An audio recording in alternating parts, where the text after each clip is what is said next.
proper logging, documentation, and then we do what we need to do with the evidence. Do you recall who the evidence technician was in 2018? Jill Knipper.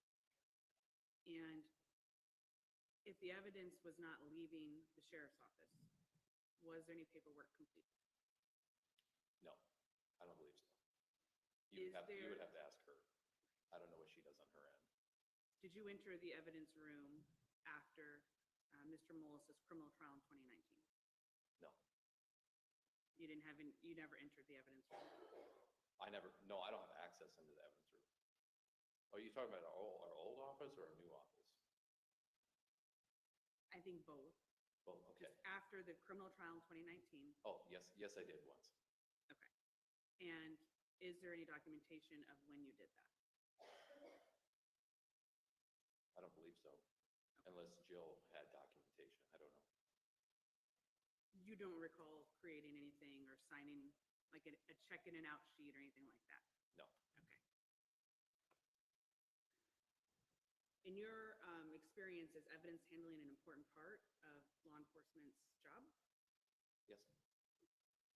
Can you tell us a little bit about why that's important? Well, it's for chain of custody.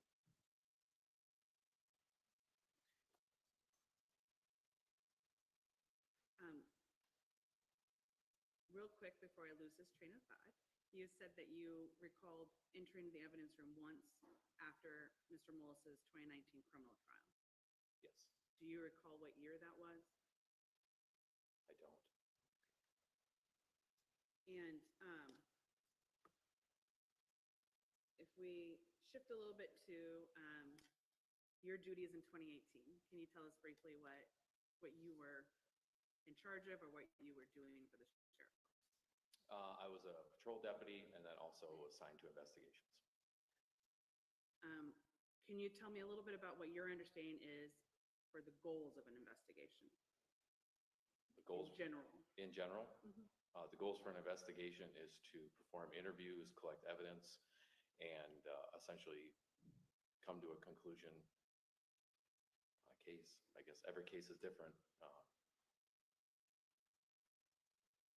Would you say it's investigating whether a crime occurred? Yes, And does your investigation include people outside of you as an investigator, other people? can you I don't know what you mean by that. When you conduct an investigation as a deputy sheriff, are there other people that are a part of that investigation? Yes, we work alongside with many agencies. Does that include the Iowa Division of Criminal Investigation, Yes, the Iowa State Medical Examiner, yes, other law enforcement local agencies? yes.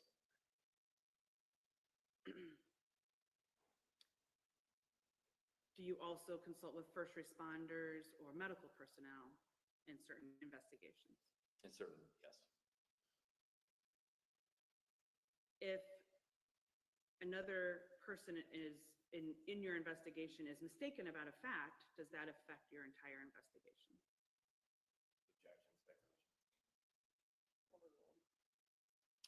Can you rephrase that? I'm not quite sure what you mean by that. Sure. If another person who you are working with in an investigation, like a first responder or a medical examiner or another investigator, makes a mistake, in your experience, would that affect your investigation? It's situational based. Like I said, every case is fluid. Things change. If someone tells you it's a blue car and it ends up being a gray car, is that a mistake? Yes, Have you ever thought you saw someone you knew in Walmart and it turned out it wasn't who you thought it was? objection, relevance. Overruled. I don't believe, no, I haven't, not in Walmart. Someplace, I'm trying to give you a hypothetical, I think. I Sheriff, understand, yes. have you made a mistake before? Oh, yeah, nobody's perfect. When you were conducting the investigation into Mrs. Mullis's death, how did you communicate with other people that you were working with in the investigation?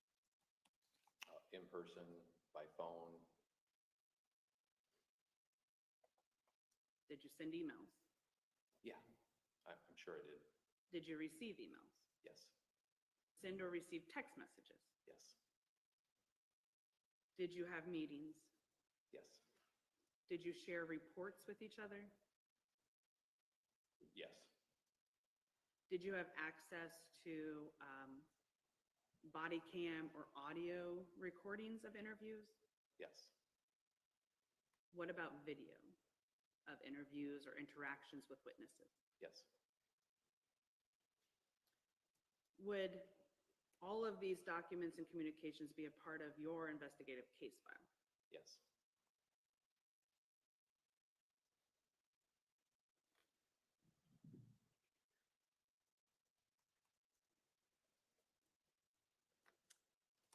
Going back to Exhibit 400,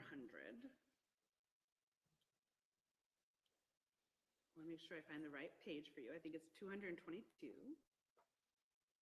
Do you recall the policy or the procedure in the sheriff's office for report writing in 2018?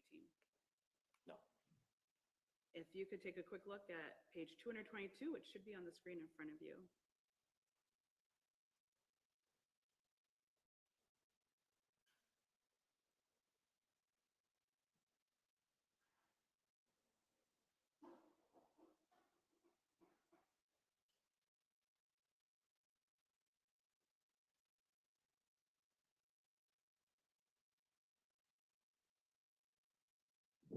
Have you reviewed that?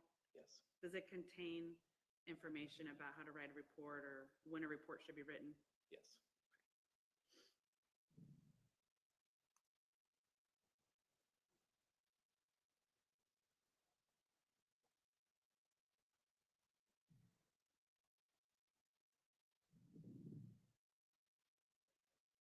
Do you have an investigative technique or procedure that you use to determine how someone was injured?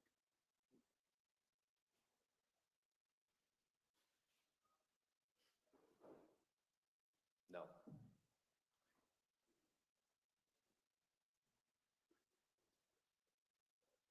And you've testified previously regarding Amy Mullis's death in your investigation. yes, And we can show you this testimony as well, so I don't want you to feel like I'm trying to trick you. But do you recall testifying August 29th, 2019 in a deposition before the criminal trial? yes, And for the record, that is Exhibit 258, which we've already admitted. And then do you recall testifying at the criminal trial September 19th, 2019? yes, And then you've testified in 2023 in another deposition in this post-conviction action. Is that your memory? yes, And for the record, the PCR deposition is Exhibit 327.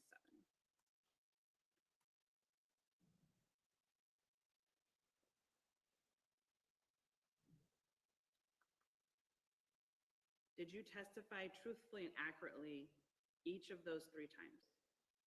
to my best of my ability, yes,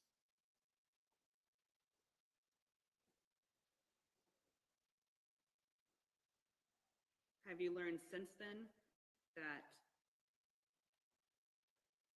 your testimony at the criminal trial September 19th, 2019 was false? I don't believe so, Have you learned that you stated facts that weren't true? nothing that was pointed out to me, no, You don't recall in your 2023 deposition learning that you were incorrect about the times of Google searches? yes, I didn't have a clear understanding of the UTC time at that time, yes,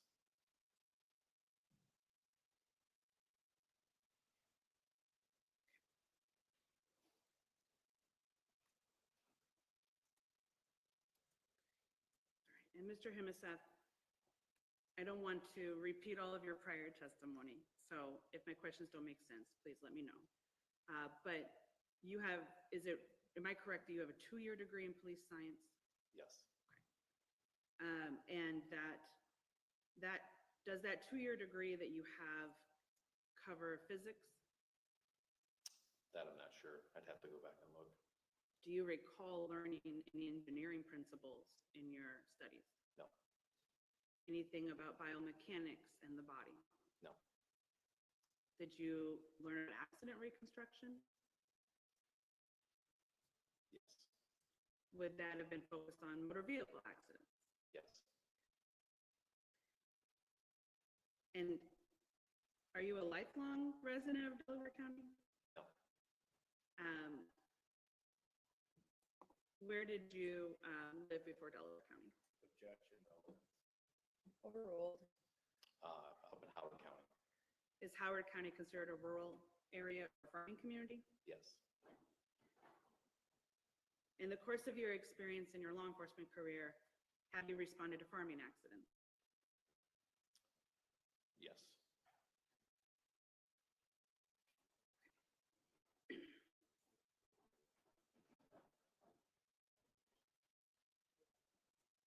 When did you get involved in the investigation or learn about the death of Amy Mullis?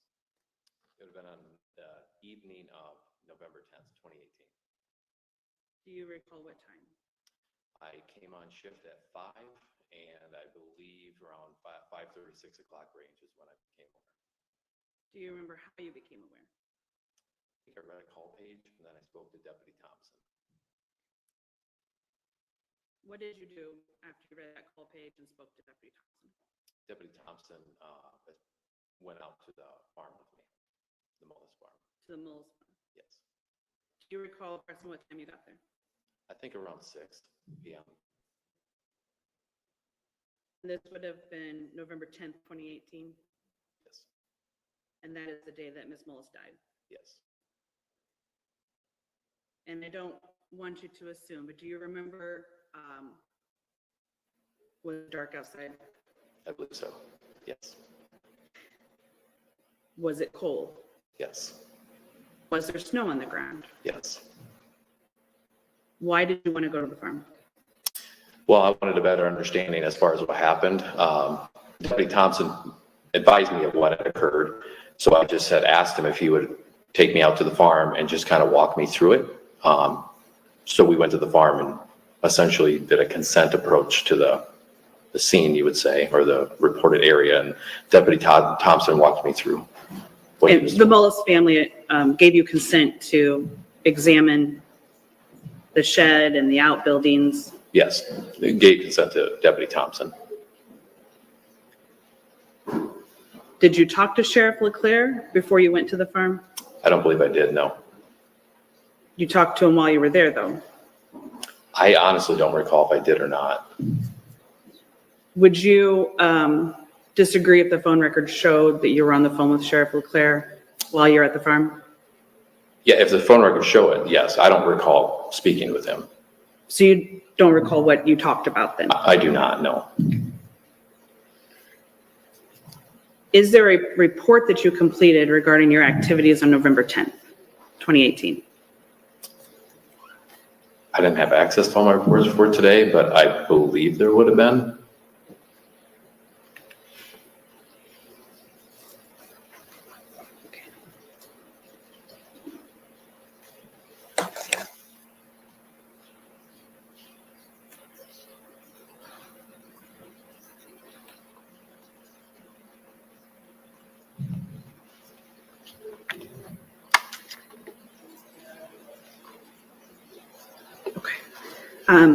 We'll try to look and see if we can find a report for you, but we'll move on, okay? Okay. Okay. Do you recall walking around the farmyard that night? I wasn't walking around the farmyard, but I was walking around the red shed, yes. Okay. And did you see anything unusual? You'd have to be more specific than that. What do you mean by unusual? Well, you previously testified that you saw nothing unusual outside of the shed. Correct. Okay. And that included that you didn't notice any footprints or tracks. Is that still your recollection? Correct, yes. Did you see surveillance cameras while you were there November 10th? No. How wide was the door to get into the shed? That I'm not sure. It wasn't very wide. Did you take any photographs while you were there? No. Have you reviewed the photographs that Deputies Thompson and Holub took earlier in the day? It's been a while since I've seen them, but I did see them at a later date. Would it help you if you could review those today?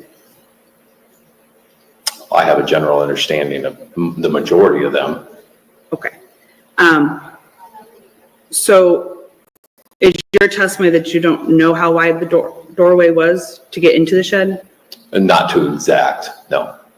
Not exact measurements, no. But I do believe we have photographs of that. Okay. Could you and I have walked into the shed together, arm in arm? I don't think so. If my memory serves me right, it's 2 to 3 feet wide, maybe. Did you try to move the door? I did not. How wide was the aisle or the walkway once you entered the shed? Again, off memory, I believe around that 30-some inch range.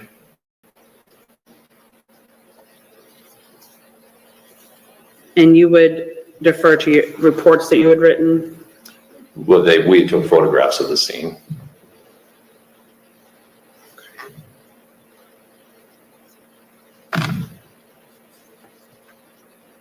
Can we show Exhibit 311?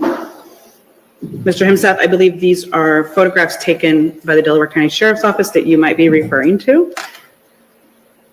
And they were tendered to me as a PDF that has a total of 20 pictures, so we'll have to scroll through.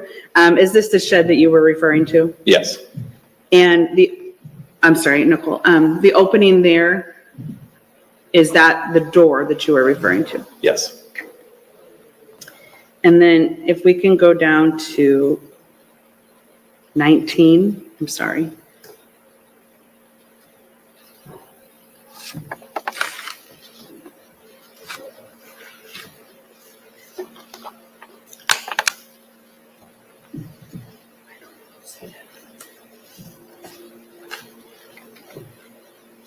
Do you know what this picture is showing us?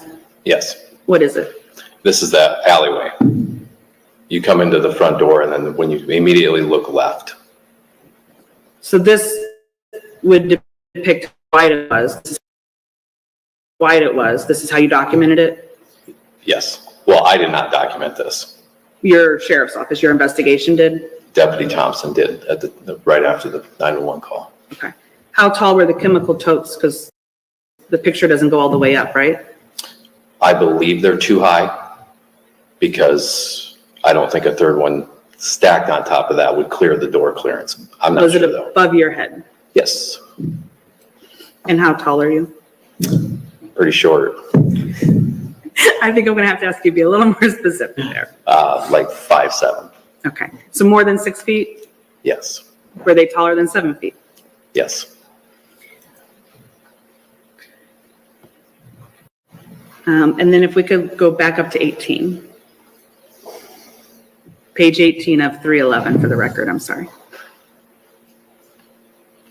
All right, Mr. Himsath, what are we looking at here in the middle picture? Yes. So you go down that alley.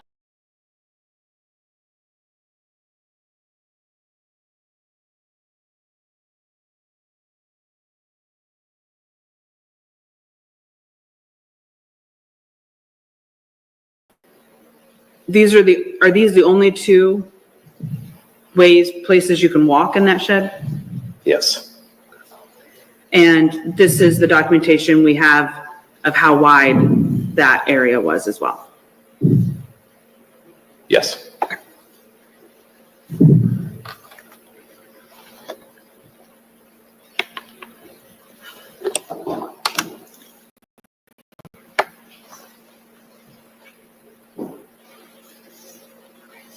Did you walk down towards the pet carrier while you were in the shed? Yes.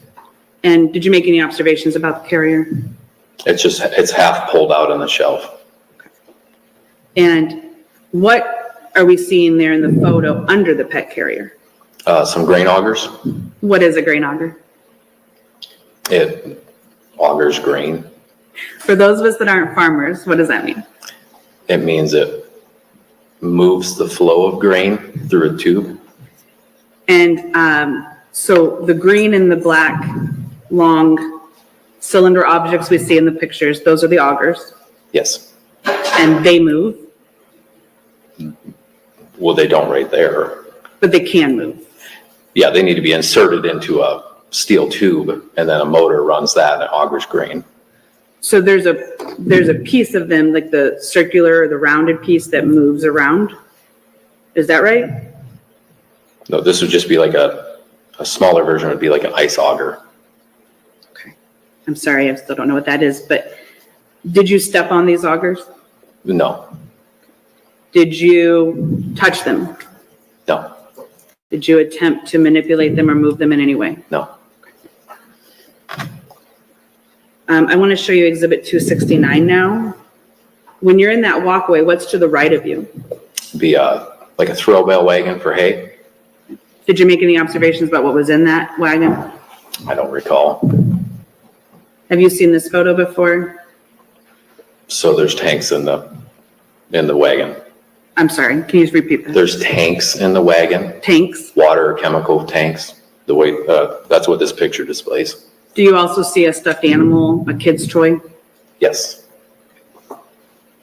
Council, just for the record, which exhibit is this? There's a number of stickers on it. This has been marked 269 for the purposes of the post-conviction. At trial, it was, I think, I can't read that, 103. Thank you. Okay.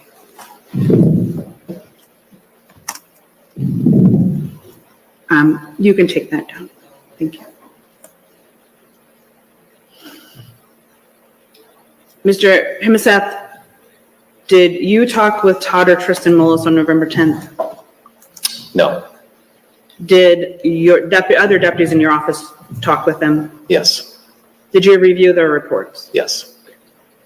And have you reviewed any body cam, video, or audio of those interviews? No. Did you also review a report written by the sheriff at the time, Mr. Leclerc? Yes. And I believe these have already been admitted, but I'm referring to Exhibit 201 and 221 regarding Sheriff Leclerc's report and his deposition. Have you had an opportunity to review any of the depositions given in this matter? Not of other people, no. Okay. And then Exhibit 318 is Thompson's report and 264 is Holub's report. Do you recall whether your theory when you left the farm November 10th, what your theory was regarding how Ms. Mullis died? I honestly didn't have a theory. I asked Deputy Thompson to walk me out there or take me out there and to describe what was explained to him. My next step after that was just the autopsy. When did you learn there was going to be an autopsy? I believe the next day.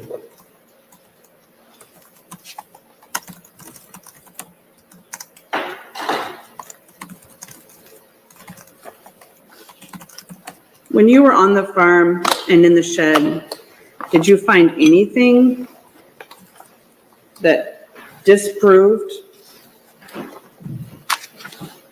the idea or the theory that Ms. Mullis had tripped and fallen? No.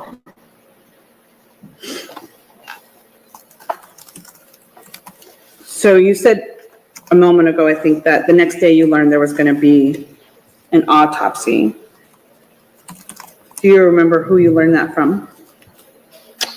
I don't. I'm assuming that was communicated from the hospital. Do you recall having conversations with Mr. Leclerc? Well, we had a lot of conversations, John and I did. He may have told me, or Mike Kroffel, I know Mike Kroffel with DCI was contacted. John had contacted him, so I may have heard it from Mike too.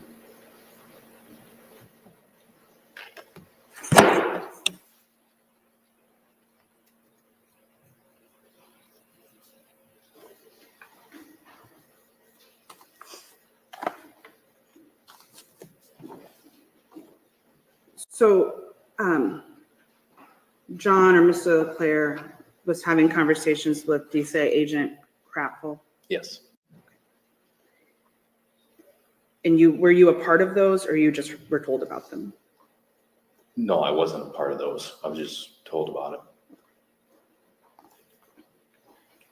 What else happened on November 11th? November 11th. Yes, the second day of your investigation. I believe I came in and then I was briefed on the rest of it.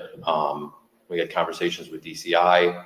I talked with John, and the next step was I believe I had conversations with DCI Special Agent Mike Kroffel about attending the autopsy.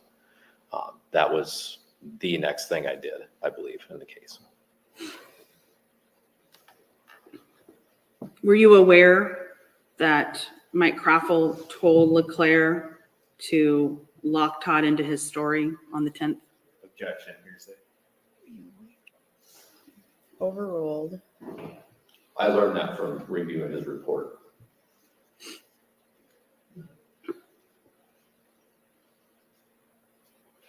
Do you recall any other investigative activities on the 11th? Not offhand, no. Do you know what happened next in the investigation? I went to the autopsy. Do you recall what date that was? I don't. If the autopsy report is dated November 12th, 2018, would you accept that? Yes. There's been testimony about another deputy we haven't talked about yet, Keith Rowley. Yes. Who's Keith? Keith was a deputy at the sheriff's office during this time. And is he no longer a deputy? Correct, he retired. What did you learn about Deputy Rowley as it related to your investigation? We had learned that he had a previous affair before this incident with Amy Mullis. What were the dates of that affair? That I don't know. I was just told it was way before this incident, and that him and his wife were in a good place at the time that this incident occurred. For clarity of the record, when this incident occurred, you're talking about Amy's death on November 10th? Yes. So there's been testimony about clearing Deputy Rowley as a suspect. Do you recall that? Yes. Were you involved in that? Not directly, no. Why was that? That was between the sheriff and DCI.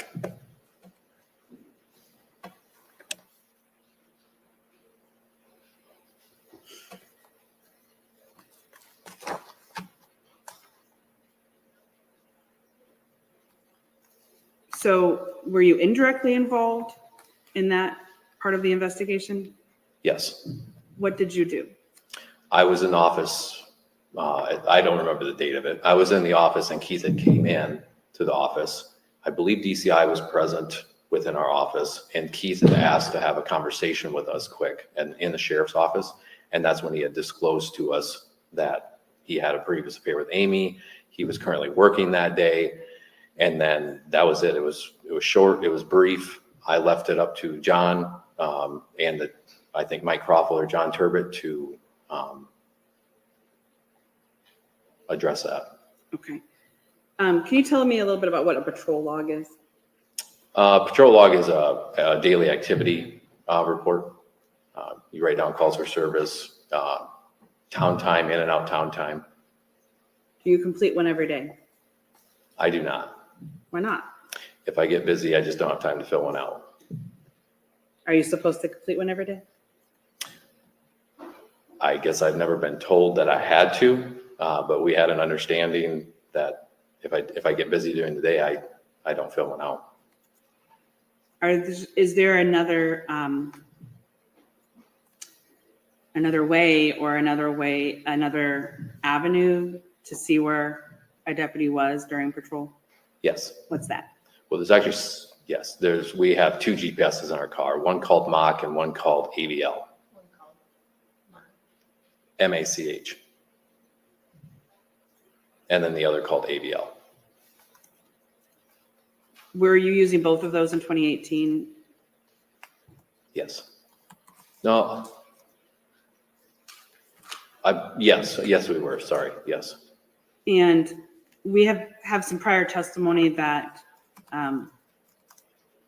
that could be reviewed by the sheriff, those Correct. GPS I don't know if I should call it a document. How would you describe it? I've never accessed it. So I just know it's called AVL. It's a GPS in our car. When we start our car up, it activates. And then if we shut our car off, I don't know how long it stays on. We've never been told at that time what it consists of. We just know it's a GPS system and the sheriff had access to the platform to view it. Did you retain any of that information in your file? I did not. Have you reviewed it since 2018? Reviewed what?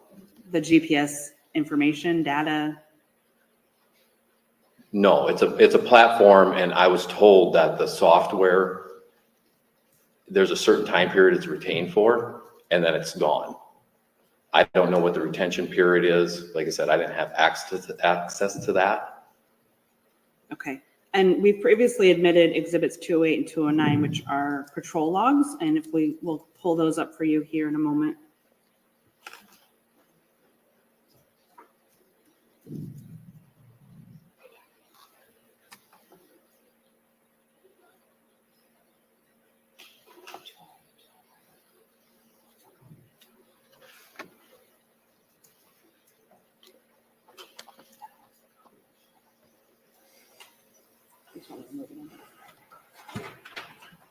Council, for whatever it's worth, I show 208 as being admitted, but not 209. I don't know if you want. Yes, Your Honor, we were double just check that? conferring about that. Okay. And I believe we have an agreement to admit 209 as well, just so the record is clear. Okay. Should I admit 209? Yes, Your Honor. All right, thank you, Mr. Bakke. Mr. Himmelsath, on your screen, are you seeing exhibit 208? 209? I'm sorry, I can't see that probably.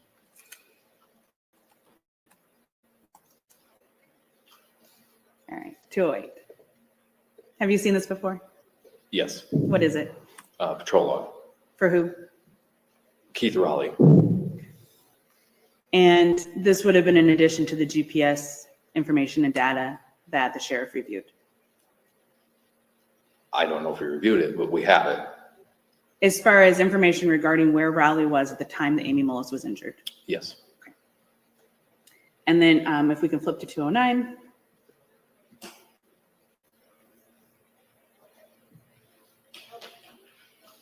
And scroll so that Mr. Himmelsath can see the multiple pages. And when you are ready, if you can let us know what these are. Patrol logs. And do these include other deputies in addition to Mr. Raleigh? Yes. Do you know if Deputy Raleigh responded to the dispatch on November 10th, 2018 regarding Mrs. Mullis? No. And do you recall testifying previously that Deputy Raleigh was nowhere near the Mullis residence? Yes. Is the basis for that statement the patrol log and the GPS that we don't have to look at today? It's what I was told from the sheriff.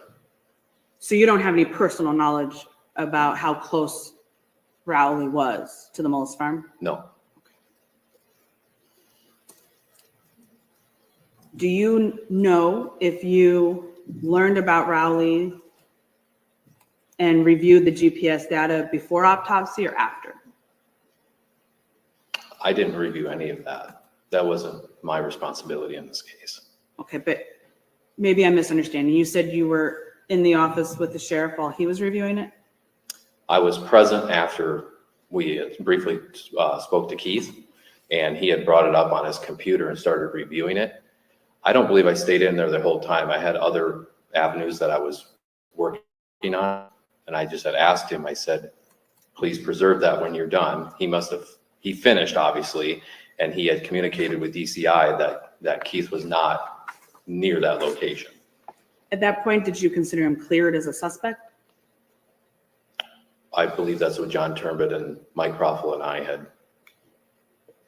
I didn't specifically come out and say he's cleared. That was a determination from Mike and John. Okay. And if you're clearing a suspect, does that mean that you've already decided there was a crime? Yeah. Or a suspected crime. Okay. Let's move on to the autopsy. Okay. You would have attended that at the medical examiner's office in Ankeny, is that right? Yes. Okay. What did you take with you when you went to the autopsy? I took the corn rake and the clothing from Amy. And have you seen those since the autopsy? Yes. When have you seen them? During trial, several times, I guess. I don't know how many specific times. Okay.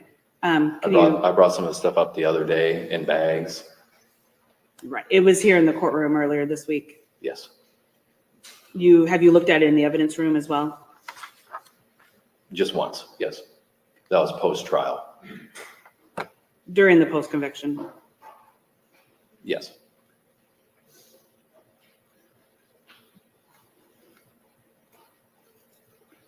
What did you do with the corn rake during the autopsy? I just brought it into the medical examiner's office and gave it to the technicians, Kelly Cruz. And were you in the room with Mrs. Mullis's body? Yes.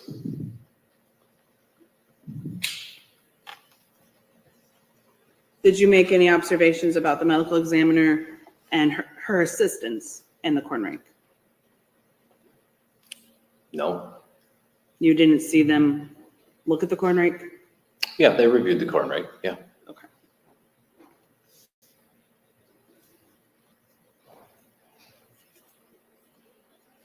Did you come to any conclusions during the autopsy about the corn rake? I did not. I was there just solely for observation. Did you complete a report about your observations? No. Do you think you should have completed a report? Well, no, because the reason why we take somebody to autopsy, that's for their determination. What did you and Dr. Cruz talk about? We didn't talk about much. She did her examination. I just stood by, and then we talked about her conclusion at the end about that it was, she was going to rule it a homicide, or is it possible homicide? Did you tell her how Ms. Mullis's body was found? Yes. I gave her the description that was explained to me, yes. And that was a description that Deputy Thompson and Holub had gotten from Todd and Tristan Mullis? Correct. So did you have any firsthand knowledge about how Ms. Mullis's body was found? No, I did not talk to Todd or Tristan. Before the autopsy, had you seen any reenactment of how Ms. Mullis's body was found? No. Is it possible you gave Dr. Cruz incorrect information about how the body was found? I don't believe so. I stated exactly what was described to me by Deputy Thompson.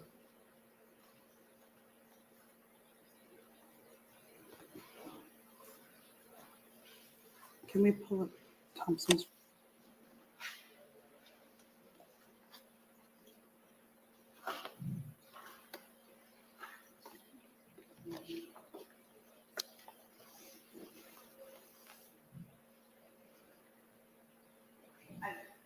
I want to just give you Exhibit 300 to review, which I believe is Deputy Thompson's report. Can you let me know if that is correct?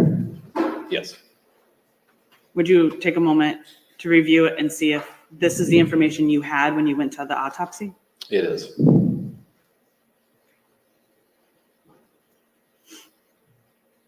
And now I'm going to switch to Exhibit 217.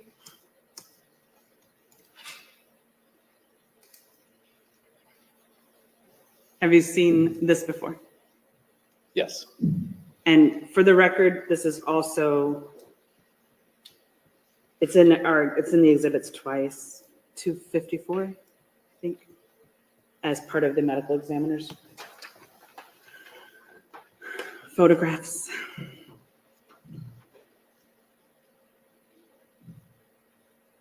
Can you tell us what we're looking at here? That'd be the inside of the Carhartt coat. How many arrows are there? 4. Do you know what the arrows are pointing to? I believe they were pointing to the holes in the coat.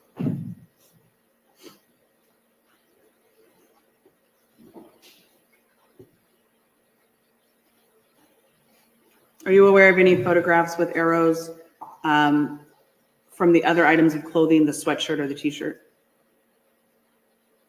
No, whatever photos we have would be maintained in our case file. Yes. Or at the medical examiner's file. Okay. And so this was was this the information you got from Dr. Cruz at the end of the autopsy, that she found 4 holes in the coat? What do you mean by got from her? That she told you that you learned? Objection, calls for hearsay. Overruled. That was a while ago. I'm not sure. I know there's holes in the coat. I don't remember seeing them take this photograph. But yeah, there was holes in the coat. Okay.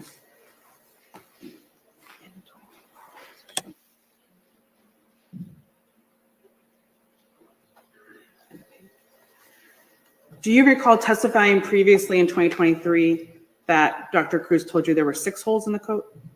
If that was my testimony, yes. You would agree with that? Yes. Okay. And you would agree with me that this photo only demonstrates 4 holes? There's 4 arrows. The lab techs must have taken that. Yes. Okay, we can take it down. What did you do after the autopsy in your investigation? Not in your personal life, I'm sorry. Oh, yes. I made contact with John Turbett and Mike Roffel and just explained to them that this is a potential homicide investigation. And then we proceeded with search warrants and interviews. Do you recall what activities specifically you did, like which search warrants you drafted or any interviews you did between the autopsy on the 12th and November 16th? I drafted quite a few search warrants in reference to the farm, seizing electronics, and then we did an assortment of interviews. John and I split up people and performed interviews. Who were you talking to? Quite a list. I don't know them all off the top of my head, honestly. I don't know if there was 25 or 30 interviews. I'm not trying to ask you for specific names, but could you characterize what type of people you were interviewing? Were they other law enforcement or lay witnesses, fact witnesses? Just essentially just lay witnesses. We would get information that somebody might know something. We'd go to them. We'd speak to them. And then we just move on to the next. Would these include friends or family of Mrs. Mullis? Yes. Colleagues or coworkers of Mrs. Mullis? Assortments, yes. What did you learn during that time period? To the 16th? Yes. I don't know. I don't recall. Okay, that's okay. I'm sorry. I don't want you to. Yeah, I would have to review my interview summaries. The majority of that time frame, I believe, I was preparing search warrants. Were you reviewing interviews done by other officers or getting updates from them? I'm sure during that course, yes. Did you come to any conclusions before November 16th? I don't remember. Did you have a suspect November 16th? When was the autopsy? The 12th. We had suspects. On the 16th? I don't know the dates. When, I don't know. I don't remember what we did between the 12th and the 16th. But we would have had two suspects at that point. who were they? Would have been Jerry Frazier and Todd Mullis, to my recollection.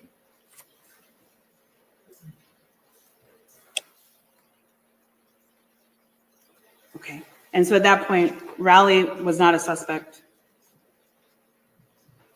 Is that my understanding? Is that right? I don't know the date that the sheriff had told me about watching the AVL. I'm unaware of the sheriff's conversation with DCI. If you testified in your 2023 deposition that you let Deputy Rowley know he was clear November 14th, would you accept that? Yes.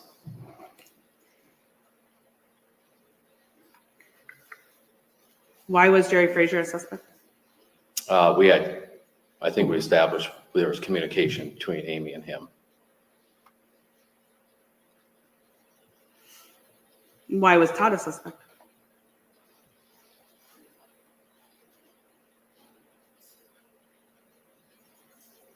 During that time period, Yes. I'd have to review my reports on that. You don't have any recollection or memory? It came out through witness interviews, like with Terry Stainer. Through the course, we started hearing about relationship problems with Todd. John and I did. Okay. And at that point, I don't know the time frames on those, but Do you recall Todd being interviewed at the sheriff's office on November 16th? that probably would have been when John Turbot interviewed him. Yes, Would you have been in the building? yes. Did you listen or watch? Not the whole time, briefly, Did you talk with Agent Turbot before the interview? yes. Were you aware that Turbot was going to accuse Todd of murdering Amy? No, Have you reviewed any of the recordings from that interview? it was a long time ago, briefly. If I tell you that Turbot did accuse Todd of murdering Amy in that interview, would you disagree with me? I don't know what the context of the interview was. Do you want me to try to find it and play it for you, or take time to review it? Are you wanting me to agree to that? I'm wanting to know if you disagree that Turbot told Todd or accused Todd of murdering Amy November 16th. I believe that the topic would have came up. I don't know the context of the interview.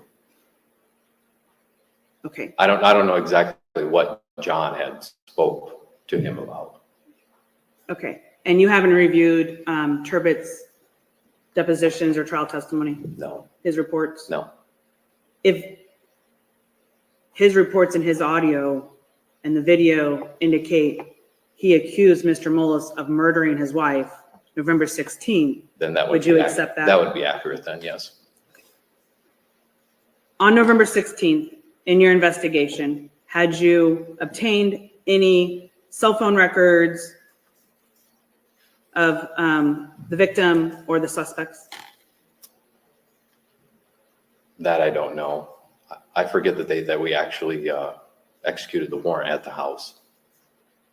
If I told you you executed the warrant after the interview with Mr. Mullis later on November 16th, would you agree? Yes. Were you there for that? For the warrant? Yes. Yes. Was Agent Turbot there? Yes. Was Mr. Mullis there? Yes. Was his sister Lynn White there? I don't remember if she was or not. I know Bob Saber was, a few other DCI agents, and a couple other deputies from our office. She may have been there at some point. I don't know. Okay. Bob Saber, is he an attorney? Yes. Did you know he was an attorney when you went to the farm? Yes, shortly afterwards. Was he there for Mr. Mullis? I don't know why I was there. I would assume he was there for Mr. Mullis. Yeah. What did you seize November 16th on that search warrant? Electronics, and then we, some of them, sorry, yes. And do you recall there being an iPad? Yes, And do you recall asking for a password? I do, yes. Do you recall testifying about Todd consenting and giving you that password? Yes,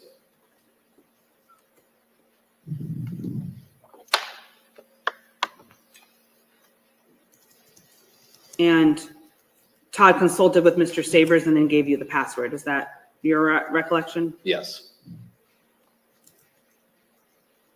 Do you recall testifying at trial that Todd hesitated before giving you the password? yes.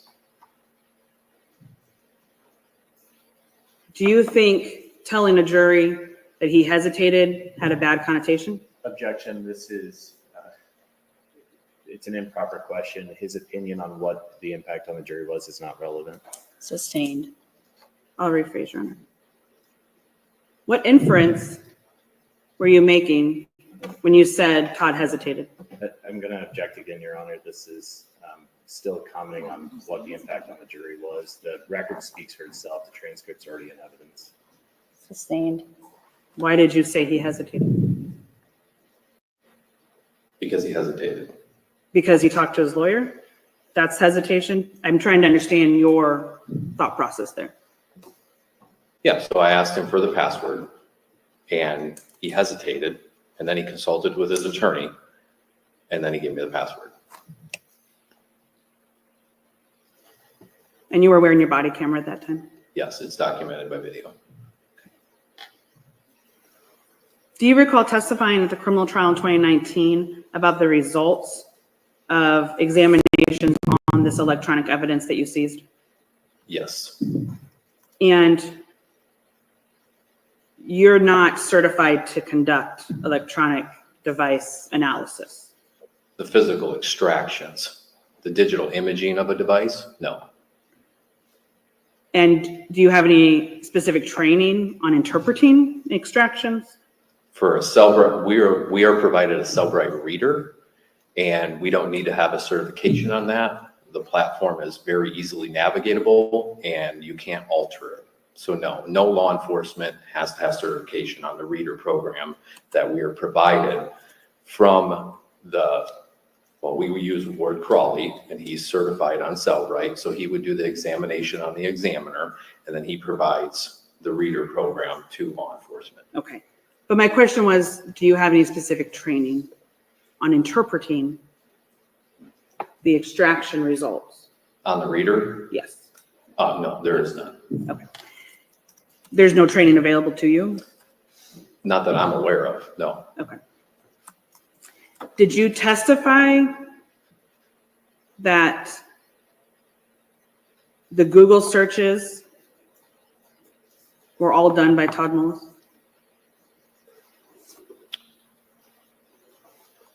I'm going to object. The transcript speaks for itself. Overruled. I don't remember exactly what my transcript, I didn't go over my trial transcript, but is it possible that more than Todd searched on that iPad? Yeah, it's possible in certain categories. It's possible. But it's not reasonable in some other categories of that search. In addition to Ward Crawley, do you recall also speaking with Roman Gamble at DCI? Yes, Did that happen in 2024 it did. during this post-conviction? It did. After you learned about Mr. Castle's examination and analysis? I don't know what his analysis is. You haven't reviewed that? No. You have reviewed parts of the post-conviction filing, though? What do you mean by the filing? Well, in your 2023 deposition in this post-conviction, Just a few paragraphs. There was, to my knowledge, there was several filings, but I've only read a few paragraphs. thank you for that clarification. Your deposition made it sound like you read everything. No. Were you aware that the iPad did not have cellular data in 2018? Upon the time that we seized the iPad, I didn't know. I know the iPad is either cellular or Wi-Fi capable. I just seized the device and then gave it to Word Crawley.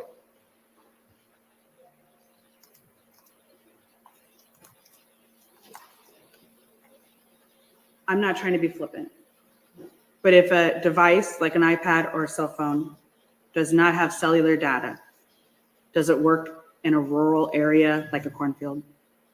Only if there's Wi-Fi available. Is there generally Wi-Fi available in a cornfield? Well, I mean, it depends. We're not going to get far-fetched on this, but there are farms that have Wi-Fi capabilities that extend beyond the house or a residence. Yes, that is possible. Anything is possible. In a cornfield, it depends on how close you're to other residents. This is a hypothetical, but yes. Did you do any investigation into where Todd Mullis was at the time you thought these searches were being done? There's no way to know where he was. No,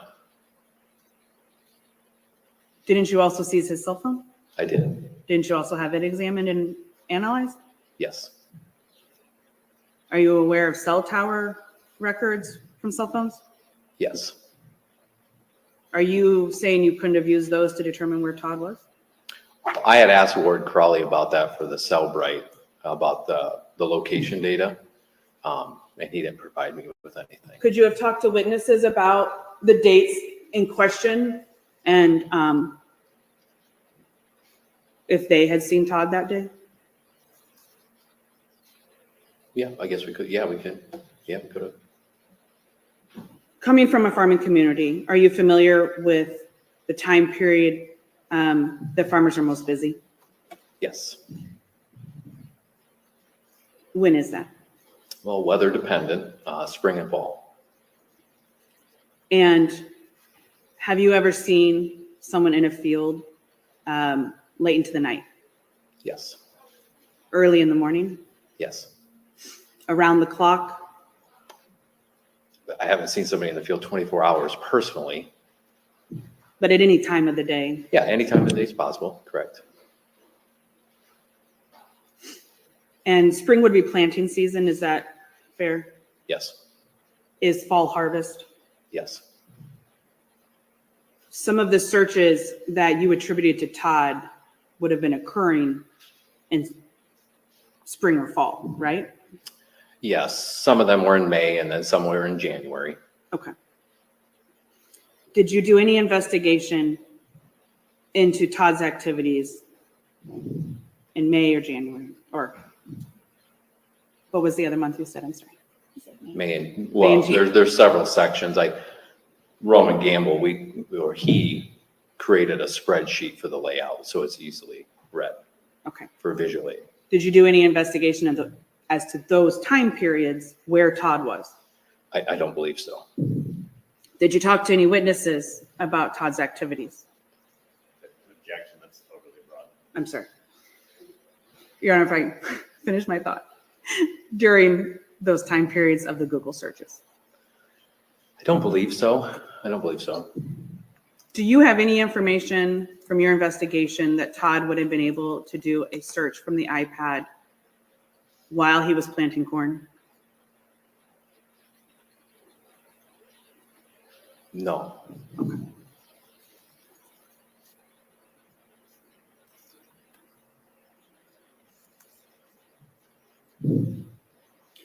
Your testimony at the 2019 trial regarding the Google search warrant return and the iPad, all of that comes from Ward Crowley's work? Am I understanding that? What do you mean by that? You testified about the timing and the content of the searches and what they were done on. Do you remember that? Yes. And you've told us that you were wrong about what UTC time was. Yes, I didn't understand the time. And so you testified that some searches were done late at night, but that wasn't true. Well, correct. It wouldn't have been accurate because the conversion wasn't completed. Okay. And you testified about looking at the iPad and the browser search history. Yes, Ward and I did. That is not the same as a forensic digital extraction, though. Is it the same? Then what are you comparing it to? What you did to the iPad? What Board and I sat down and went through as far as the comparison? Nope, that's one thing, right? Okay, that's the device.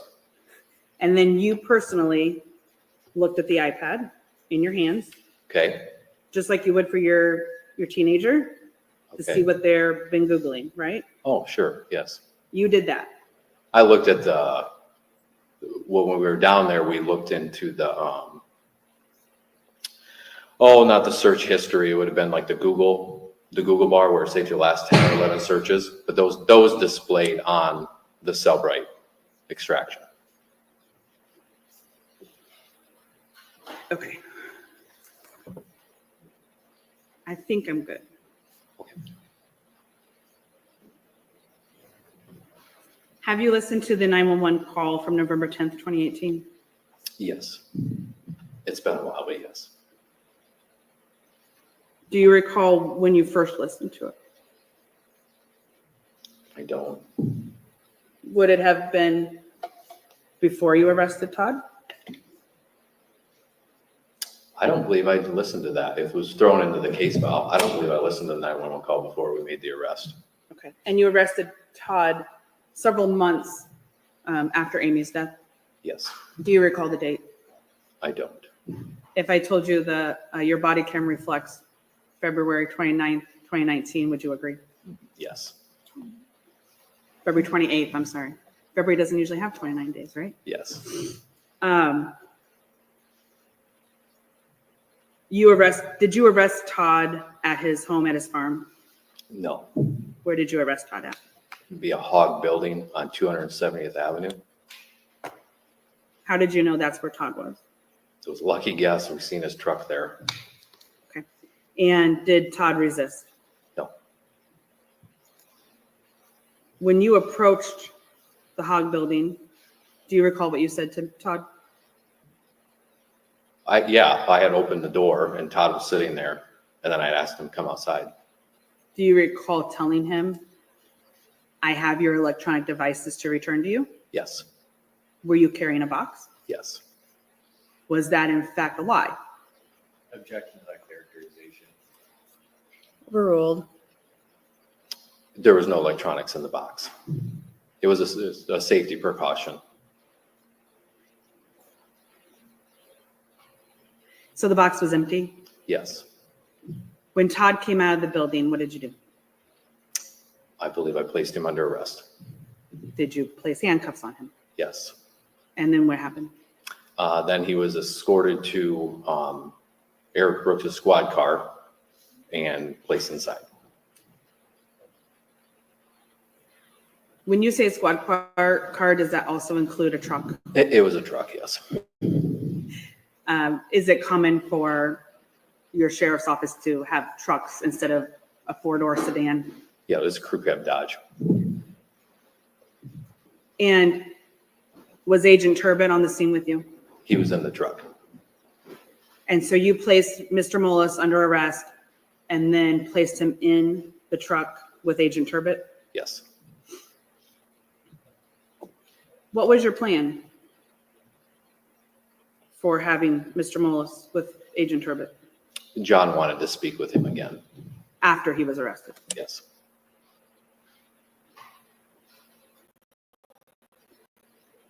At the time you arrested Todd in February of 2019, you knew he had counsel. Did you? Well, Bob Sabers. Yes.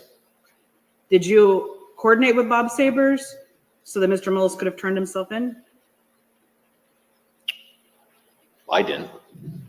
Do you remember discussing that with your investigative team? I don't believe so.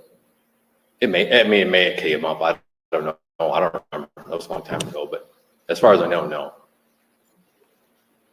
Did you consider yourself to be the lead investigator for the sheriff's office?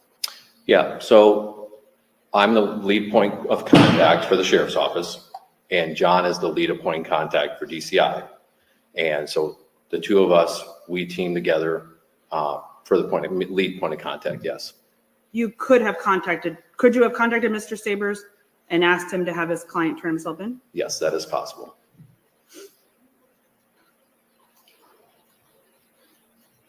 After Todd's arrest, did you read him any Miranda warnings? I did not. Did you hear anybody read him Miranda warnings? No. You knew Agent Turbo was planning to talk to him in the Yes. car? Yes. And I've seen this video, so it appears that you leave the truck and go back to the hog barn. Is that your recollection? Yeah, I think we just stand around outside.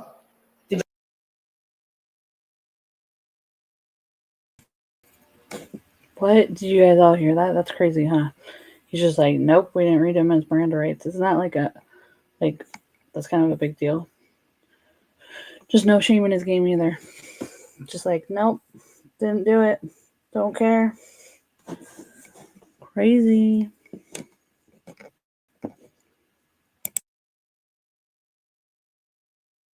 Did you get into the truck at any point? No. Sorry, I thought I was unmuted. At the time you arrested Todd,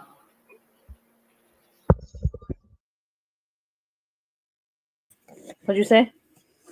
Danny boy? Oh, I said I thought I was unmuted. I didn't know. You're talking to myself. Did you hear him just be like, yeah, no Miranda rights, no nothing? Oh. That's not looking good so far. For the state or for the defense? Except for the state. I saw it when Yeah. this came out in the news that it looked like a whoopsie.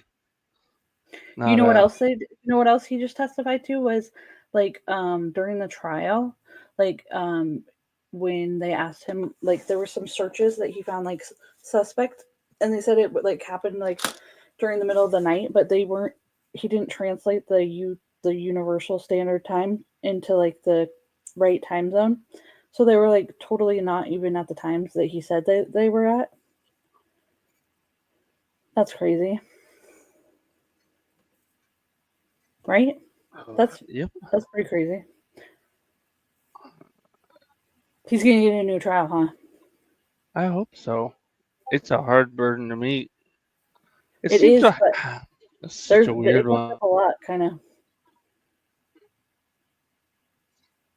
I want you to watch yesterday's testimony and like the day before, because that's like the medical examiner lady, and yeah. We might have to do some of those at night. Yeah. Well, we don't have to watch it live because it's like laggy anyways, and that's super annoying. Yeah, we might have to let it. I don't know. Does it help if you're not live when you do it and you let it do this, or does it still buffer just as much? I have no idea. I guess we'll find I out. don't either. I'm in here playing around in the background. I'm restreaming it too, but I just want to see. I want to see what all you can do from doing this and screwing around, because I never Yeah. get to do any of this on the laptop, and I could How do play you around on the studio. sound? I didn't. What do you mean? Didn't? It's fixed. No, I you thought turned it up. No, You I turned didn't it up turn it on up. your YouTube. I didn't do anything. Maybe It was over maybe there. they fixed it. Yeah, I think they fixed it. Okay. No, Okay. good on law and crime. Yep, I'm Yeah.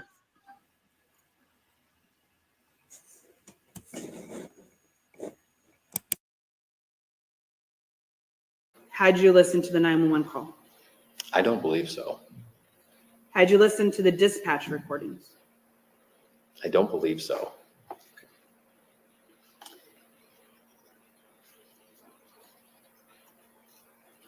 Have you listened to them now?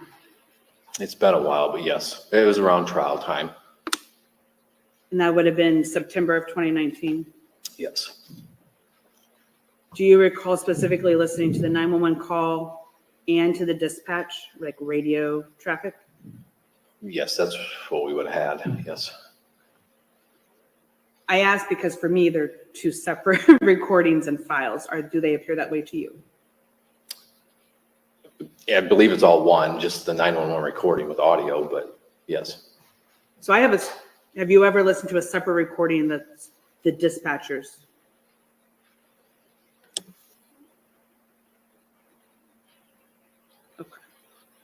Is it always just been one file?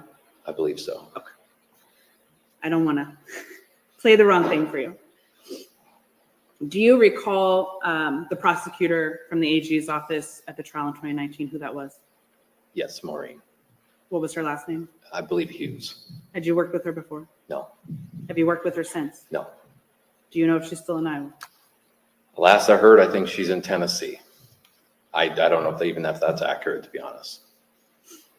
Did you assist her in preparation for trial? Well, I didn't assist her. I mean, we trial prepped. Did you help her with evidence and exhibits? Yes, Specifically the 911 call? yes, Do you recall calling her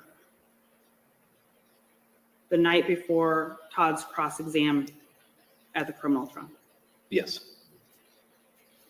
Was that after 10 p.m.? Probably was. I don't know the time, but yes, I talked to her. Was that about the 911 call? Yes. Were you excited? I don't know if I was excited. I mean, what do you mean by excited? No, we talked about the 911 call and we discussed if she was going to use a 911 call. That was the conversation.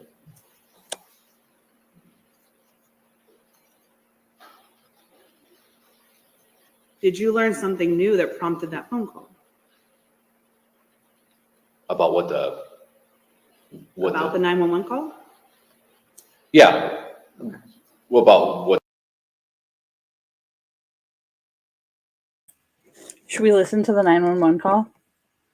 Should we listen to what they said in court? Yeah, do you have it? Or are they gonna play it? They might play it actually, huh? I guess we could continue on, but if not, then I'll play it so you guys can know what she's talking about because it's kind of crazy. What do you mean she sounds plain as F to you? Yeah, she is giggly, huh? She's like smiley and stuff. She was not like that yesterday when she was talking to the other people. Girl. We could We'll see if give they play it, and Gibbo if in we here don't, and we'll talk have shit to the play whole it. time we're doing it. I don't know if he wants to. I guess I can ask if he's in the chat.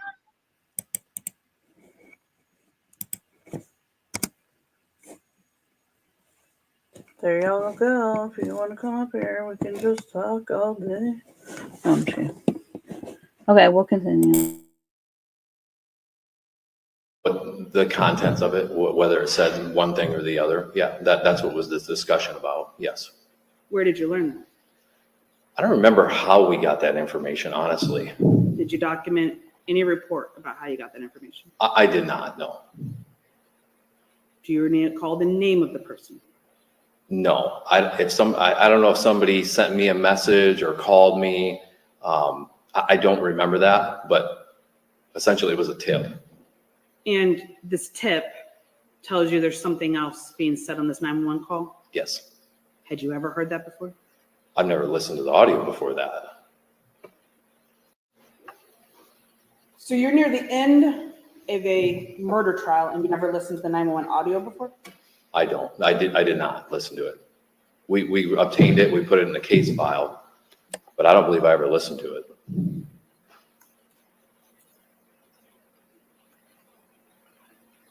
Do you know if anyone else listened to it before trial? Objection calls for speculation. That I don't know. Did you have any discussions about the 911 call being an exhibit at trial? It was an exhibit. Do you recall talking to the county attorney about it? About entering it as an exhibit? Yes. I think that's common practice. Are you aware that any statement made by a criminal defendant has to be disclosed to him before trial? Objection, this witness's knowledge of the rules of criminal procedure is not relevant to the things at issue. I would say he's trained on those and he knows what Miranda is, so he can answer the question. Overruled. The witness can answer if he knows. I don't know. Do you think it would be important evidence if the defendant or a suspect made an admission? But yeah, I think that's important, yeah. Do you think the statements that the AG argued Mr. Mullis made are prejudicial? That wasn't my decision. I'm asking for your opinion. Prejudicial? I don't know. Do you think they were indicative of guilt? As far as the content, Well, the new statements that you guys discovered in the middle of trial, were those important to you? they're important to the case Why? because of the content. Because why? I'm not quite sure what you're asking me. The content, the Maureen pointed out the audio and she made the argument. I had no involvement in that. So whatever the content is the content is. As an investigator, Okay. disparaging comments about a victim, are those important to you? From a defendant, yes. Or from a suspect? Yes. Your Honor, I don't think I have any choice but to play it. And if we're okay, we haven't tested audio yet to make sure it works. The 911 call is Exhibit 293.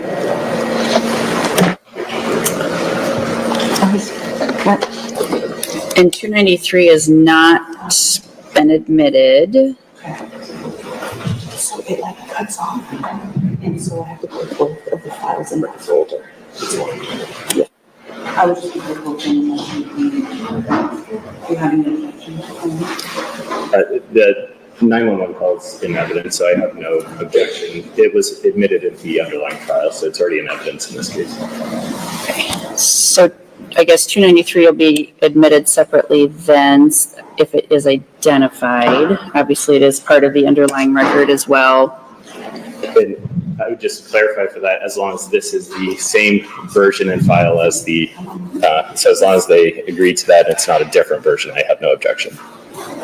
We don't want a new enhanced audio argument, I hope. And then, Your Honor, would you prefer to take a break and we can play it for the state and make sure there's no problem with it? that might be the safer bet. Why don't we go ahead and do that? And then also any audio recordings will not be reported, just to clarify that. So let's go ahead and take about 15 minutes and we'll pick back up around 10:30. Court's in recess till then.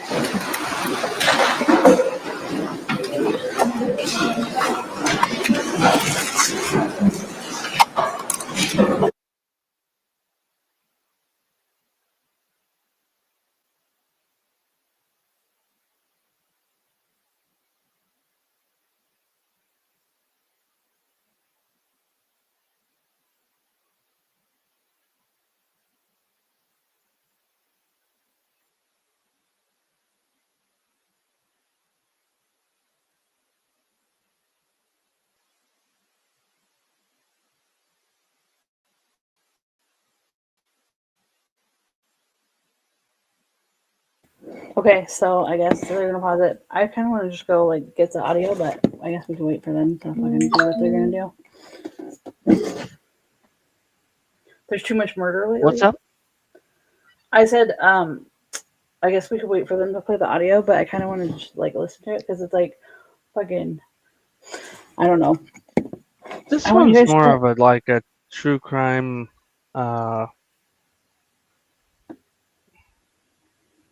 I don't know what you call it. I don't remember even thinking that this was going to go to trial when it came out.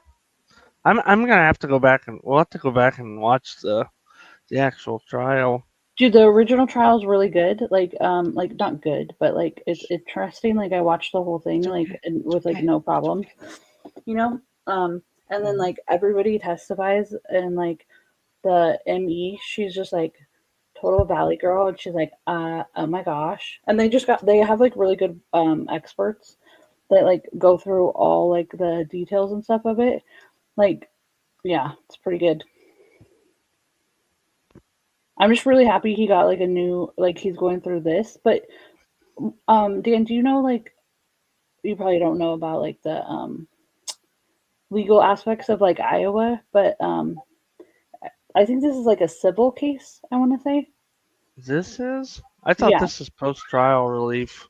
It is, but I think it's classified as like a civil case in Iowa, which is like, I don't know, that's kind of. What does that mean? What do they gain in this? I don't know, because I think it does like, do you play it now? Yeah, I should, huh? I'll find it. Hold on. Dan, you can talk, yeah? I can drop the link again if anyone wants to come up in here. This might, and that's the thing with this one is, even not being conspiratorial, this might just be a lady died and they. No, I like genuinely think it is just like, it was an accident, like a freak accident. The reason that it was classified as a murder is because like she would have had to fall on the corn rake like 2 to 3 times, but like they had to take it out of her back to get her out of the barn because it was like icy, so it like made the door, they couldn't open it all the way. And so I don't know if that played a part in her having like multiple puncture wounds. Okay, I asked Grok. Hey, sweetie. You and Grok, man. I just wanted to see. It's an opportunity to present arguments and evidence to potentially overturn conviction. It's distinct from a direct appeal, while an appeal typically challenges legal errors.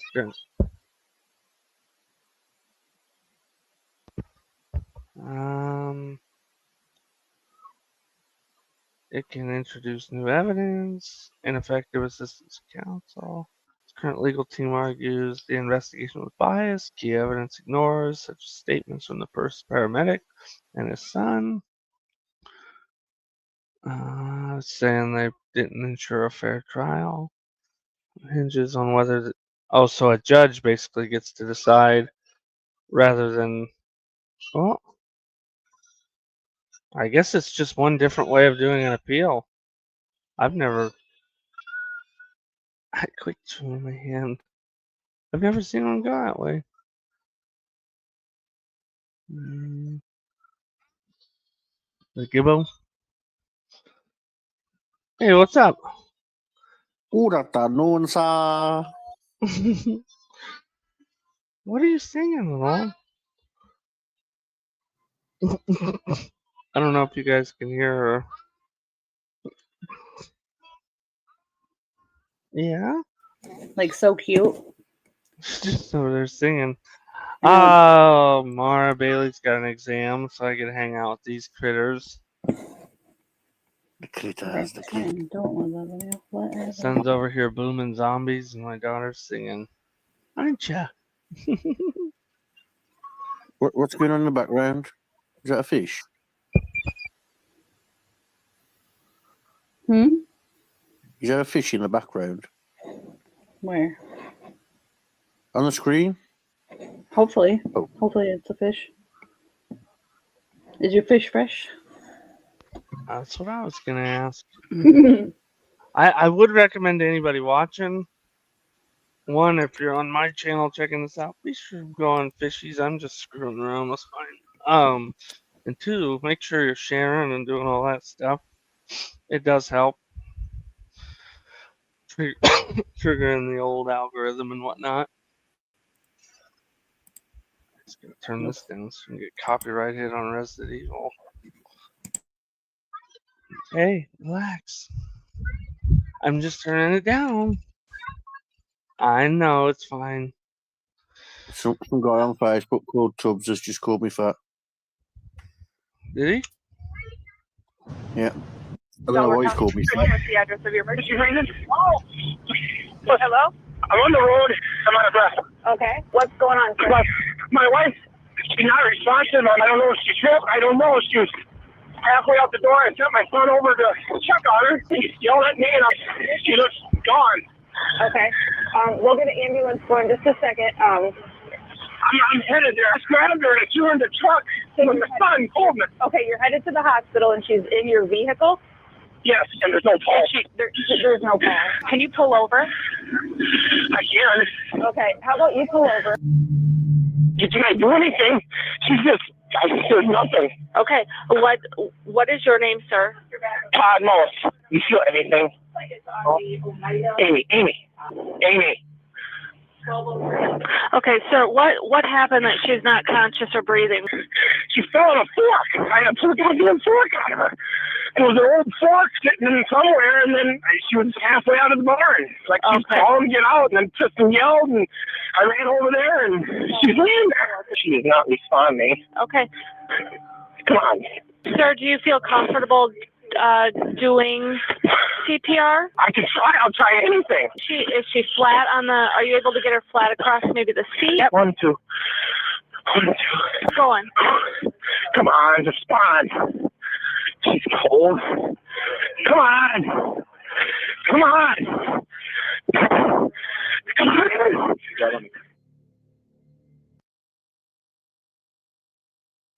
Was this what you were talking about? Oh, can you hear me? He was very aggressive, don't you think? Yeah. Let's see if she was telling me something like they seemed like they may have misinterpreted something. So during that call, did you hear "Go to hell, cheating whore"? Oh yeah, but everyone says that to their wife. So agree to him. No. Okay. So like I didn't hear it. Sorry, I didn't hear it. I don't know if that's the full call because like there's a part where he's like counting and he's like 1, 2, 3, 4, right? Counting out his compressions because that's what you're supposed to do when you do fucking CPR. But like the prosecutor, she like just comes and she's like, "Did you say go to hell, cheating whore?" And he's like, "What?" Like, you know? And so like if you say that to the jury beforehand, then like I'm with you. Then that's what they're going to hear, you know? It's like if I'm sitting here like and I say, I don't know, lock fresh, and you say that I said something else, and then Dan says, "What did he say?" And then you say, "What do you know what I mean?" You say what you thought I heard, what you heard me say, and then Dan's going to hear that. Do you know what I mean? Yeah, like no, I definitely do. Or just misinterpreting like when they play the Led Zeppelin song backwards to tell you it's talking about demons. Yeah, exactly. Okay, or like whenever I mishear somebody, I have to be like, I like retrain myself to just be like, "What did you say?" Instead of being like, "Did you just say this?" and like telling them what I thought they said, because like I always think call me a jive turkey. Super weird, you know, like so I'm like, don't do that. Just ask like what they said. Don't say what you think, because like I'll put in some weird shit in there, you know.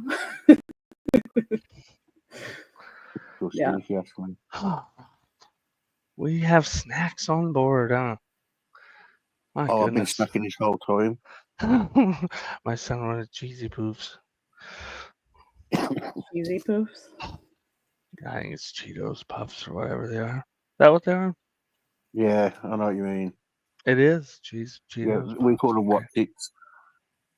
Do you know what's like extra sad about this case too? I think is like that those kids lost like both of their parents, and like, you know, pretty sure it was like an accident, and then they also have to like wonder, they have to wonder if like their dad killed their mom and stuff. I don't know. Are you sharing this on your Twitter, Fishy? No, I don't really do too much. Yeah, you gotta network this stuff with all that. I know, but I always forget to share the inappropriate stuff to like my Big Fish Twitter instead of my like Don't Hate Create Twitter, because like it that one. Matter. Whichever one you're gonna use, just make yourself consistent with it.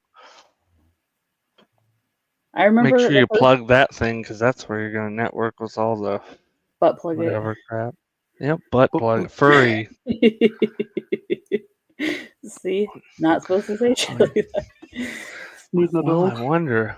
You're not supposed to say what? Who? No, inappropriate stuff. The furry butt plug.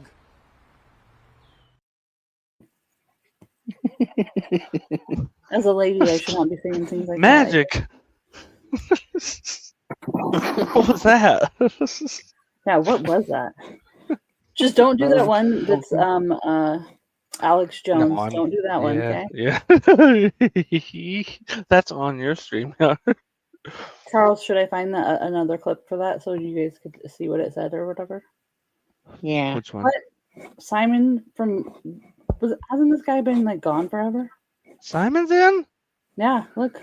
Is he watching? Which channel is Simon on? I don't know how to tell which one. If he's a mod, he's on. Hey! I'm sure. What's up? We're over on Don't Hate Create in the chat, Simon. I don't know if you're subbed. Do you want me to drop a link again? I just keep dropping the link over and over. Oh no, I don't. He can come in if he wants. I think he's over on my channel. Everybody's hanging out over here. Charlotte, howdy. So there's a right little chat going on down there. I missed you, Simon.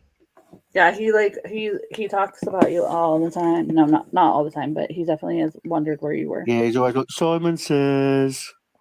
Yeah. Simon says, "Where the fuck are you?" So aggressive, fishy. I don't know what. I know. Calm down. It's because I'm drinking this Rockstar, dude. These Rockstars that give me again, bro. Dude, I slept for like 1 hour last night, Dan. Do you know that? I know. Right? I was there. What did they say when I first woke up? I didn't sleep yesterday. Yeah. No. That's all I did yesterday. Sleep. Painkillers was working yesterday. Today, they just don't want to know. You're welcome, buddy. I dropped the link, Thank but you you for have to be on my channel, not Dan's channel, to get it, I think. Or I don't know, to click it, It or should does pop it just up go on on both. Well, I could have posted it as both of us, but I didn't. So maybe I should do Oh, that. you can post it as both. It doesn't matter. You're way more polite than I am. I didn't mean to. I was clicking the wrong thing to add a. Well, the winds of war, I suppose, eh? Howdy. Simon, what's up, man? You're on Canted Camera. Oh. Who is everyone? And we can switch to what, this? There we go. I don't know how to shrink that part down. Can't see who's the person next to me. Can't see because it says. I guess this is a good thing to. Hey, you bloody great. There we go. Bonker. Okay, so we got the blocks. Where'd the colors go? Cancel? Charles, you can click it if you want to, if you have your because I can always just take you out if I need to. I'm just kidding. Are those good Cheetos? No, not good. No, they're bad Cheetos. No. I'll give him Very I'll teach him a lesson. I think you're adding wonderful insight, little one. I changed the layout until. Did Simon drop? Or is he there? No, I'm still Hey, here. buddy. You just turned his camera. Are you okay? Oh, man, I haven't seen you in a minute. Okay. Yeah, I've been avoiding the internet. Me too.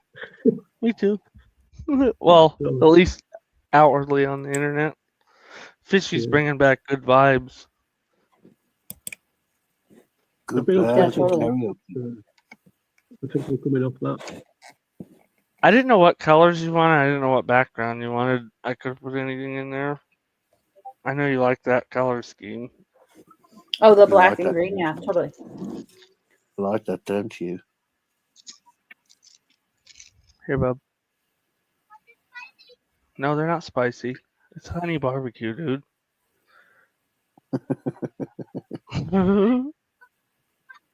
It's not hot. It's tangy. It's not hot. I promise. It's not burning. How's everyone feeling about Trump? What was that? How's everyone feeling about Trump? So far so good. Yet to be Mixed seen on into it. some of it. But I don't know. Yeah. Oh, we got 2 Brits on the panel. Yeah. How's the Frank British? Yeah. What? Oh, I know no, you're Simon. I can't think whose channel it is, but I used to talk to you in the chats. Casey's or Greenos? Trying to think where all he was No, at. it weren't Delphi. It weren't Delphi. Oh, It was true crime. Not Delphi. Yeah. There's only 3 crimes that are followed, really. There's Delphi, the McCann one, and Claudia Lawrence. So if it's anything else, then I've probably not followed it. I sometimes put quotes on, sort of, if there's anything about Manchester gangsters and I've met them and that type of thing, then I'll put a quote on underneath the video, It might be McCann. I do watch a bit of that. Yeah.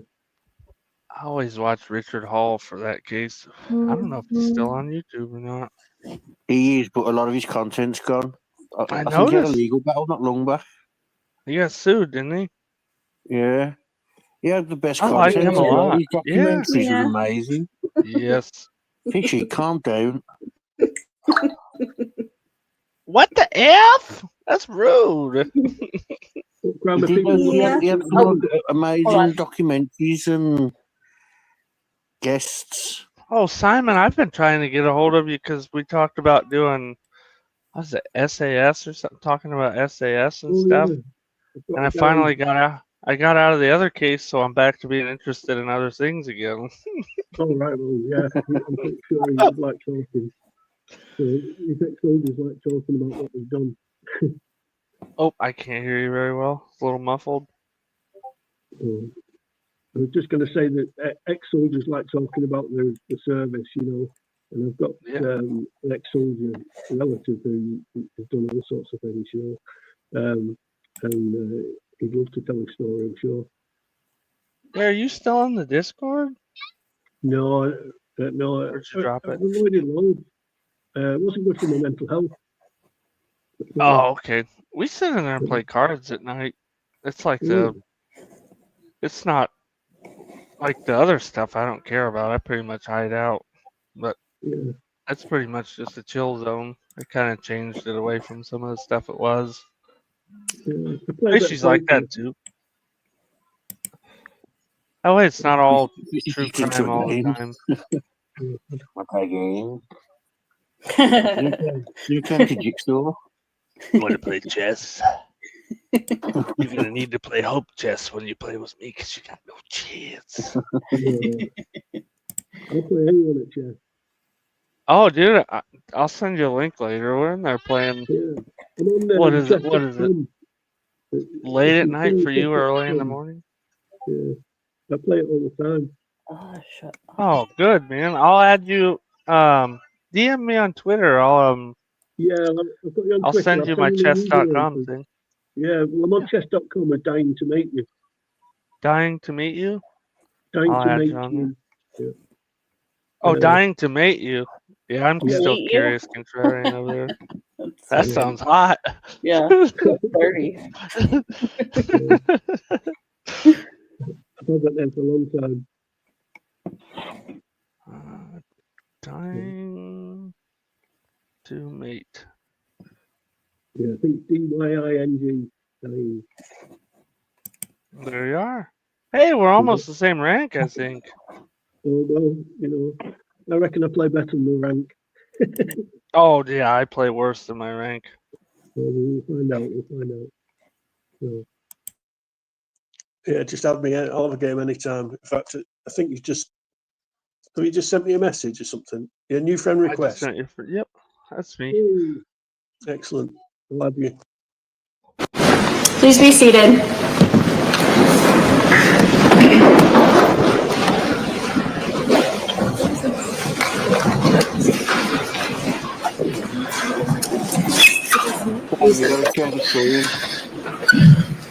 Ms. Nichols-Cook, we're back on the record.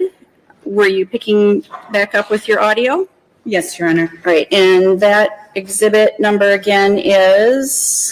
Your Honor, it's Exhibit 293. Okay. It has been tendered to the court on an external hard drive. There are 2 actual audio files in a folder. There might be a third one that is a duplicate of 297, so we will clarify that for you later. But at this time, conferred with the state. We are going to play 293 file 1, which is, these are the two files that were played in the underlying criminal trial. And Your Honor, as I indicated to Mr. Mullis's counsel that we're going to object to this line of inquiry. We agree that these are the same as the 911 calls that were admitted in evidence at trial, so we have no objection on that front. However, how we anticipate this line of questioning is essentially an attempt to have Sheriff Hemeseth try to determine on the spot whether he can hear it over the court speakers in this courtroom, whether the statements that were referenced at the trial. So if that's where we're going, I'm just going to state that we would object to that because his recollection at the time of trial and what was actually heard in that courtroom is what matters.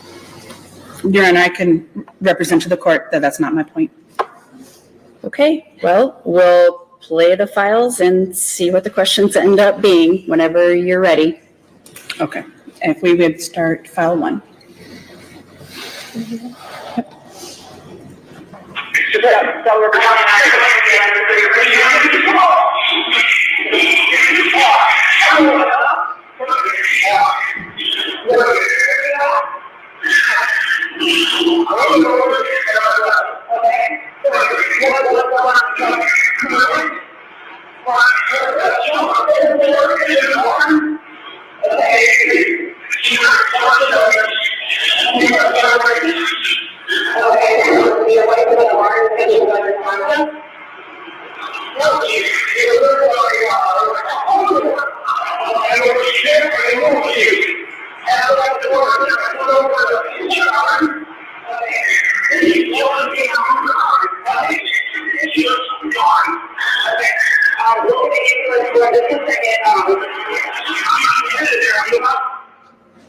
Pause it there for a moment. Mr. Hemeseth, do you know whose voice you're hearing on this recording? Yes. Who is it? Todd. Mr. Mullis? Yes. Do you know who the other voices would be? No, dispatcher. A dispatcher.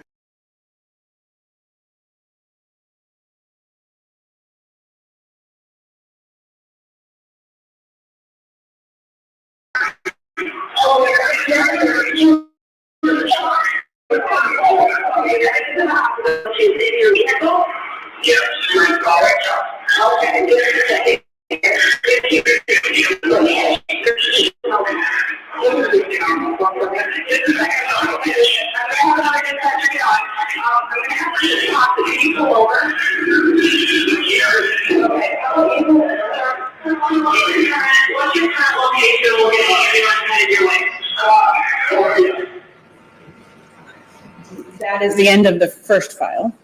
And so we will get the second file of 293 pulled up for you. Do you have an understanding of what was happening at the time of this, during this time period of the call? Sounds like he's in his vehicle. Do you know what kind of phone Mr. Mullis had? LG flip phone. For the younger people in the audience, what is a flip phone? It's a flip phone.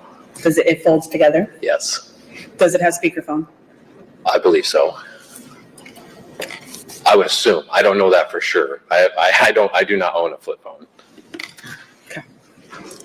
We will pick back up with the second file.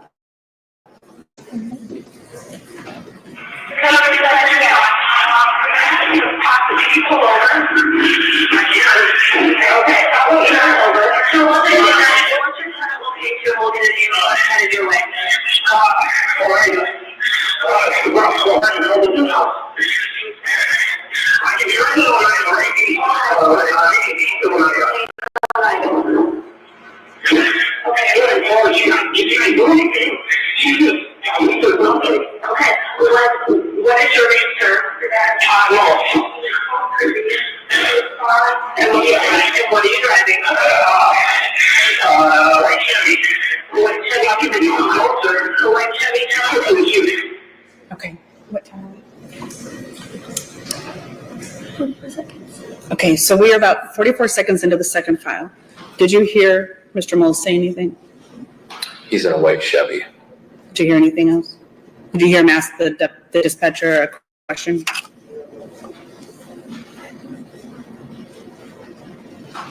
I don't remember actually, if we're being honest. No, I did. It's possible. At that time, what's your understanding of what the dispatchers are telling Mr. Mullis to do? I think they're instructing him to pull over, and they're going to start administering CPR. Have you had other instances in Delaware County where people have driven themselves to the hospital? I'm sure it's possible. Yes, I don't know of anything in particular. And we can back it up. We'll back this up just one more time for you. Maybe you can listen to see if you hear Todd ask anything else.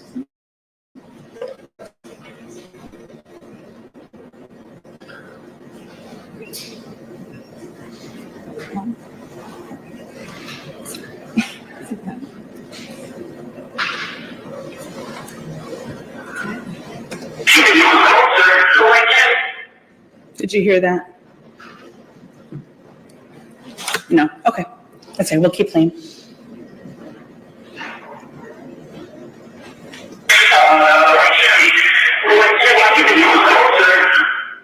Did you hear Todd say anything there? I can't understand what it says. Something about closer, maybe? Okay.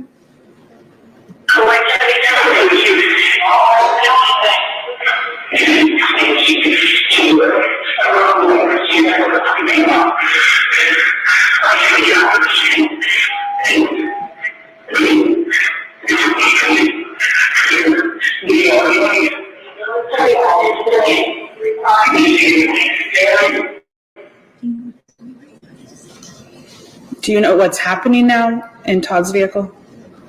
I believe he's performing CPR. Do you? Would be my guess. Do you? Your Honor, can I briefly budget a witness for the purpose of an objection? Very briefly. Go ahead. Sheriff Hemeseth, were you on this 911 call? No. Were you with Mr. Mullis while this was occurring? No. Your Honor, I'm going to object that this is calling for speculation, and it's asking for the witness to opine to what is said and what is occurring on matters that he was not personally present for. He has no personal knowledge of it. As to the trivia questions of what's said and when, I don't see how it's relevant. The court already has the 911 call in evidence. It already came out at trial what was or was not said, and that was a weight question for the jury. So Sheriff Hemeseth's belief based on this sound system, what he is or is not hearing and what occurred, is not relevant, and it's not helpful in the state's opinion to the court's ability to determine the facts at issue. Well, I would agree that I'm having a hard time figuring out the relevance at this point. I can move forward, Your Honor, if you'd like, and skip ahead. Okay. Okay. Thank you. Mr. Hemeseth, in your review of the other deputies' actions in this investigation, did you become aware that other deputies responded to this 911 call? Yes, Do you know if that was Luke Thompson? it was. And if I can fast forward to timestamp 6:20. Have you known Mr. Thompson for a period of time? Yes. Will you be able to recognize his voice? Yes.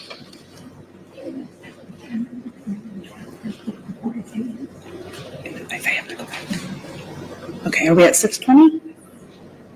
Okay, so my understanding, this is file 2 of 293, time code 6:20.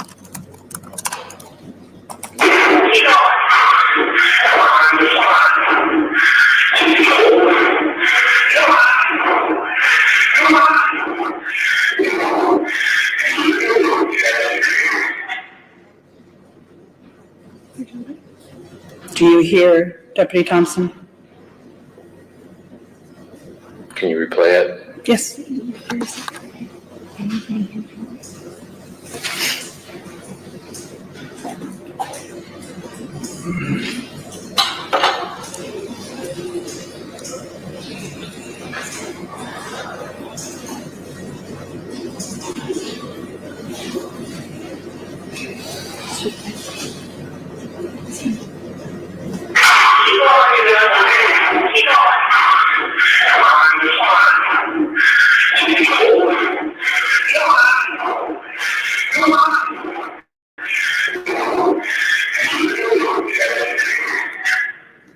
right there, did you hear? I don't know what that is. Okay. That's very hard to hear. Are you aware that W. Thompson arrived at the scene and started CPR? He did.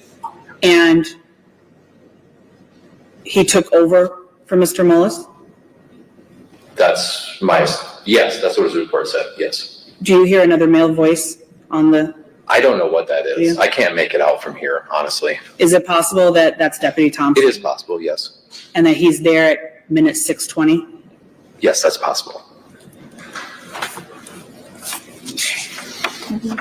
Do you recall at what point of this 911 call the tip said the statements were? I don't. If I directed you to the trial transcript, which has been marked as Exhibit 351, which should be Volume 5, page 89. I did not write down the line number. 89.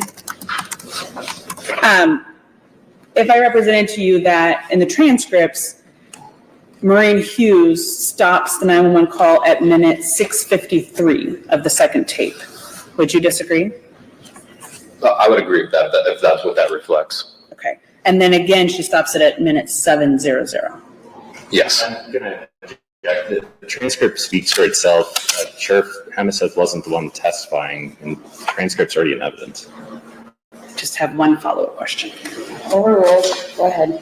Mr. Hemeseth, would these statements that you called Maureen Hughes about have occurred after W. Thompson arrived? Objection. This is, it calls for speculation. I don't think it's been established that Deputy Thompson for sure did arrive at 6:20. I believe the sheriff's testimony was it was possible. Well, yeah, I'm not sure that's really an evidentiary objection, but the witness can answer if he's able. I don't know what you're asking. If Deputy Thompson arrived at minute 6:20 and the alleged statements that Mr. Mullis makes on the 911 call are at 6:53, wouldn't Deputy Thompson have been present for them? I don't know if that's when he arrived or not, so I don't know. If you did, though. If I have a record, his patrol log, if I have another record that shows he's there at minute 6:20 of that 911 call or his testimony, he would be there at the time the tip said Mr. Mullis made other statements. I don't know.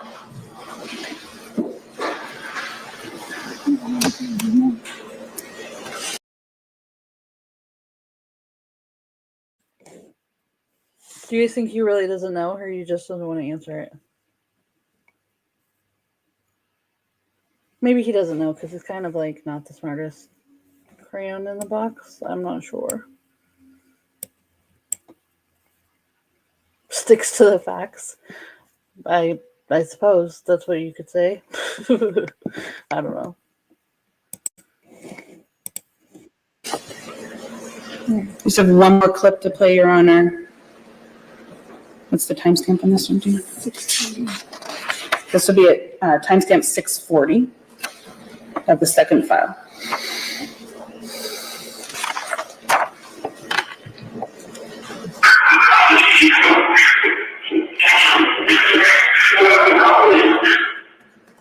Do you know what or who is talking there?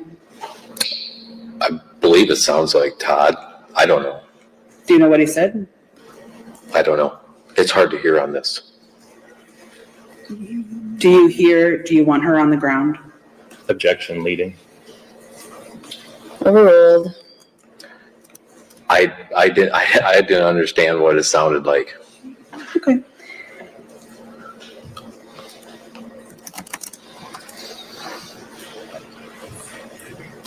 Did you do anything else? Did you do anything else after you got that tip to see if anyone else had heard those statements during the 911 call? No, I just told Maureen about it, and then that was her decision. Okay. And you were an investigator at the time, though, of trial in 2019? Yes. And you didn't ask Thompson or Holub if they heard those statements? I don't believe so, no. Did you ask the dispatchers? No, Did you review Thompson or Holub's reports about the 911 call? I reviewed the reports. Does those reports contain anything referencing a statement Todd made? No, Did you talk to any of the emergency first responders? no, Did you review any of their reports? no.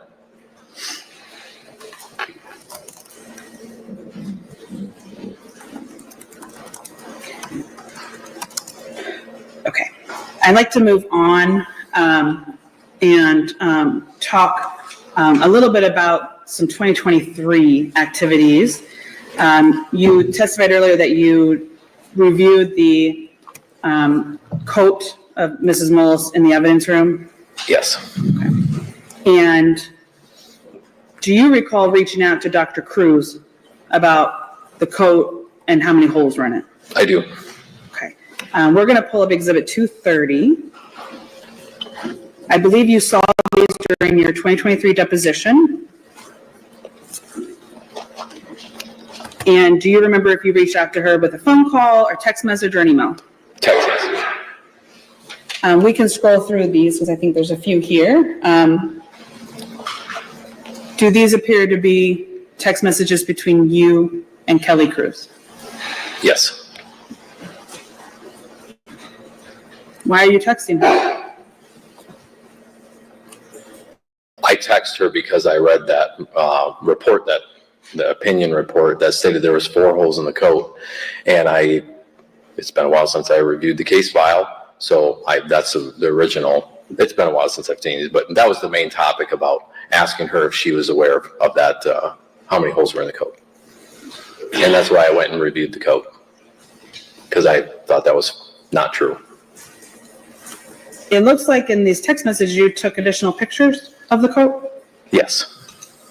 And then you texted them to Dr. Cruz? Yes.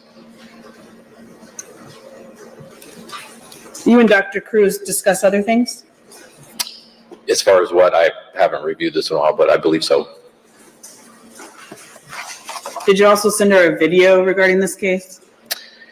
It wasn't directly for this case. It was another individual that's very interested in this case, but it had nothing to do with this case. It was a simulation of a chemical tote, and an individual that I think you know who that is simulating falling into it. Yes. That was very confusing. He's like, about this case, but it doesn't have to do with this case, but it has to do with this case. Like, what? Charles, you can come on here if you want to. If you act right.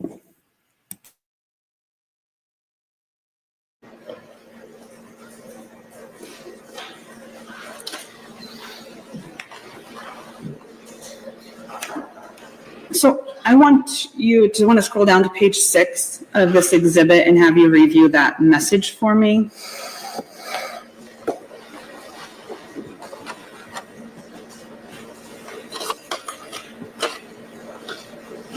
Do you know if you are the blue bubbles or the ones that appear to be gray or white?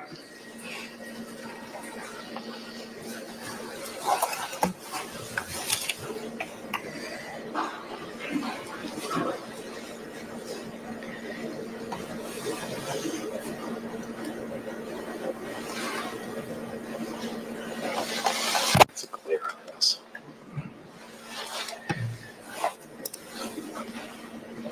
Can we make it any bigger? I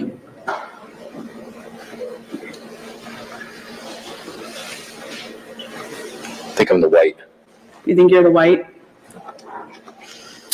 And what do you recall you and Dr. Cruz are discussing? It's this other person, this other video? Yeah. Okay. He was. And so the blue bubble, you believe that's Dr. Cruz's message?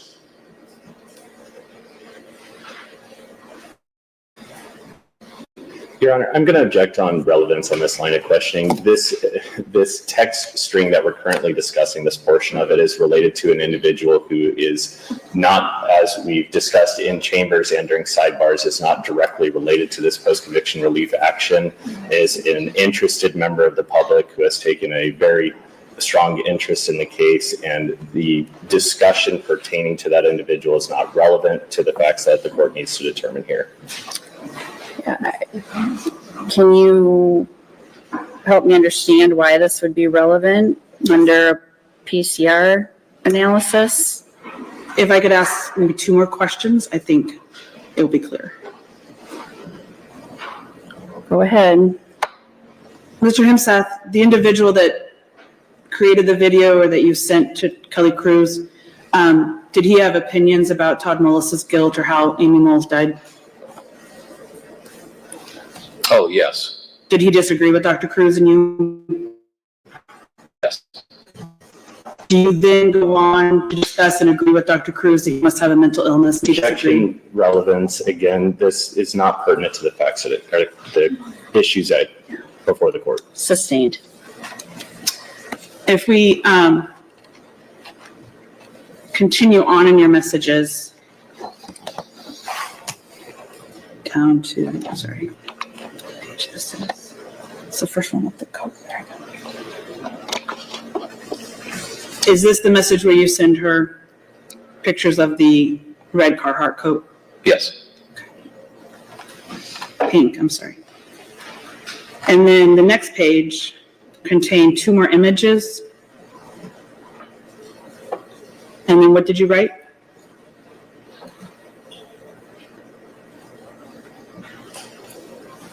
I don't know. I don't see it. I believe the text is in between the images. Oh, sorry. 5 holes. Were you referring to the coat? Yes. Did you have documentations in your reports anywhere else about the holes in the coat? I did not. Did you have Dr. Cruz's photos that we looked at earlier with the arrows? At that time, yes. Okay, and then scroll to the next page, page 9.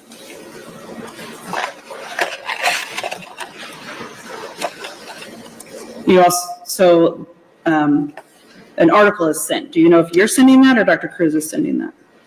I believe that'd be her. And then the next page, page 10, are you guys discussing the article?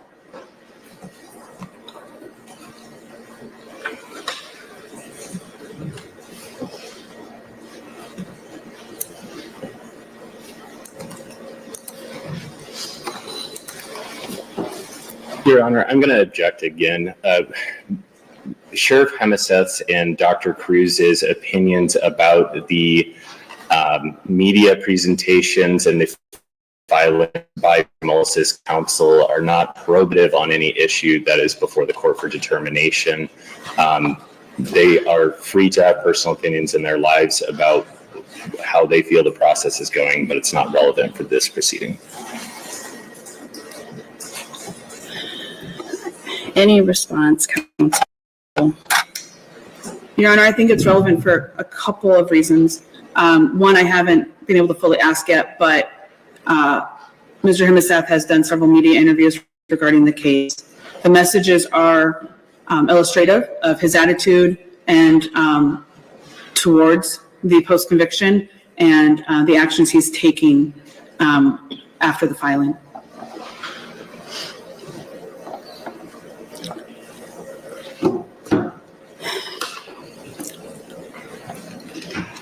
I will allow a few very brief further questions on this topic, and then I think we need to move on. Yes, happily. Again, this is a PCR bench trial. There is no jury here. Let's remember that and keep to the relevant, important issues. Yes, Your Honor. Mr. Hemeseth, did you and Dr. Cruz then discuss the PCR? Not in, what do you mean by discuss? In these messages, are you discussing the post-conviction filing? I believe she asked me a question about it. You say this is out of control. Are you referring to the post-conviction filing? I can't remember what that was in relation to. Okay. Were you open to receiving new information about how Amy Mullis had died? Yes, always. But you didn't read the entire post-conviction filing? I did not. You also spoke to Dr. Cruz on the phone during or after the post-conviction was filed. Did you? I believe that's possible. Yeah, I don't remember the dates and times I actually called her. Did you say in these messages that the experts got it wrong? Yes.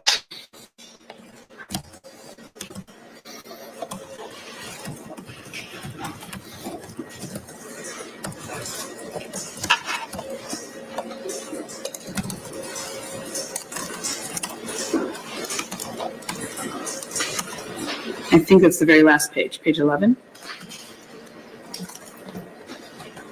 Sorry, I'm used to you being able to flip through your own exhibits. Well, my fault.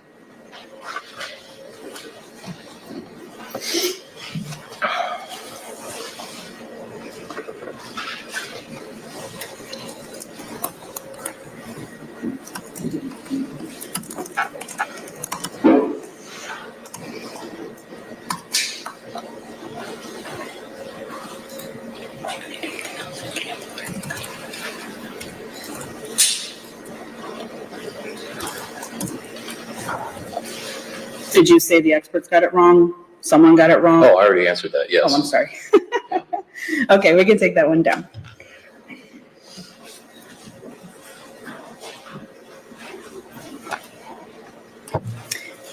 If the medical examiner's office missed something and were wrong that Amy Mullis' death is a homicide, would that change your investigation? Well, it would depend on what they miss. That's a pretty broad question. If she's wrong and it's not a homicide, does the rest of your investigation prove murder? I believe it does. Are you relying on the electronic evidence? Everything else in a whole. What else is there besides electronic evidence? Other witness statements. I guess I haven't reviewed any of the other depositions of witness statements, so I'm not up on all that. Okay. But I know there was a lot of witnesses called, and there's a lot of elements to this case. Are you aware of any evidence that Todd Mullis killed his wife Amy besides what was presented at trial? No. I know we talked briefly earlier, I think before the break, that you talked to Roman Gamble at DCI. Yes. Can you tell me briefly who he is and why? He's an Intel analyst. Do you know of where Dolly retired from DCI? Yes. What did you ask Roman Gamble to do in 2024? I asked him to take the Cellbrite extraction and the Google searches and to combine the search histories so as an easier workflow document for visual aid. And did you do that because your testimony at trial was being challenged in this post-conviction? Well, I never had that formal document made. That document's what Ward and I and Scott Rieger talked about. We never had it officially drafted, so I had Gamble create that document, merge the two searches. So you found that what you had from before wasn't sufficient, you needed something else? Am I understanding that? No, that's not accurate. It was sufficient, just a better workflow product. Okay, nothing further. Cross-examination? Thank you, Your Honor. Good morning still, Sheriff Emiseth. How are you? Good. Just want to ask some follow-up questions so we're on the same page here. And I'd like to start with the Google search document that we were just talking about with Mr. Gamble. You did a deposition in this post-conviction relief action in 2023, is that right? Yes. And at that point, it had been approximately 5 years since the investigation had occurred, is that right? Yes. And it had been several years since even the trial had happened? Yes. At your deposition, you were asked various questions, and your deposition's in evidence, of course, but you were asked various questions about the Google searches and how you came to certain conclusions at trial. Do you recall that? Yes. Was part of the purpose for creating this document with Mr. Gamble, was that to help refresh your memory of how you came to certain conclusions? Yes. And that was given the passive time, things like that? Yes, created a better workflow document for visual aid. You asked some questions about completing reports in this case. Did you complete any reports in this case? Yes. And did you document portions of your interviews and investigation that you thought were important? Yes. But you didn't document every single action you took, everywhere you drove, is that right? Is that typical in an investigation to not document every single thing you do on a day-to-day basis? Yes. There was some testimony where you referenced that you didn't have access to reports prior to your testimony today. Is that in part because your case file, your reports, your evidence were provided to the state, the prosecution team as part of this post-conviction relief action? Yes. So it's not as though that you have somehow had the reports were taken from you for any other reason, right? Correct. You were asked a question about your theory on November 10th, 2018. Do you remember those questions? Yes. And this call came in from Mr. Mullis and his son as a farm accident initially. Is that right? Correct. So the approach to the investigation was reliant initially on that representation? That's what the deputies had told me, yes. So was it only after the investigation and the autopsy, those results and information that led you to determine that the investigation pivoted from an accident to a homicide investigation? Correct. So any steps you took in those initial hours and days were a result of how it was reported to you. Would that be fair to say? Yes. You were asked questions about former Deputy Rowley. Can I clarify, was it your understanding that Sheriff LeClaire, your predecessor, had confirmed via I think you called it the AVL system, or the GPS, that Deputy Rowley was nowhere near the Mullis farm? Correct. And when you say that Rowley was cleared, you don't recall specifically the exact time frame of when that AVL data was reviewed, do you? No, I don't. And the AVL system, Sheriff LeClaire is the one who reviewed that? Yes, he's the only one that has access. But you were aware in the flow of the investigation that Deputy Rowley was confirmed to not be in that area? Correct. And for whatever reason, that wasn't preserved, but it doesn't mean it didn't happen, right? Right. There were some questions about the autopsy, and you were asked how many holes they found in the coat or clothing. Do you recall that? Yes. And you had prior testimony where you were trying to recall how many holes they observed at that time. Do you remember those questions? Correct. And you thought it might have, your recollection at the time of your deposition was you thought maybe they had counted 6. Do you remember that? Correct. Would it be fair to say that regardless of your memory, that you would defer to the notes and the subsequent viewing of the clothes for what the evidence actually shows? Yes. So if the evidence shows there's 5 holes in the clothing, you would defer to what that shows? Yes. Regarding the Google searches, you were asked some questions about the harvest season and when planting is. And there was some, actually first, let me go to, there was questions about UTC time, which I believe is Universal Time Code. Does that sound right? Universal Coordinated Time. Thank you. The purpose of your investigation with the Google searches was not to determine what time the searches were, was it? No, specifically the content. So that was your focus, was the content of the searches? Yes. You were also asked a question about Miranda warnings. And to be clear, you were not in the truck with Agent Turbot and Mr. Mullis, right? No. So if Agent Turbot had read Mr. Mullis his Miranda warnings at that time before asking any questions, you wouldn't have been personally aware of that? I would not have been present. And the only other person in that vehicle besides those two is a former deputy who is unable to testify for other reasons, right? I don't know if he was in the vehicle or not, but yeah, you are correct. And that's because he has passed away? Correct. Thank you.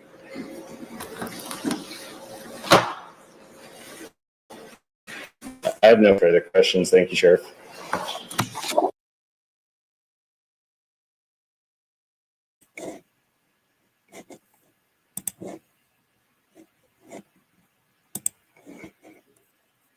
Oh, apparently I can't unmute people that muted themselves. Whatever. But yeah, like I was pretty sure before that this guy was innocent, but like I'd say I'm like 99% sure that it was just an accident. You know? Anybody else? I don't think the evidence that they got supports the story that they're trying to give. So, and like I think that multiple people said already that if you tell somebody what you want to hear when you play files like that, you're going to hear what you want to hear. So, what they tell you to hear. So. Do you know what like annoys me about like the state or the prosecution is that like once you get to a case like this or whatever where they're like defending their side, it's like shouldn't they be going after the truth and not be going after like preserving like their narrative or whatever? Because I hate it when I say or whatever. But anyways, like I don't understand why like they're all, oh, that's, you know, about like listening and telling them what he hears or whatever. They're like, you can't do that. But that's literally exactly what the prosecution did in the trial. Like to tell them, you know, they're like, I don't see how that's relevant. I mean, kind of relevant. Bye, Mustang. Oh, are you leaving? Don't leave. You can stay. Everybody can get along sometimes. You don't have to like each other or whatever. Usually, like factors down to like the money that they spent on having the trial in the first place, and then things like the conviction rate percentage and all kinds of other stuff. And the prosecution will try to pull some BS off using that kind of stuff too. So. Although I will say that the cop in this case, I feel like he is trying to be like honest as much as he can, you know? Yeah, I agree. Honestly, I thought he was just going to say, "Oh, I hear what you want," and blah blah blah, but he didn't do that. Yeah, I mean, he doesn't seem like the smartest guy, but he does seem like he's like being honest about stuff, so that's good. I wouldn't say the same for like I really wish like I think that this case kind of like relates to Delphi, but I always see like every case through that lens, so it's kind of annoying. Right. Yeah. Anyways, that's all. What puck? What the puck? What are you talking about over here?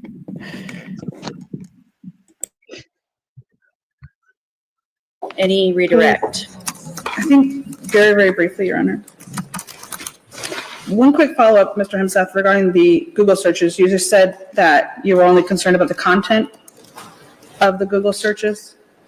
That was the main focus, is content. Did you do any investigation to determine who created the searches or did the searches?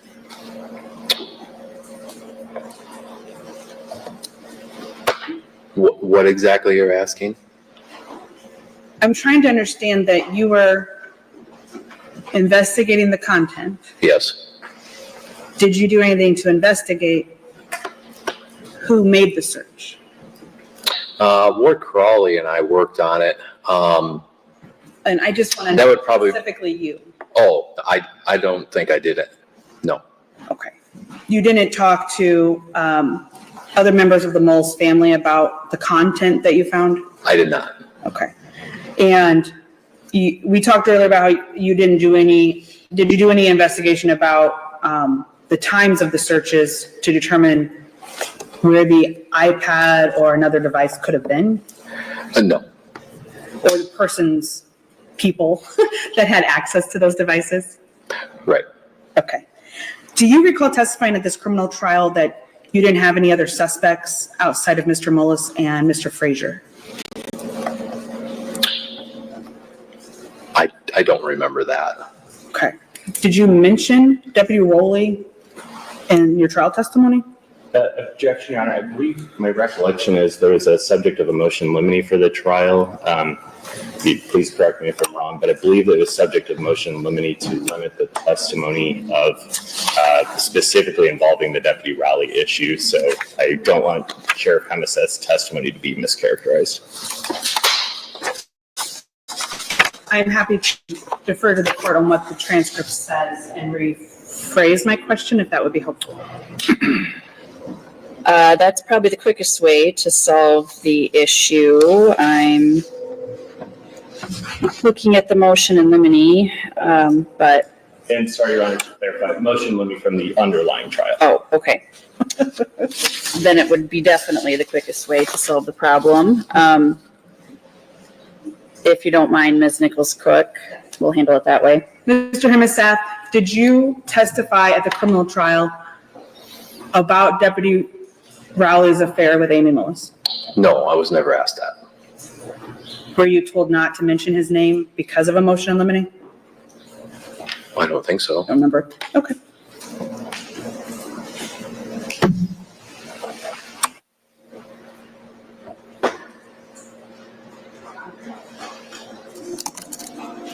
Can I just one more round? Certainly.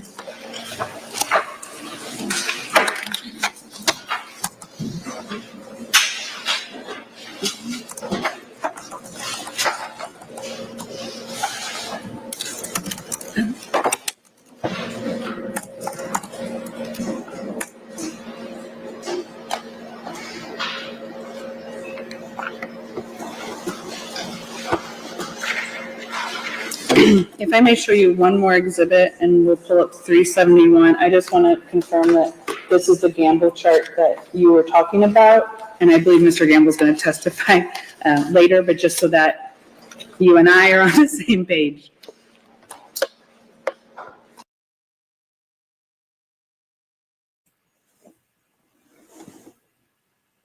Badgering the chatters. I was just asking because she said that she was on the fence. I didn't know if she felt like that now. But I guess maybe she just started watching it. So I'm like, how do you feel now? How do you feel now? Objection. Now Huh? she's Now she's misleading the chat. Whatever. Dude, he's innocent, right? Anybody? You guys didn't see the first 2 days. So. No, I don't know enough. I mean, from what I've heard today, no, I've got nothing. I need to hear that phone call again because when they played it, it was inaudible. Yeah. True. Unless they got something they're going to pull out, I don't think they proved their case. That's all. If I remember the old case before. Why is there a motion in limine when it's going to be a bench trial? What's coming up? She clearly stated it was going to be a bench trial. No, because he's already had a trial. He already had his trial. He was found guilty. This is a post-trial same thing or whatever. He had his appeal. I think he had 2 appeals actually, but his lawyers in both like his trial and the appeal were like crap. They were definitely crap. And like, so this is like the first time he's actually gotten to like argue like the evidence of the trial. And like, they have a pretty strong case. Like if this had been his case at his first trial, I don't think he would have been found guilty. And hopefully this. But she said it's a bench. What I'm saying is, she said it's a bench trial coming up. Is there not a trial coming up? Well, it depends on how this, what they decide on this. Like, if she could let him out on this, she could say he can have a new trial, or she can just like let it be like this would be his last chance to get out. Like, so is this the appellate court? I think it is kind of, but I don't know exactly. Dan explained it a little bit earlier, but I don't think I listened well enough because I don't. Does it have something to do with like new evidence or something found by the defense, and when new evidence is brought in, that they can go to trial again and all this other junk? I'm not sure of the situation, but I think it is something. I'm sorry, I didn't know I was muted. Can you hear me? Yeah, now we can. yeah. Oh no, this is not a direct appeal, but they can bring new evidence into this. That's what I thought. Yeah, it and sounded this like judge you- can basically get a new trial going if they do well enough to please the judge in this one. How nice is this judge, by the way, guys? I would. I mean, well, I guess judge is a judge, right? No, we'll see. I'll say we'll see. They're also being good lawyers too, I think, or not, or they're behaving. Most trials are like this, fishy. Well, she scheduled 10 days for this, which is like it's not even a whole. It's not a trial or anything. It's just fucking like the post conviction relief. I guess I don't know exactly, Yeah, but like Delphi's, that was a fiasco all the way around. Most of them aren't like that. Or but do you hear how she says like, oh, we'll hear it and then we'll go through like the arguments afterwards, just to get like the case like gone through and stuff, and like actually hear what's behind their arguments. I think that like Judge Cole like denied everything without hearings, and so I don't know. Yep. Don't base any of the stuff on that one. That's a weird. I tried telling a lot of people that trial was weird. Yeah. Yeah. What? Stop it. Okay, I just kind of wanted to pause it to let it like. Hopefully, it won't lag as much if it's like already played through, so we can go back to it if y'all want. Does anybody have anything else to say? I would just like to say. What? I was expecting him to do that actually. Okay.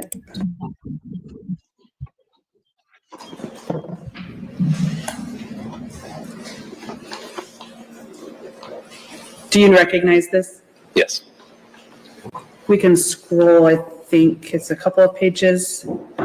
Should be like 6,400 searches at the bottom.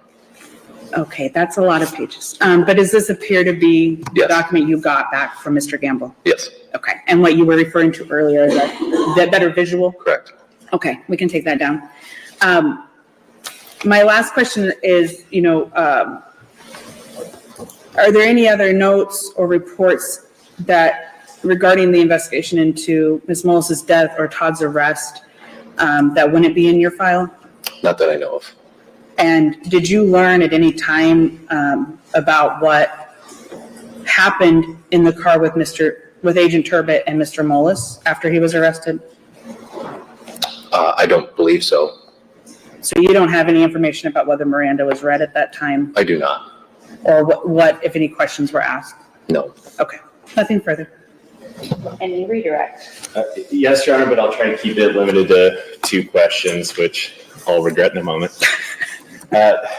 Sheriff Hemeseth, we'll try to get you out of here in a second. I just wanted to clarify, so you were discussing your investigation, the Google searches, the cell phones, all of that. Was all of that done with the assistance of other agencies and other investigators? Yes, multiple. So that included, I think you referenced Ward Crawley, who was an ICAC or DCI investigator, DCI agent Scott Rieger, all of those people? Yes. So your conclusions about digital evidence was all related to the totality of your investigation working with those other people? Yes, it was a team effort, yes. And then final question, your testimony here at the trial, your depositions, were you truthful to the best of your ability and your recollection of everything given the passage of time? Yes. All right, I appreciate it, Sheriff, and I have no further questions. Anything further, Ms. Nichols-Cook? One question, Your Honor. Have you filed any supplemental reports to correct your prior testimony at trial? I don't believe so. No further questions, Your Honor. I just want to make sure that we have agreement on the exhibits before the witness leaves. Okay. Do you want to confer with Mr. Bakke quickly off the record, or? Make sure the photos from 311, the Thompson report at 300, sheriff cover, Thompson's report. Do you have the policy completely?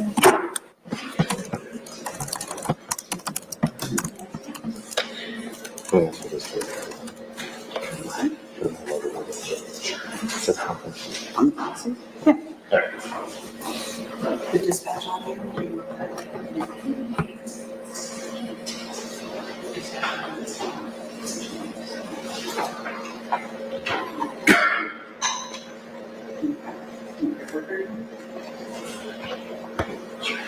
Okay, so Your Honor, I think we're in agreement that we would move to admit Exhibit 311, the photographs from the Delaware County Sheriff's Office, to formally move to admit 300, Deputy Thompson's report.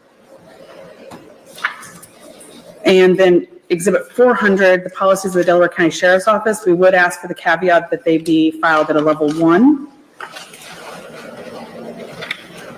And then Exhibit 297, which is the dispatch audio recording, we did not play that this morning, but we would move to admit it upon agreement for completeness for the record.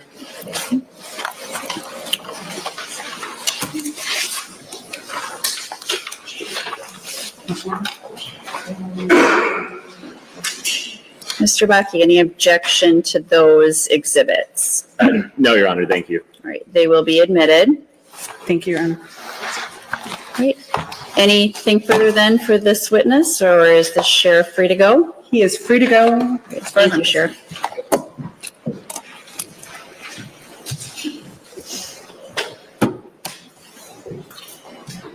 Okay, are we returning then to Dr. Nye? Your Honor, we did not have a good place for Dr. Nye to wait in the building. She is nearby. I'm wondering if the court might be amenable to starting our lunch break on the earlier side and reconvening at 1 o'clock or something in that time frame. If not, we can get her, but she is nearby. She's not in the building. That's fine. We can take our lunch at this time and plan on resuming then at 1 p.m. Court is in recess until then.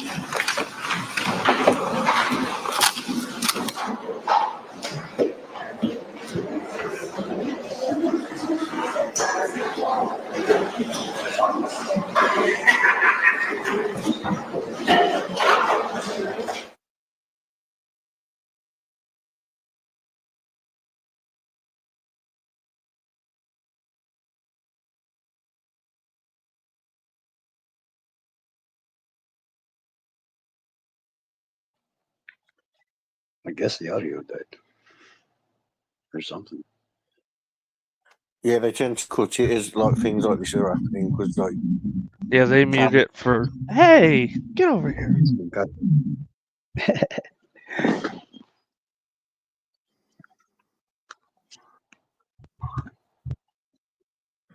Yeah.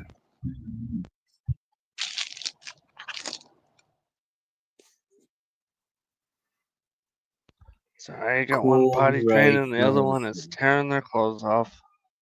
Yeah, you are. Oh, he's got a big forehead. A 5 head? Yeah, go on what you just said, Dan. Yeah, most cases aren't like Delphi when he hits court because they're all friends behind the scenes. Do you know what I mean? Like the lawyers, the judges, they're all friends.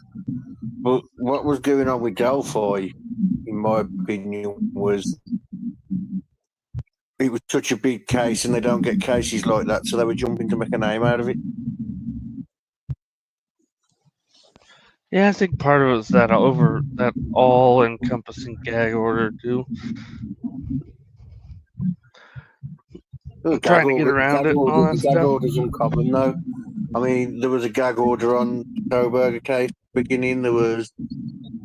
I agree that the gag order should have been lifted at some point before when the hearings started. You know, the pre-trial hearings when that started, the gag order should have been lifted then because things was coming out then. Do you know what I mean?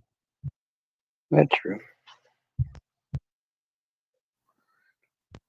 It's like something's just been released in the Coburger case, and I think it's the What was it? I seen it last night, but I couldn't find nothing on it. Just this, the guy who does Let's Talk About It. That guy, that lawyer. What was it he said?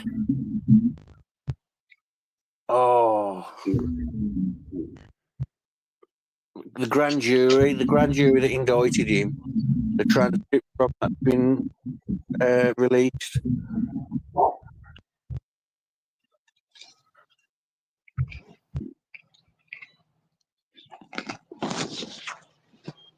He was saying, he says, what was it? I think that's his channel actually. Let's Talk About It. And he was saying it should never have been sealed in the first place because there's nothing in there that would prejudice the jury or prejudice the defence. He says so. It should have always been out there, but I didn't. He said he hadn't read it yet, so he'd done the video explaining it, but he hadn't gone over it yet. So, and then I think there was Lawyer Lee, but I couldn't be bothered with her last night. So I was looking for. I was waiting for Court TV. I'm waiting for Court TV to do it because they're the best of the worst. I want lawyer. He's the best because he looks at all sides. Yeah. I like potentially criminal a lot. He's a little more defense leaning on that case in particular. Potentially criminal. Yeah, it's that Discord I sent you the other day. Oh, okay. He's not a huge fan of what Gall did in that case, but he was one of the first ones to be hyper realistic on the appeal thing. He came out immediately and tried to tell people it's probably not going to work and all that good stuff. That's what he did. He's out of Cleveland. That's what he does for a living. Yeah. I don't think Gold did too bad. I think there was like one or two things I would have been like, wait a second, you need to go back and check that. That's every. We'll see. It's just got to play out. Hey, I don't want that. You can play with it. You little punk. We'll find out in the appeals. If he gets an appeal, then she did a terrible job. I'm ready for YNW Melly. I think the summer's coming. Oh no, the retrial and stuff. Oh hell yeah! Did you hear we about got Koberger in October, I think. Dude, we have a cult coming up. It's a transgenius cult of murderers that killed 6 in 3 different states. They're going to be trials in every state. It's insane. I've seen that on Cinema Show a few weeks ago. Gotta be quiet. The trans cult. Mm-hmm. Hey, I've never heard of that. Yeah, dude, they're like the Someone posting about it on Twitter. Some weird Manson family geniuses that went to all these different colleges. Aren't they calling it something else? They're not calling it trans cult. They're calling it the Zizzy or something like that. Zizzy or whatever. The Zizzy cult. Yeah, but they're blaming it on something else. Not the fact that they're all trans. They're blaming it on something else. They say something else that I don't know. It's not religion. But I know what you're on about. Cause I remember you mean that group that you mean? Yeah. Yeah, they were in some group at Berkeley, but they were like the only members, so I really don't count that one or whatever. But yeah, on the news they just keep calling them ZIZI or whatever cult or whatever. Yeah, it's definitely the same one. But yeah, basically they're all men that are transitioning into women, and all couples, I guess. One of the members' parents were murdered, and then the gun that was used in it. Oh, and then their landlord was murdered. Well, they tried to murder him. They failed. They got arrested, and one got killed. I'm going to ask you to behave for you in the chat. Thank you. Yeah, then they murdered him. Yeah, I've seen that on Twitter, Charles. To be fair, I've seen like a little news clip on it, and yeah. Yeah. I'm just waiting to see if all these trials are going to start around the same time in all 3 states.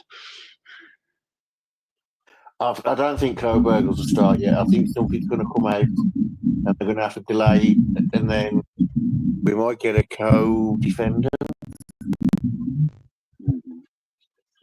And what? Coburger? Mm-hmm. No, that don't make no sense. Listen, I was listening to the hearing the other day.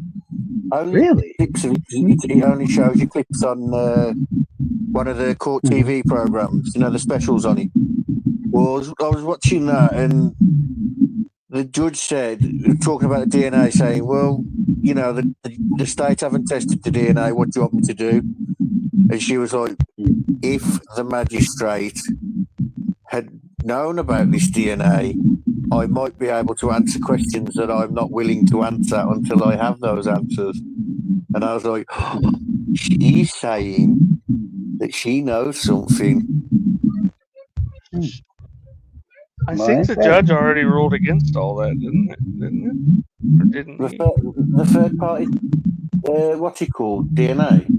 DNA that was on the rail and DNA that was in the glove? Yeah, but they're saying that the drug might have been planted or something. I keep hearing about through the grapevine. The judge can't rule on that. At the end of the day, was that what criminality was doing last night? If the state says that they won't rule on it, then if the state say they won't test it or anything, then it's up to the defence to test it. No, or the defence if they can't afford it, do a fundraiser. I'll donate to it. It'll be paid for by the state. You know, I don't know how that stuff works. Yeah, it's paid for by the state. The same thing happened in Delphi. They were saying something about the DNA in the pre-trial hearings, and the judge said, if you want to talk about the DNA, go and test the DNA, do the work. She says, but I'd like to remind you, if that comes back as Mr. Allen's, you will have to hand it over.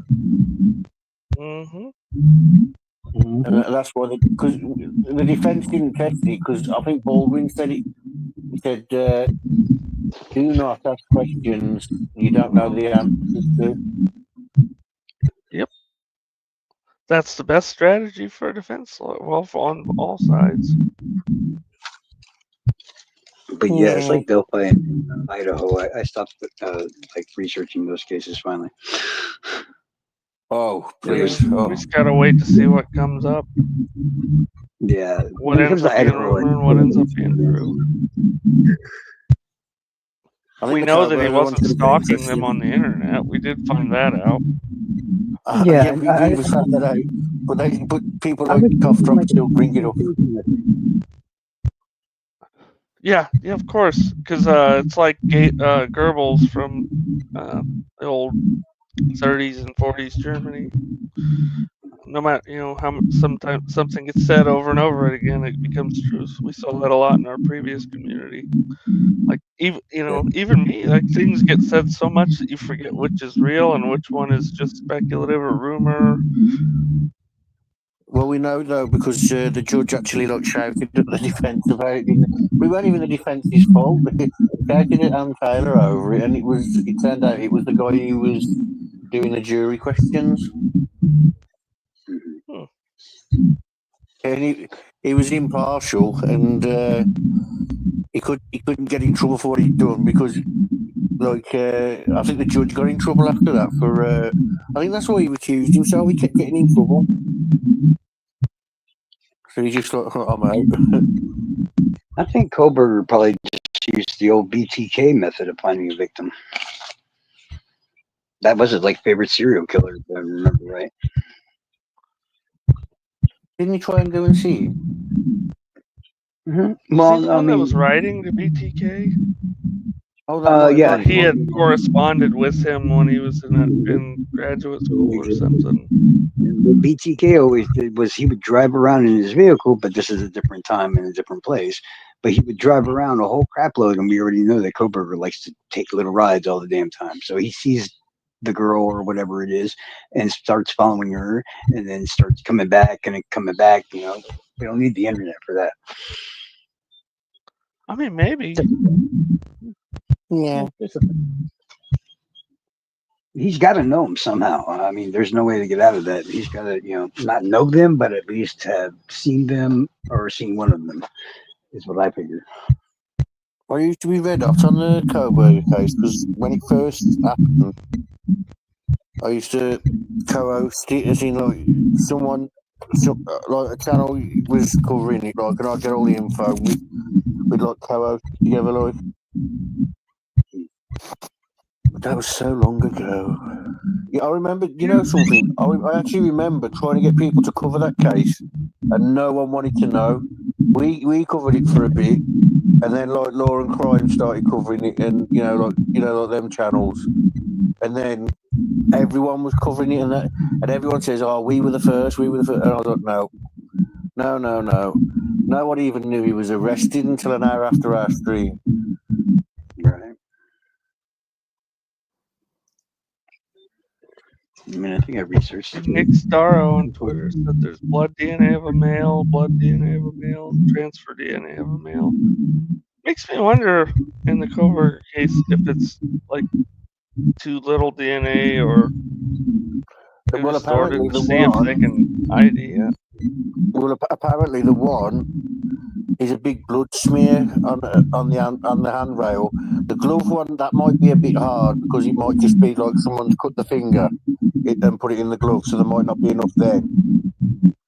And I don't know about this transfer. I've heard of the two bloods. I haven't heard about is the transfer what they're on about, like what's on the thingy though. I would think sheath. transfer would be DNA, right?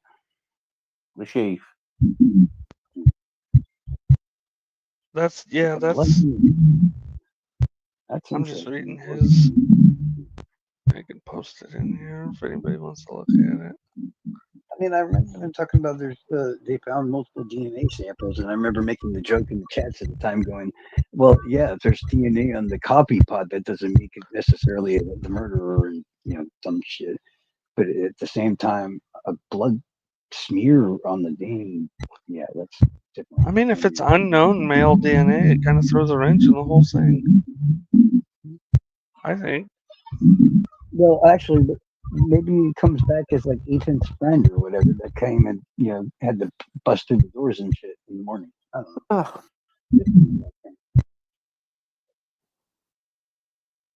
After Delphi, I don't trust anybody and what their police work is. So yeah, you should take that to every case. Mm-hmm.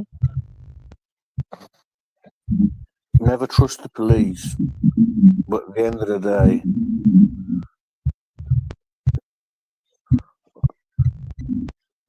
Oh my God. Delulu, if you're in the crowd, behave yourself. Stop it.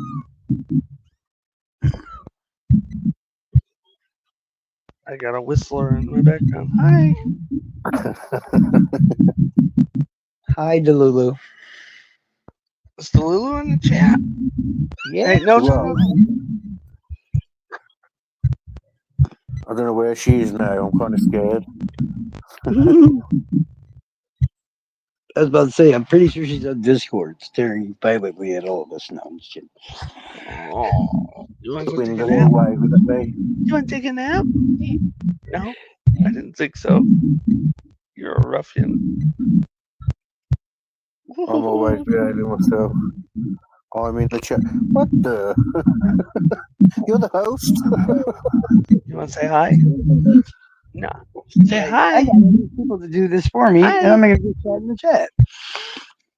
Lizzie, you can say hi. Say hi. No, don't wave. They can't hear you wave. Say hi. He said, Hey, Daddy. Nope, she's just waving. Oh, that's real I can't nice, show you on camera. That's real nice. I'll just mute myself. Yeah.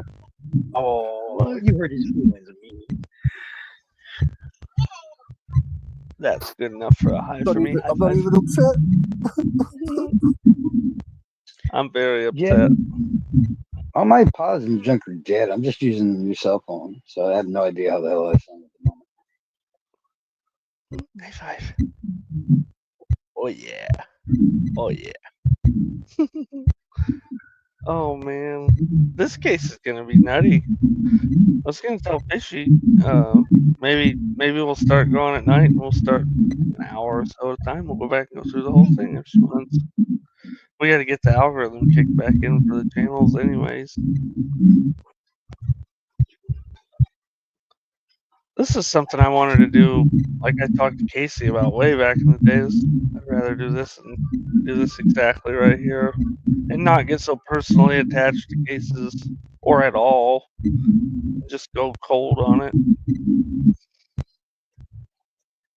I think there's a lot less fighting and stuff when people aren't attached to whatever team or Ain't that the truth? whatever it happens to be. Yeah. Yeah.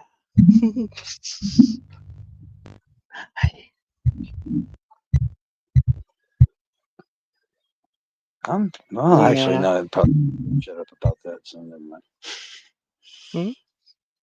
No, I was gonna be like, what shocked me more than anything was the fact that none of y'all covered that, and then I stopped myself and I was like, never mind, I'm not gonna talk about that.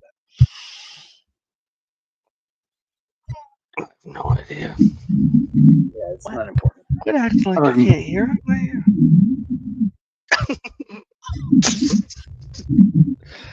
That's my belly. Oh, ouch, ouch. I'm not a jumping jamboree. Yeah, I'm not. I can't jump on my belly.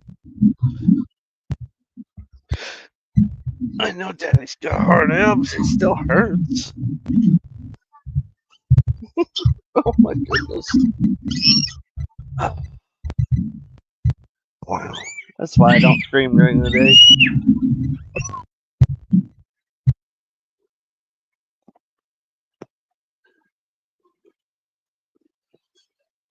I got these little guys. Whoa! Haley's doing okay? Do what? Yeah, she had an exam, school stuff. He's in nursing clinical, so it's like full time. These guys kick my butt. And each other's butt, apparently. Holy cow.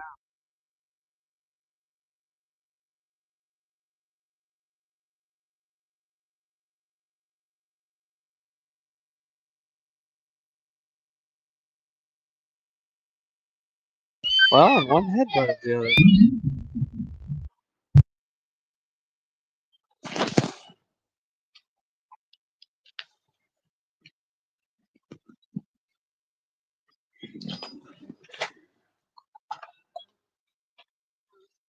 Lovely. No, it's just me here. Awesome.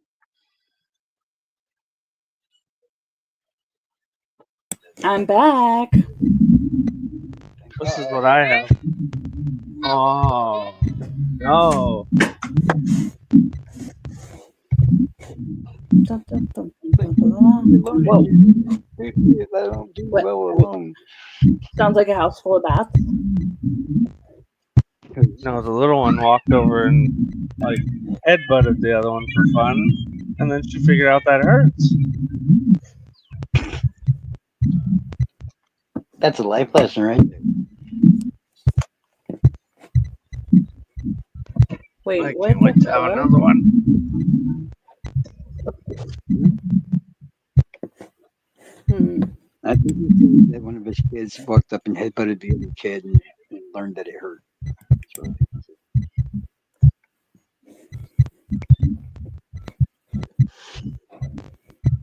Loves it. Love it. Whoop.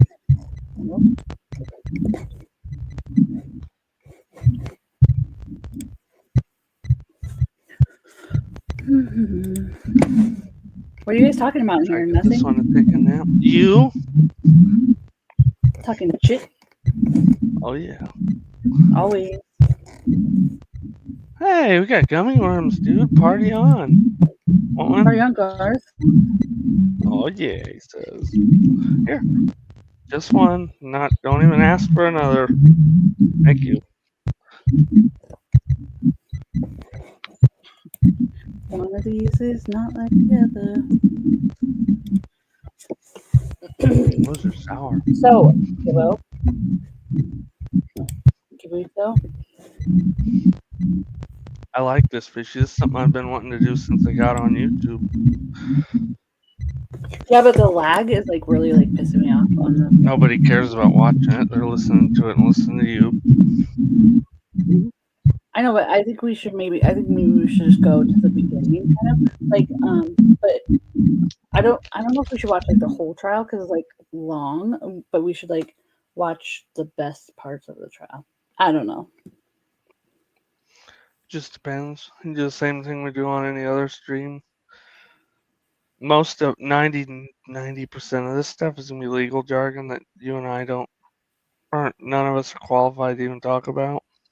Yeah, but that's the thing with like AI and shit. Like it's like we just easily look it up. It's not even that hard.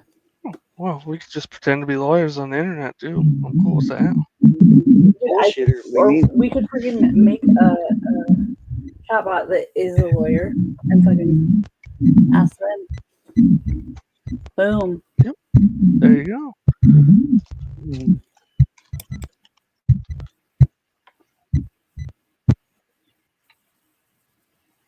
Can't we just kidnap a lawyer from the gym? Explain it to us. We should kidnap a lawyer? Is that what you said? Yeah, find a lawyer. No, that one Discord I put you guys all in. That guy's good to always tag him every once in a while and ask him up to. Unlike a lot of our people that we hear on YouTube that talk about stuff, he actually is a defense lawyer and does that for a living. Most of them are other types of lawyers. They know law, but they don't have the practical knowledge. Dude, I don't want to play this.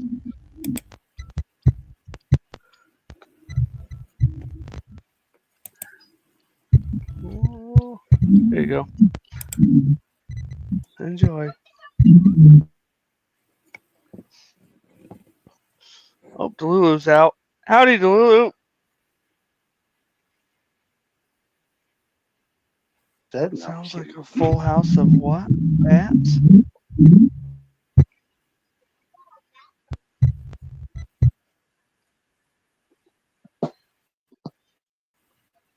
Howdy, bossy.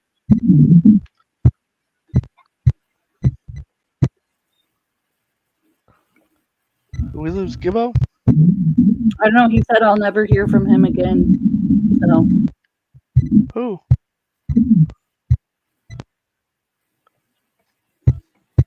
Because I said I don't want to hear you, Gibbo, but I didn't want to hear his crap about me being gone for so long. Oh. He's probably tired. He's up all night. I think we all were. You guys are world champions. I slept for like 1 hour, okay? I didn't sleep yesterday either. I'll probably have to go to bed soon. Oh. I wonder if that's my kid or if that's Charles' background. I can't hear him. I don't think I have it. That noise? So much. That is my daughter. Or that noise? Who knows? I guess he's playing SpongeBob, so that might be the noise. If it's on my end, I might be able to either turn my thing down. I can't even hear it.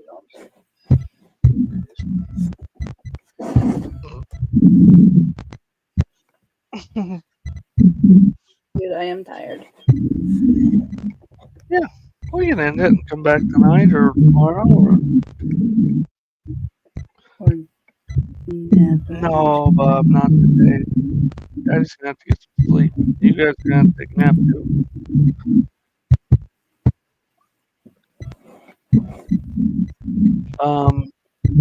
AI says scrap it and get a new one. Company can afford it.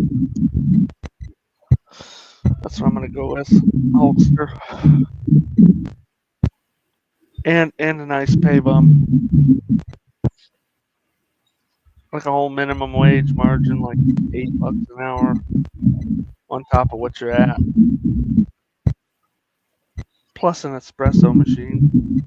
And a sloppy toppy. Mm-hmm. Like free hookers for everybody in the break room. That should be covered they under don't want to health go too expensive. They're going to be Thai lady boys.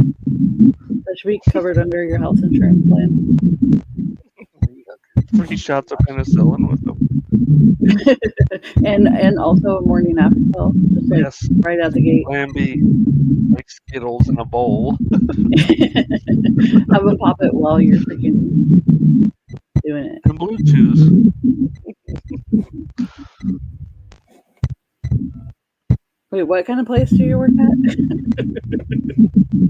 The kind that makes things and stuff.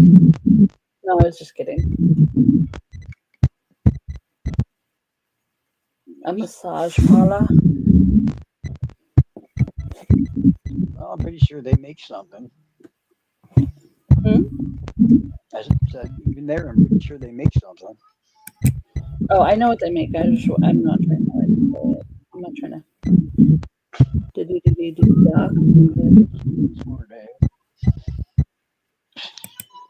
This is the worst part about being the fun parent, because when it's nap time, neither one of them ever wants to sleep.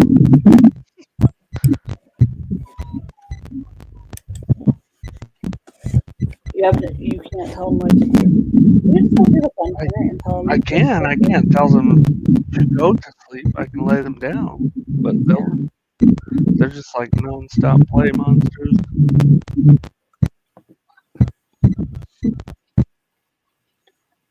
That's a cowboy?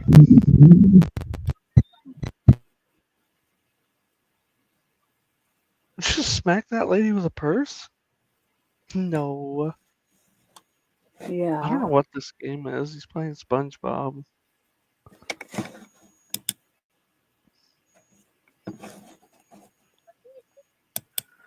I don't know, bub. Talk to... Oh, oops. What is it? Madam Cassandra.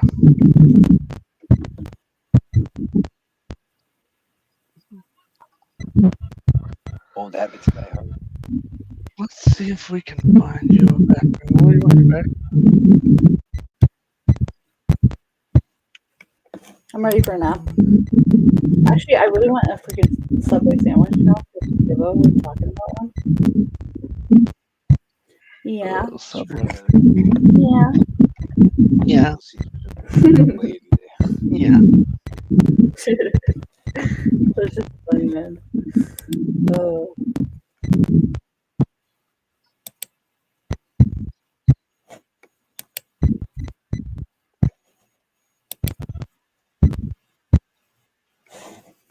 I wonder if that blood smear they were talking about on the airplane was maybe something Cobra were playing.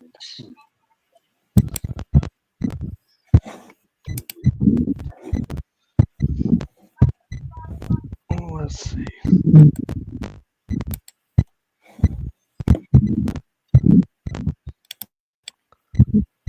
I think I'll kick sometime. I want to watch Toxic Avenger.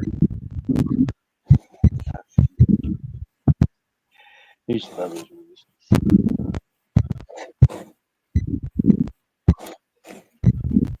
Todd, you bought your farm in 1999, correct? My first farm, yes. And that was before you met Amy? Yes, it was. And when you say your first farm, how many farms do you currently have?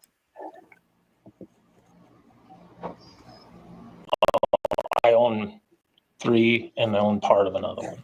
And then your dad is a farmer? Yes, he is. And your dad's farm is right next to yours? Is that correct?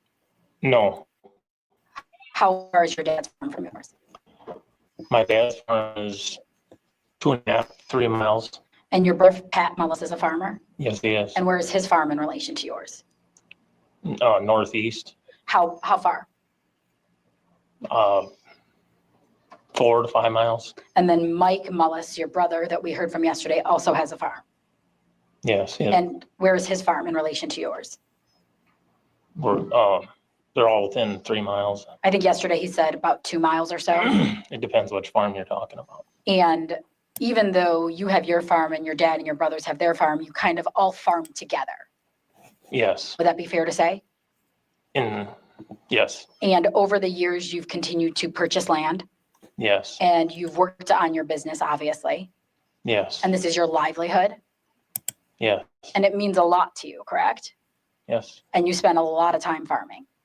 Yes. And you didn't initially have the hog barns, correct? I had older ones. And then you got new hog barns, would that be fair to say? Yes. And when was that? The first one was in 2012. And then when did you, so I know you have 2 hog barns currently, correct? Where I live, yes. And when did you get that second one? In 2014. And then the hog barn business, is this, do you, Pat, Mike, and your dad, are you all part of that? The 2 at where I live? Yes. I own them. And Does Mike also have a hog barn? yes, And does your dad and Pat also have hog barns? Pat does not. And you've continued to purchase more land, like you said, correct? Yes. And you love being a farmer. Yes. And in fact, when you've talked about before about how your dad is so proud of you and your brothers for being farmers. I've heard him say he's proud of it, yeah. And Tristan was really getting into farming with you, correct? Yes. In the last couple of months before Amy's death. His whole life.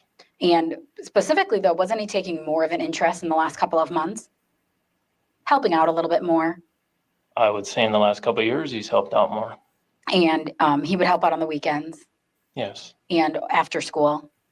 Yes.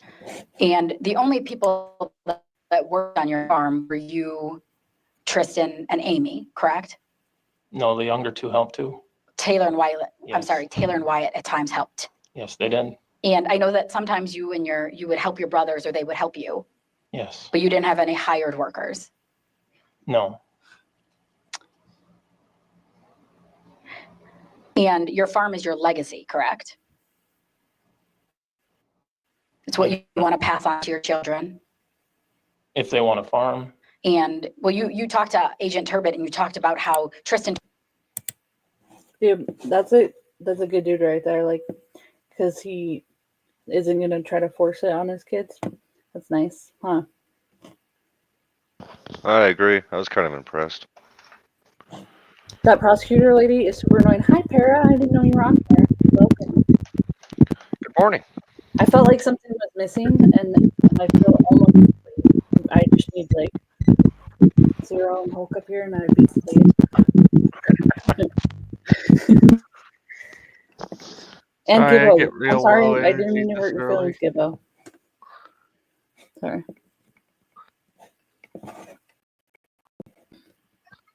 What'd you say, Para? No, I didn't say anything. Okay. Good. Just kidding. Told you he wants to be a farmer someday. Yeah. You're so excited that he wants to be a farmer, right? I told him if he wants to be a farmer, then I would help him farm. And you would pass on your farm to Tristan or any of your kids if they wanted to farm. Yes. And when you and Amy married, was it 2004? Yes. And Amy is part of your family trust, correct? Yes, she is. And you, and your whole family is part of that. Is that correct? I'm sorry, your parents are part of that? No. Okay, so I'm sorry. So your trust, it's just you and Amy, is that right? Yes. Now you have a Gleamer combine, correct? Yes. And you have tractors. Yes. And I know you told us yesterday you like to hunt. Yes. And you like to do all kinds of hunting and fishing. I think you indicated you like to go to the creek or crick. Is that right? Yes, with the kids, yes. And back when this happened in November 2018, you had a flip phone, correct? Yes. And you couldn't access the internet from your flip phone. No. And Amy had a smartphone. Yes. Where she could access the internet. Yes. And I believe Tristan also had a phone. Is that correct? Mm-hmm. Is that a yes? Yes. And Taylor and Wyatt, did they have phones at that time? Taylor had a phone. And were they track phones? I think Taylor's was. And Tristan's was also a type of track phone where you had to buy minutes or something? Yeah, I think you had to buy a card.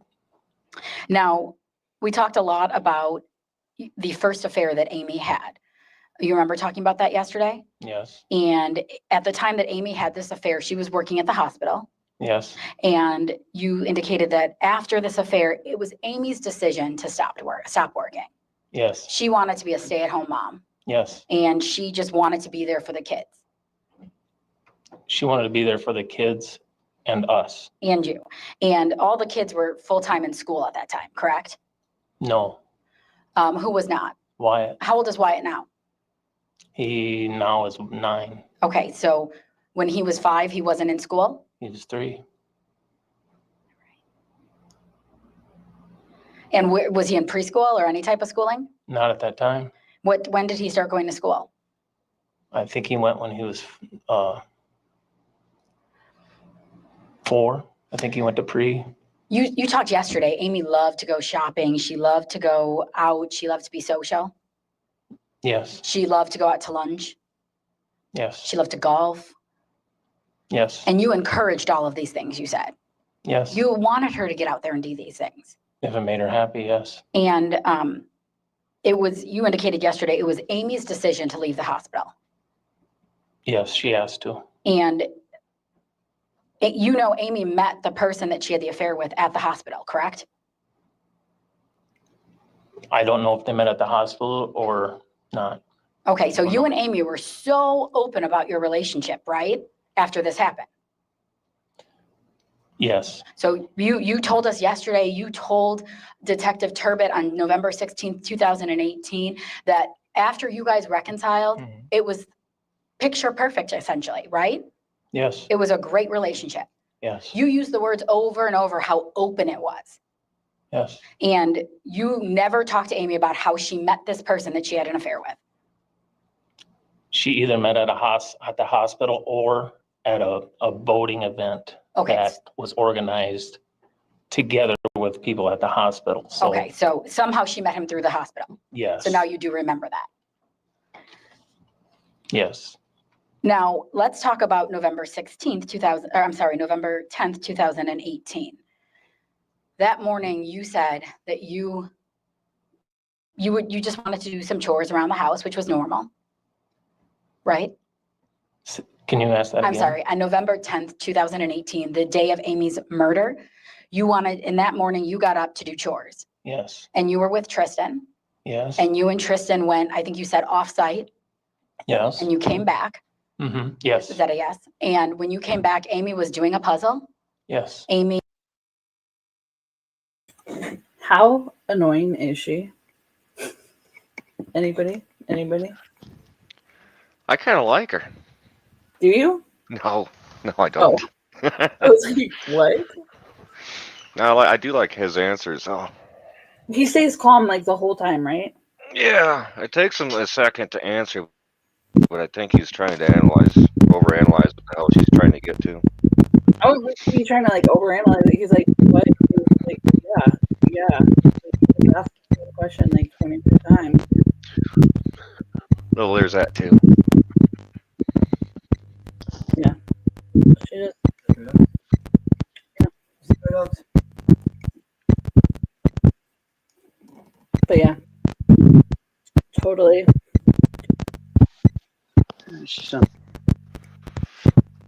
So I'm confused. But what is this? Is this a retrial, or are they about to do a retrial, or what? No, what we were just watching right there was like the trial. I was watching it while they were like the other one. Oh, okay. The one that they're doing now that's going on is post conviction relief trial, which Dan can probably explain better than I can. It is a post-conviction relief hearing. It's not a direct appeal, but it can end up getting a new trial. Oh, okay. That's the gist of it. They can present that's new what's going on evidence or today? evidence that wasn't admitted in the trial. There's no jury. Yep, this the third day. All right, and then what we're watching now is from the original trial. No, this is No, unless you what we were change- just watching right now is from the original trial. That's Todd Mullis on the stand. He got found guilty. So, like, he's the one that's in the orange jumpsuit. But, like, this is his original, like, this is him at his trial, like, on the stand. You know? Yeah, what year was this again? 2018, I think. Okay. I'm not sure if the trial was in 2018. I guess I could just look. Hold on. Yeah, I mean, I could look too, but It was 4 years ago. So, I guess 2000. But I think that she got killed, or she died in 2018. I want to say. yeah, okay. Got it. I just think it's interesting to like see his demeanor and stuff when he's testifying.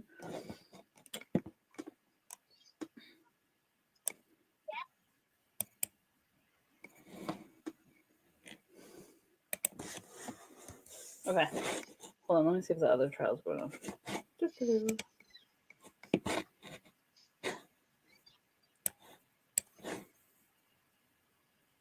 Nope. They're not back yet. Okay. He at that point seemed fine. Yes. And in fact, Amy had plans later in the day to go shopping, correct? Yes, she did. She was going to go with Taylor and buy some snow boots. Yes. And then Amy, you said it was Amy's decision to come outside. She asked to come out and if we needed help. She wanted to help. And you and Tristan went out first. Yes. And you guys started working around the barn. Yes. You were doing some things. Is that yes? Yes. Tristan was, I know, bringing heaters, correct? Yes. And then Amy started helping as well. Yes. And you indicated that Amy got dizzy. Yes. And Tristan saw it. Yes. And then you saw it too. Yes. And at that point, you were really worried about her. I was concerned at that time. Yes. Right. Obviously, this is your wife. You care about her. Yes. You didn't want anything to happen to her. No. And you knew that she had this procedure 4 days ago. Yes. And at that point, after the first time, you didn't tell her to go inside. I asked if she was okay. And she said yes. Yes. And she wanted to stay out there. Yes. So she again started working. Yes. And at that time, she gets dizzy again. Yes. And I'm sure at this point, you're extremely concerned about her. Yes, I was concerned. I don't know if I was extremely concerned. I just asked if she was okay. Well, you were so concerned, you told her to stop working. I asked if she needed to go to the house. And she said yes? She said no. So then that's when you said, you know what? I just want you to stop. But first, let's go get that pet carrier. It was after 2 to 3 or 4 times of asking her. Okay, so just so that we're clear, at least twice, you Yes. know she's dizzy. Yes. And probably you just said 3 or 4 times you asked her to go in the house. I asked if she was okay and to go to the house. Okay, and Amy If she needed to. if she needed If she could continue. And she kept insisting she just wanted to be out there and working. Yes. And then at that point, you say, well, actually, yesterday you said, Tristan said, hey, you know what, Mom? If you can help us, or you can help us go get that pet carrier. Yes. So Tristan sends Amy to get the pet carrier. He didn't send her. He asked. Hey, I'm sorry. It was his a idea. conversation. It was between his all of idea. us. I'm sorry. It was a conversation between all of us. Oh, between all of you. So who asked Amy to go get the pet carrier? Who asked Amy? It was both of us, really. Okay. Yesterday you testified, right? Yes. And yesterday when you testified, you said, Tristan asked Amy to go get the pet carrier. You recall that, right? He asked her first, and then I asked her. Okay. So Second. first Tristan asked her, then you asked her. Yeah. Do you see how his defense like never ever like doesn't like object to like anything, and she's just like being a cunt the whole time? It's like so annoying. But I'm kind of confused. Did he testify yesterday? I missed the answer the first 40 times she asked. It's like so annoying. Like like she could just be like, "What happened? Like, what did you do?" Like, what could she have to be like, "Brr, brr, brr."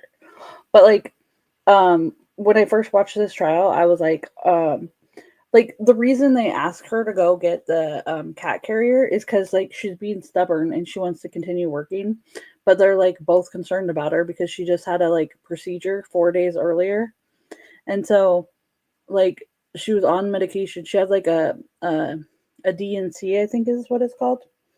Dan probably would know more about that. It's like basically has to deal with like, I think they perform those when you have an abortion, but I don't believe that hers was for an abortion. I think it's just like the same kind of like they suck out stuff from your uterus, I want to say.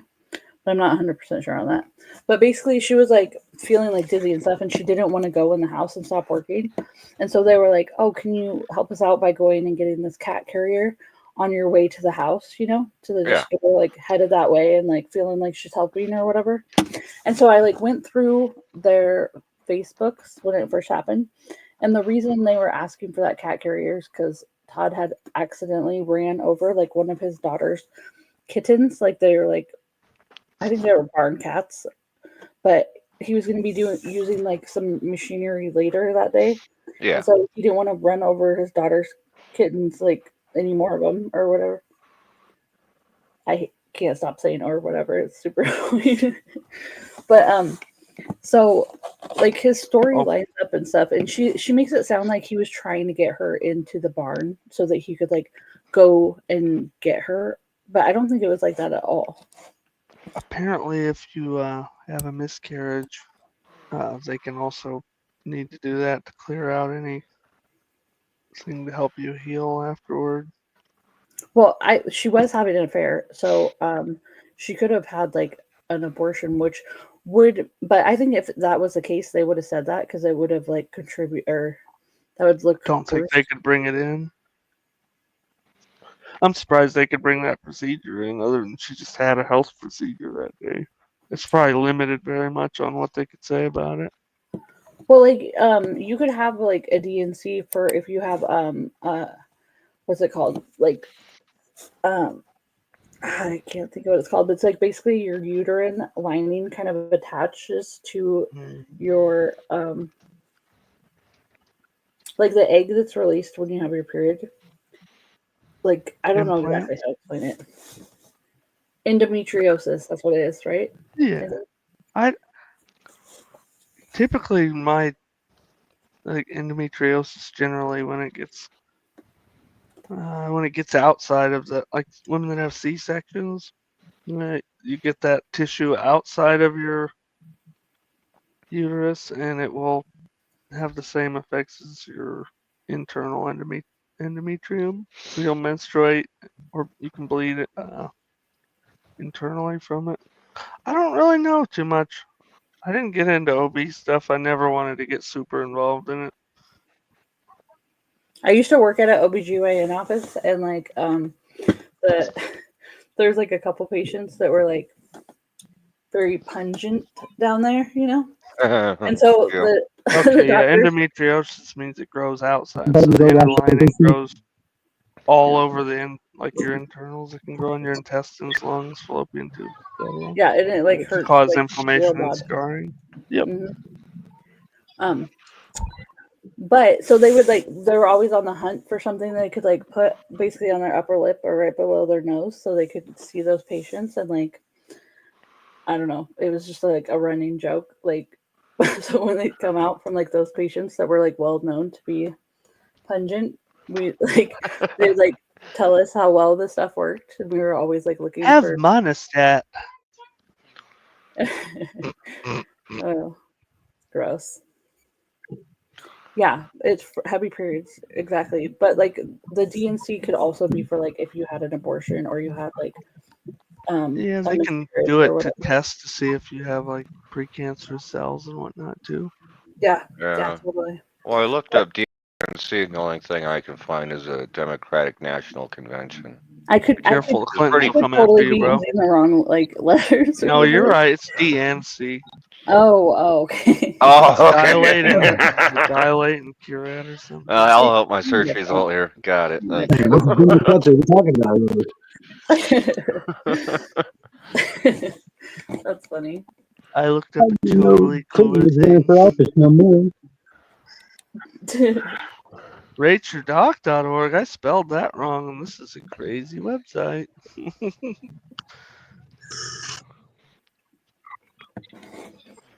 Yeah, my stepsister, after she had her first kid, she had to have all kinds of crazy stuff done because she had a period for like 6 months, but it was, I don't know how, just nonstop bleeding. Mm-hmm. That Oh, sucks. that's You ladies, terrible. I feel for you. Dude. Yeah. I can't feel it, and I'm glad, but Oh, you guys feel it though. You just feel it in a different way. oh, we where feel you're it. like, you're like, oh my Emotionally. Go and gosh, hide it's coming. places. It's coming. You pull off candy bar wrappers, chocolate wrappers like it's a grenade or old school pineapple grenade. Toss it and run. How weird is it though that like me and your old lady and Zero's old lady are like kind of synced up, seeing as we're Yeah, like it makes you wanna. I can't Weird. say on YouTube.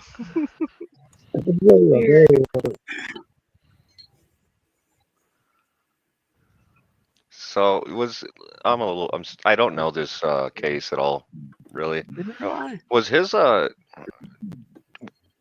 his children were home at the time Yes, they were. and they didn't see anything? It So seems like it was his a total two accident. younger. Okay, so it was like very early in the morning that him and his son got up to go. They were gonna go to their other farm or whatever and do something like planting, but the ground was frozen. So they came back to get the hog barn ready because they were gonna get piglets in or something. Yeah. So when they got back, they went inside and like had some toast. And Amy had said that she was going to come out and help them. So Tristan is his oldest son, and Todd and Amy went out to the hog barn. And the two younger kids, I don't know if they were still sleeping or whatever, but they stayed inside.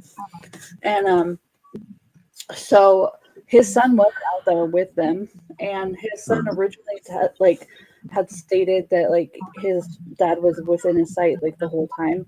He had only gone out to get a drink of water for like a couple of minutes, and then at the trial he testified that he didn't know how long his dad had gone out for. But later on, Tristan, because I was in like this Facebook group, he came in and he said that like basically his grandpa and the lawyer that they had gotten for him, like kind of like scared him and said like that it was going to be like put on him, that because like it could have only been like one or two people like Todd or Tristan, right? Right. And so like he just testified like that he didn't know how long that Todd was gone, but like I really don't think he did it. How old was the older child? Tristan, I think he Yeah. was like, I want to say like 13 or around there. Yeah, 12 to 14 or somewhere in there. Well, damn. All right. Well, I doubt Yeah, I he did it remember then. I mean, like, Yeah. to take a corn No, rake it and was kill somebody with It it, was a that's pretty going to take big some deal at the muscle. time because he was supposed to testify and all that and junk, and then the testimony changed, so it just got all weird in the trial and stuff. Okay. I can't wait to go back. Hopefully, we can go back and redo the whole trial, even if we break it up bit by bit over time. Well, like I think I kind of feel like we should do that now because it's kind of hard to watch this part without knowing the backstory to it, Yeah. you know? Yep. And we should start with, I don't know who we should start with, the medical examiner probably. Actually, how long's the trial? Like the actual trial? How many days? I don't know, but we could just go back to the medical examiner from this time, or we could go back to the very beginning.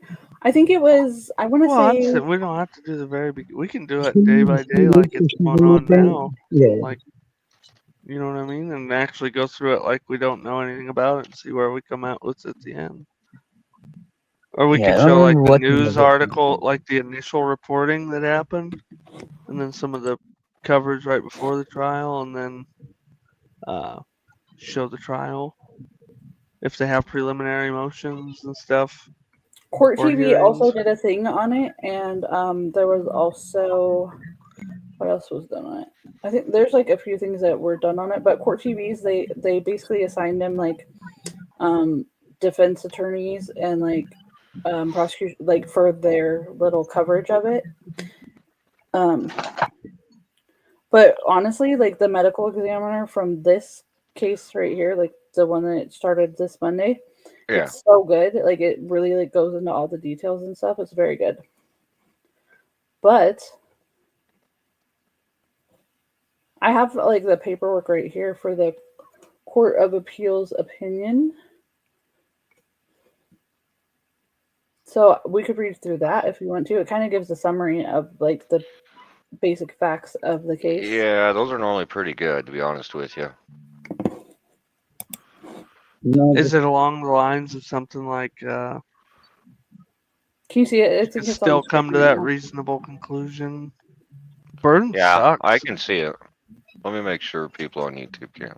Yes, they can. Should I make it bigger though? I could probably make it a little bit bigger. Yeah, you can full screen it like this. No, Oh, this nope, isn't quite you a have normal to exit thing. out of it and represent it. But I don't know how to get it to where that you'd have to like make it full screen somehow. What did they figure out or find out or whatever that caused them to have this thing or whatever? Because usually they just stick to the pills. It's kind of weird that they have this. Well, it's not that rare, but it's still weird. Judge approved it. Or somebody approved it. Somebody asked Yeah, to. well, and that's the thing. If there's new evidence or something, and they made the argument, and the judge looked at it and said, "Okay." Well, it's. I'm not sure if it's like new evidence, but basically they got By this new, really I good. mean not presented at trial. They got this In really this good pathologist. Like he's like one of the leading pathologists in like the nation, and they got him to look at the autopsy, and so they took all her findings and stuff, and he just came to a different conclusion, kind of. So I don't know if it's like new evidence, but it's like a Okay. new opinion. But do you guys want to read this? I was hoping you would. Well, I think we could take turns. We need that Samuel L. Jackson PDF reader. Yeah, that'd be dope. They have them. Yeah. Should I start? It's really sweet. Yeah. Okay. Todd Mullis appeals his conviction for first-degree murder following the death of his wife, Amy Mullis. On appeal, he challenges the denial of his motions for judgment of acquittal and a new trial. We affirm. 1. Facts in prior proceedings. Todd was passionate about farming. He loved farm life and worked very hard. Todd purchased his first farm in 1999. Eventually, Todd's operation grew to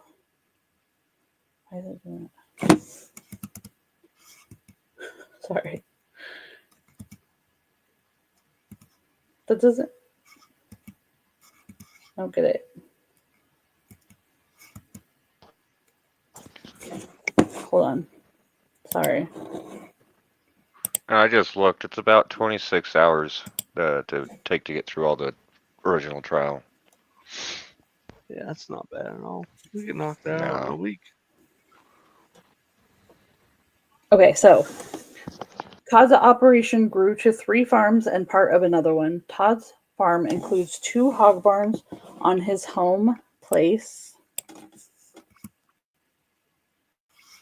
Why does it skip like that? It's so annoying.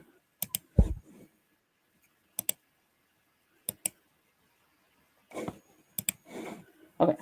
Todd met Amy in 2003 at the Delaware County Fair. They married in 2004. Following the marriage, Amy moved onto Todd's farm. However, Amy worked off.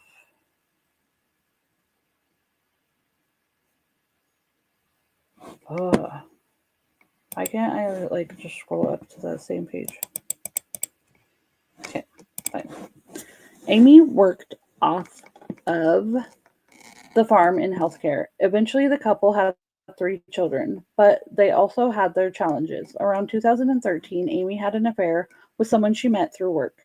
The couple entered counseling at the encouragement of a mutual friend and reconciled, and Amy left her job and became a stay-at-home parent. Amy had to be accountable to Todd and let him know if she had to go somewhere. According to Amy's stepmother, Todd resolved to work things out and told Amy's stepmother, "I'm not going to lose my farm and what I've worked for."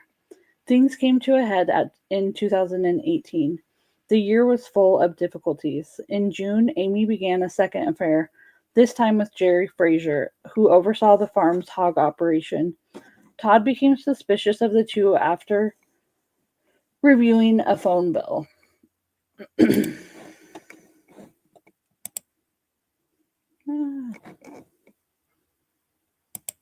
And noting a significant amount of contact between Amy and Frazier. So Todd confronted Frazier, who denied the affair, but Todd was unsure whether Frazier was telling the truth. So Todd contacted Frazier's wife and shared his suspicions with her. She thought Todd was a little crazy. Todd called back a couple of days later and apologized to both of them. He also shared his suspicions with Amy's stepmother, and Todd questioned their mutual friend, Amy's former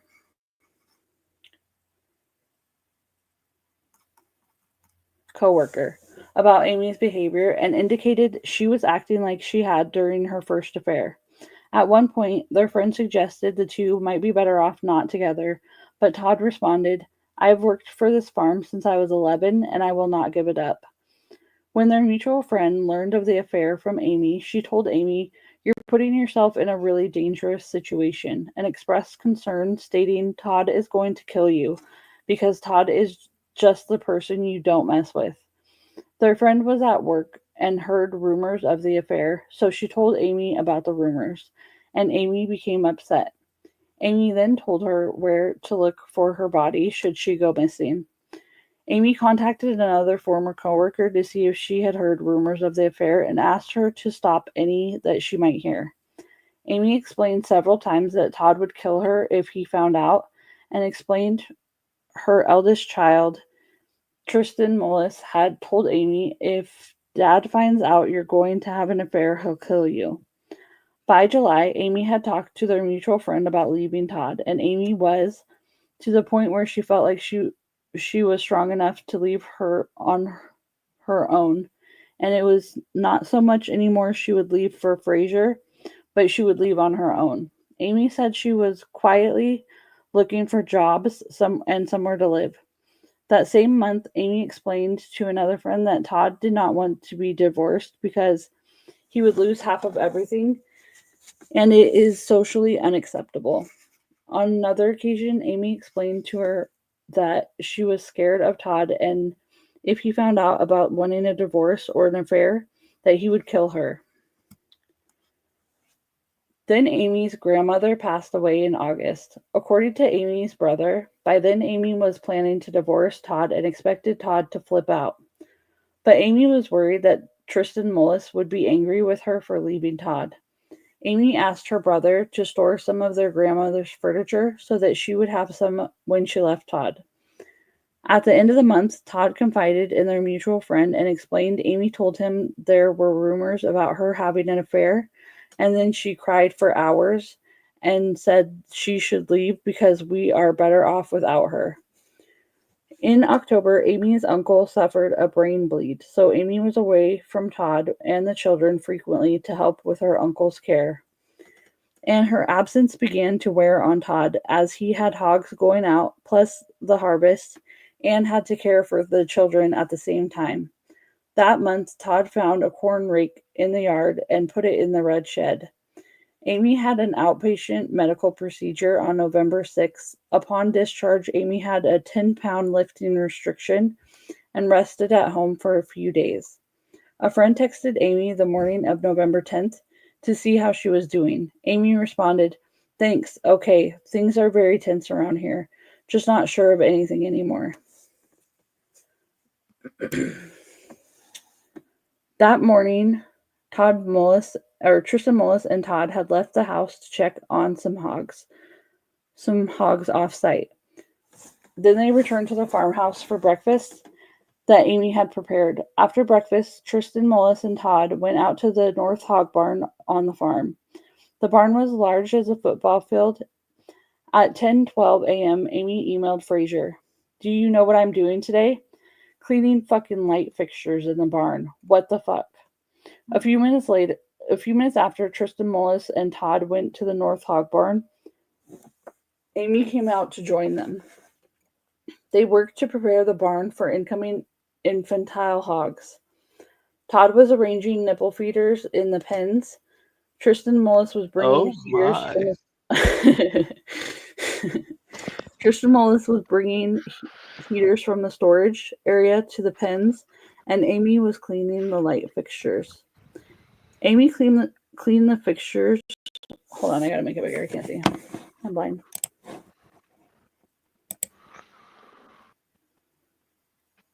Okay.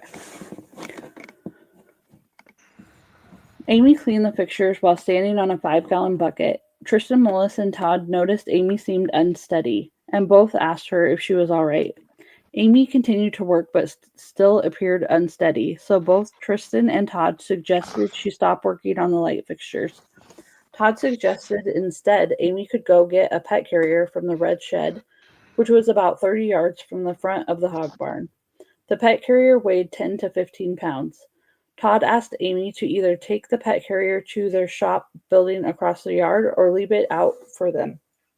Tristan and Todd continued to work in the hog barn for about another hour and a half. After Amy left, Tristan took over cleaning light fixtures.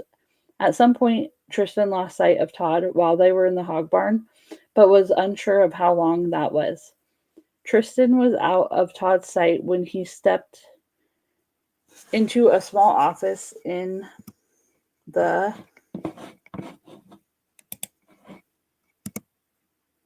corner of the barn to get a drink of water a couple times. When Todd noticed the pet carrier was not in the yard or in the front of the shop, he sent Tristan to go get the pet carrier out of the red shed.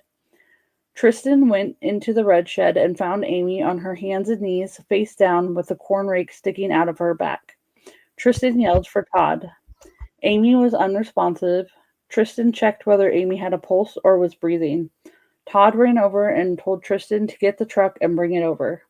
Todd did not render aid or call 911 when he waited for Tristan. When Tristan brought the truck over, he saw Todd pull the corn rake out of Amy's back. Tristan got in the passenger side of the truck, and Todd put Amy on Tristan's lap, and they set off to the hospital. While driving, Todd called 911 at 12:01 p.m. and said Amy fell on a corn rake. The operator told Todd to pull over and perform CPR, which Todd did. Deputy Luke Thompson arrived on the scene and took over CPR. He asked Todd what happened, and Todd told him they found her with a corn rake in her back. An ambulance arrived on the scene, as did some bystanders who knew the family. Tristan went back to the family farm with one of the bystanders, and Todd went with another bystander and followed the ambulance to the hospital. At the hospital, Amy was pronounced dead. A medical examiner completed an initial examination of her remains and discovered 6 puncture wounds on her back. The medical examiner also observed injuries to Amy's chin, cheekbone, knees, knuckles of each hand. The injury to Amy's chin had both crush and scraping components to it, but there was no debris in the wound from hitting a surface. Because Todd reported that Amy fell on the corn rake, the medical examiner asked to see it. When the examiner discovered the rake had 4 tines, he questioned how it could create 6 puncture wounds with one impact. So he contacted the state forensic pathologist and requested she perform an autopsy of Amy's remains. Paradox, do you want to read? Yeah, well, just give me a few minutes. I'll take over here in a minute. Sorry. Okay. No, you're fine. Meanwhile, deputies followed Tristan back to the family farm, where Tristan showed them the red shed and where he found Amy. That evening, Delaware County Deputy Sheriff Travis Himsath was briefed on the case by Deputy Thompson, who took Deputy Himsath out to the family farm to investigate. 2 days later, Deputy Himsath attended the autopsy performed by the forensic pathologist. The forensic pathologist determined the damage to Amy's left hand could be defensive wounds consistent with a struggle, and that she had blunt force trauma to her chin, cheek, and ear. When examining the puncture wounds to Amy's back, the pathologist discovered 2 different wound paths. So the pathologist reasoned Amy was impaled with a corn rake at least 2 times, and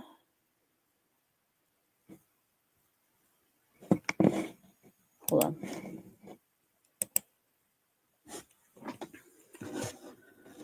At least 2 times, and possibly 3 times. The pathologist found the corn rake penetrated through Amy's back deep enough to rupture her breast implant and exit her front side, as well as puncture her lung and liver.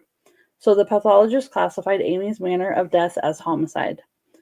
As a part of his investigation, Deputy Himsath executed a search warrant and took all of Todd's electronics, including a camera system with 2 cameras,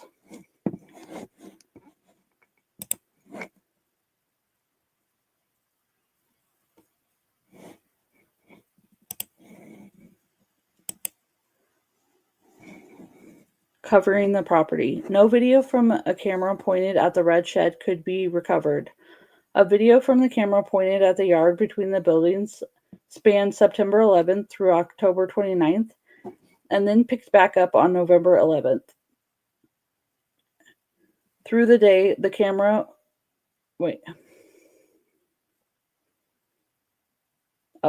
November 11th, through the day, the camera system was confiscated, but investigators could not determine if the missing video was deleted.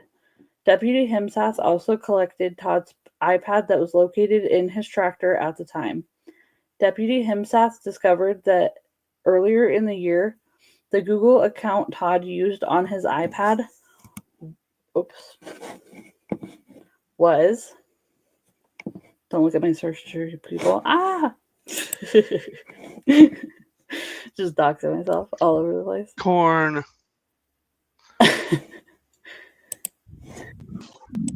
That is quite interesting, though. How did a new pathologist? I wonder how a new pathologist or whatever had a way to change the medical examiner's report. Because when you notice there's 6 puncture wounds, it kind of makes things a little bit different, you know.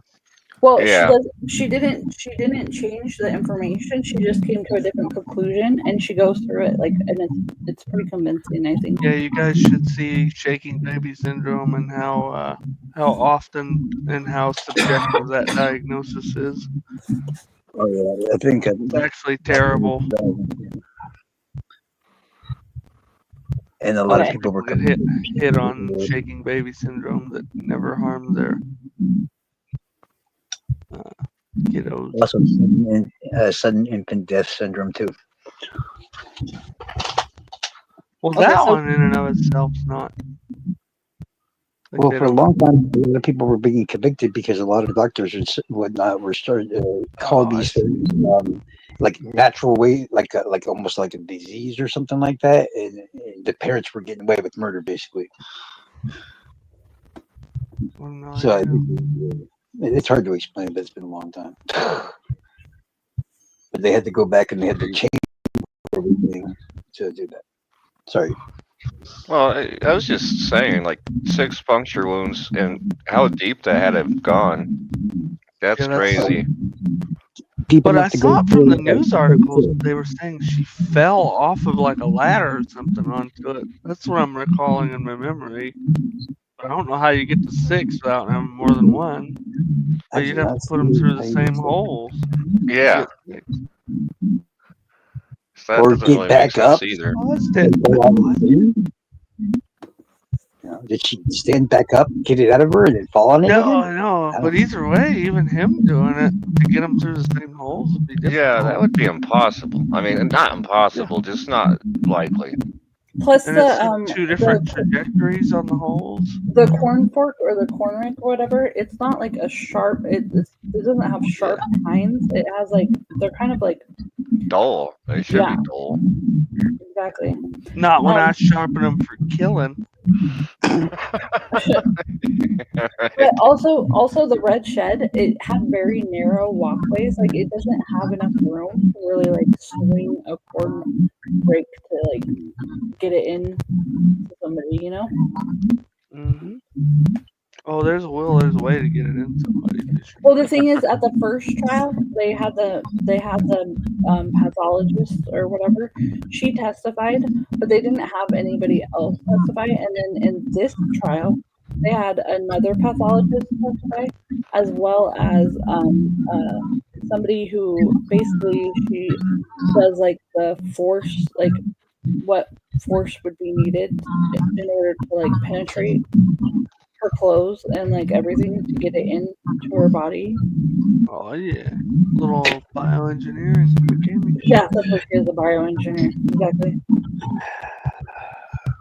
Yeah, that had to be a lot of force. Like that can't. I don't know. Even if you fell off something, it wouldn't explain 6 holes though. No, but that's. I want to hear what the new explanation is of that.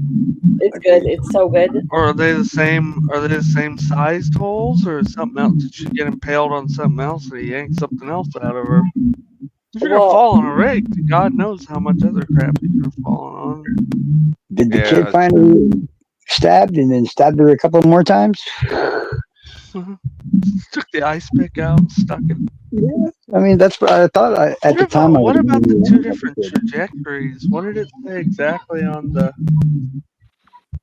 That's weird. All right. Oh, he's following me. Okay, I don't know what it means, but it's I'm going to continue reading. Okay. Okay. So, Deputy Himpath also collected Todd's iPad that was located in his tractor at the time. Deputy Himpath discovered that earlier in the year, Google account Todd used on his iPad was used to search for things like, did ancient cultures kill adulterers? Thrill of the kill.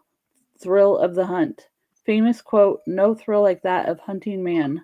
Once you hunt man, you will always feel the thirst. What happens to cheaters in history? Killing unfaithful women. What to do with large open chest wounds and organs in the body. Yeah, I You could can get him see why he was convicted on found that guilty. shit. Yeah, that alone. Even if he didn't do it. Right. Do you want to hear about the at least the what to do with large open chest wounds and organs in the body?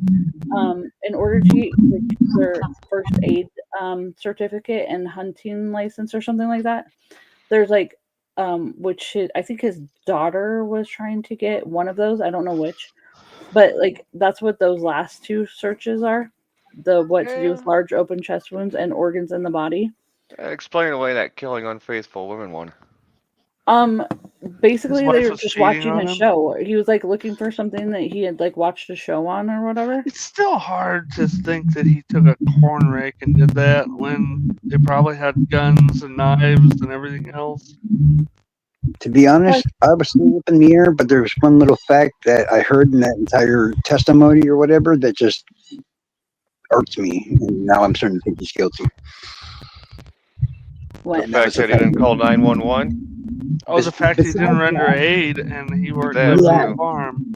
He did not do CPR before they left the damn barn and stuff. He got in the truck, put her in the truck, and all that. That's weird because he knew how And to do I'll it. say, as a Except rural for she has person, puncture wounds. Do you think it's a good idea to be like, yes, you have to. Yeah, Yeah. he lives out in a rural area. It's like where I live. It's the only chance you have in anything like that. And did he check her pulse too? Did she have a pulse? no, Because he said his son did. Okay. And he didn't Did he render. Yeah, why didn't he render? You know, He that is a weird. He called 911 on his way to the hospital. So like, Right, but before that, because like he was when just trying to get he her to the found her? hospital because it takes like 20 minutes to get there. So he just like was That's how it headed is that where I way. live, Fishy. But the first thing you're gonna do if they're not responsive is check their pulse. Even for the layperson, he's not some dumb. No, but That's a weird factor. That doesn't mean he's guilty. His son checked her pulse. Yeah. But I saw he found her when. No, how did his it son go? found her. Oh. Oh, Yeah. see, that could That's why clear the whole thing up. And his son said she didn't have a pulse? Yeah, his son called for him, and then he told his son to go get the truck while he was trying to get her out the door, but the door wouldn't open because it was ice. It was like icy, and so it would normally slide open, but there was just like a narrow thing for him to get her through, and so like I think he was like trying to figure out how to get her out the door, and then finally he just took the thing out, put her in the car with his son, and like as soon as he started driving, he called 911. You know? Was somebody rendering aid to her in the car? No, he was calling 911 at that time. Oh. And driving, I'm assuming. 3 minutes without doing that. 3 minutes. No pulse, 3 minutes. Brain's dead. It sounds Well, like just because he works on a farm doesn't mean that he knows how to like what to do with somebody. No, I don't think he's an EMT. Okay, I don't know. anyways. See, you could go either way with that. Following the Really, we autopsy, can forgive him Deputy because he Hempcraft actually contacted John Turbett, a special agent with the Iowa Division of Criminal Investigations, to assist in his investigation. Special Agent Turbett investigated Frazier, with whom Amy had the affair, and eliminated him as a suspect. Special Agent Turbett also eliminated Frazier's wife as a suspect. Special Agent Turbett then interviewed Todd. Todd described his marriage to Amy as great and said that he had a very healthy marriage. Eventually, Special Agent Turbett confronted Todd and accused him of killing Amy. Todd responded by asking what evidence he had and asked Turbett to tell him what the police knew. He told Special Agent Turbett, "You want me to confess to something I didn't do." During the interview, Todd was unemotional and very flat. Eventually, Todd was arrested for Amy's murder, and the matter proceeded to jury trial. Todd moved for judgment of acquittal following the state's presentation of evidence, contending the state failed to present evidence Todd committed the act that killed Amy. Todd testified in his own defense. During cross-examination, Todd conceded that Amy's death was not an accident and someone stabbed Amy in the back with a corn rake 2 to 3 times. Todd renewed his motion for judgment of acquittal following his presentation of evidence. The jury convicted Todd of first-degree murder. Todd motioned for a new trial, which the district court denied. Todd appeals, claiming the district court erred when it denied his motions for judgment of acquittal and abused its discretion in denying his motion for a new trial because his conviction was not supported by sufficient evidence. Additional facts will be discussed as necessary. Ready, Para? Yeah, I'm ready. Okay. Can you actually send this to me? Oh, that's Yeah, better. yeah. I totally can. I think I can. I believe in you. Right? I believe in you. I'll just send you the link to it. That's perfect.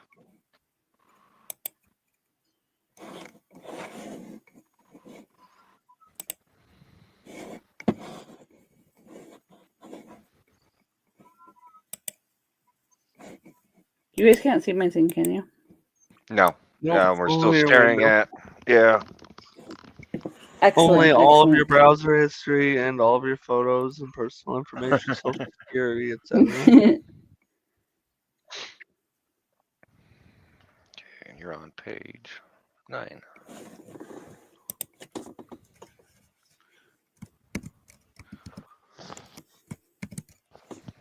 Ah, I love these. Now I'm going to have to cite a bunch of stuff.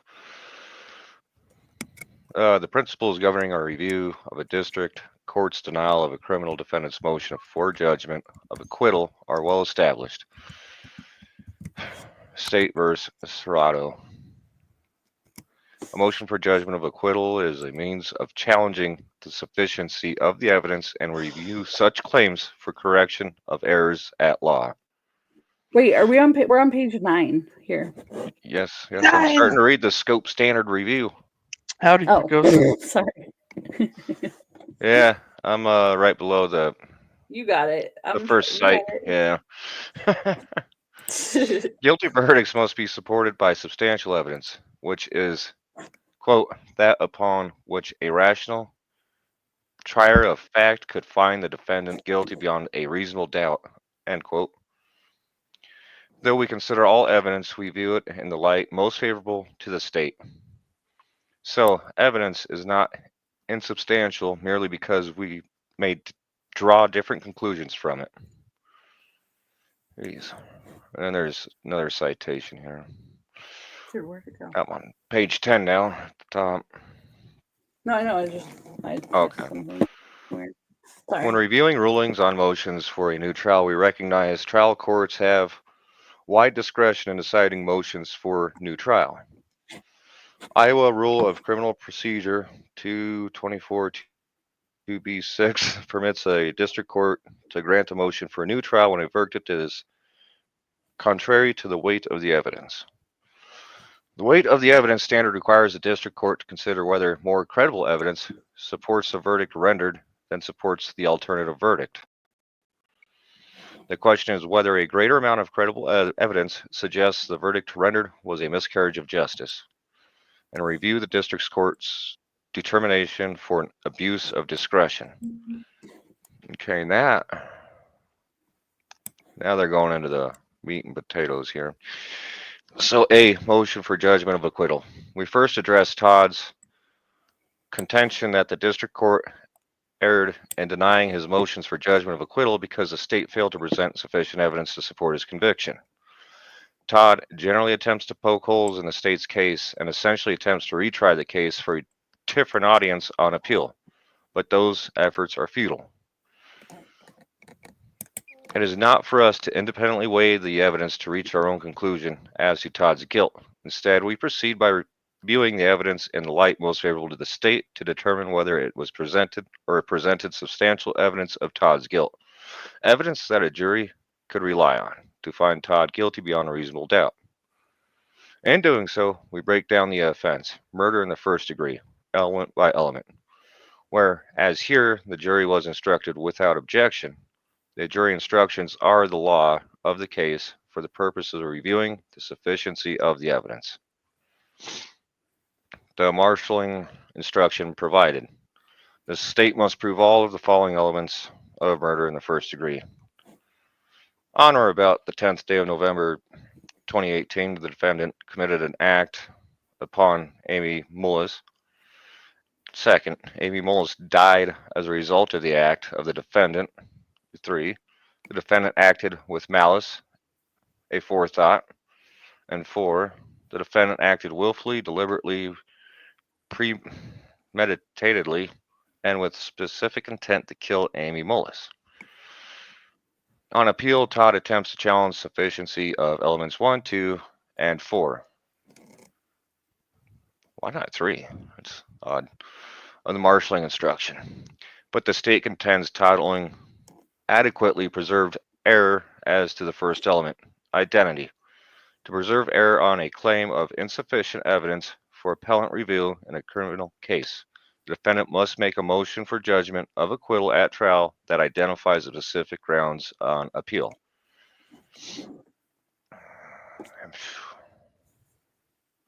So we must first consider whether Todd adequately identified specific grounds related to each of the challenged elements in his motion for judgment of acquittal before we may consider them on appeal. With respect to the first element, we agree with the state that Todd adequately challenged identity to preserve a challenge to the first element. With respect to the second element, Todd now claims Amy died as a result of a tragic accident, not as a result of another person's actions. But Todd never argued this grounds when making his motion. Instead, Todd's counsel conceded Amy died obviously as a result of criminal behavior. So his challenge to the second element is not preserved. With respect to the fourth element, which requires evidence, Todd acted willfully, deliberately, premeditatedly, and with specific intent to kill Amy. We do not think Todd's motion raised an adequate challenge to preserve the issue for appeal, and the obvious and understood exception to our error preservation rule does not apply. So they said pretty much none of that's going to go through. They don't care about it.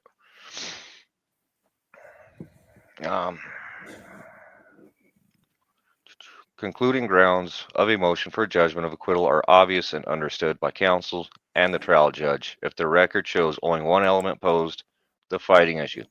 Accordingly, we limit our review to determine whether there is sufficient evidence that Todd was Amy's assailant. There's a footnote there.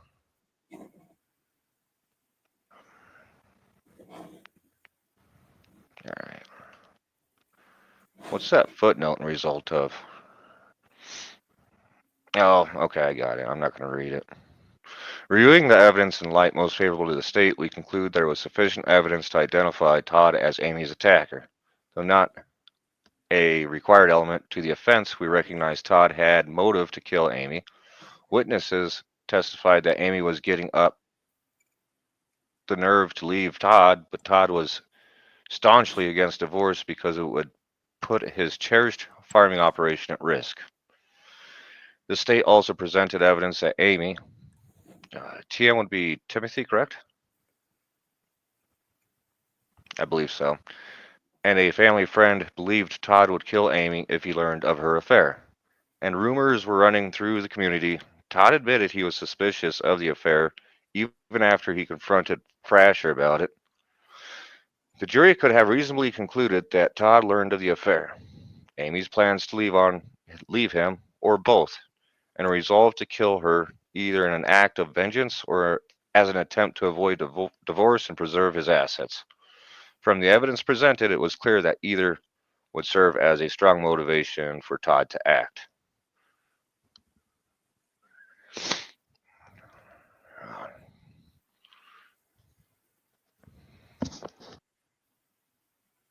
Sir, I need to take a break from reading. Where are you at? No. Page 13. And I'm at the second paragraph. Okay. Getting down to brass tacks, that? Yes. Okay. Getting down to brass tacks, only Todd and Tristan knew Amy would be in the red shed when she went to move the pet carrier. Tristan never left the hog barn, but he did lose sight of Todd while they worked, and Tristan could not say how long Todd was out of his sight. The two youngest children were inside the home the entire time. Both Tristan and Todd testified that no one else was on the farm that day, and Todd never heard anyone drive onto their rural property, so there were no other potential assailants. Todd argues it would be impossible for him to run 50-plus yards inside the hog barn, exit a double-latch door on the east end of the barn, sprint 150 yards to the red shed, murder Amy with a corn rake, and run back in the time it took Tristan to get a drink.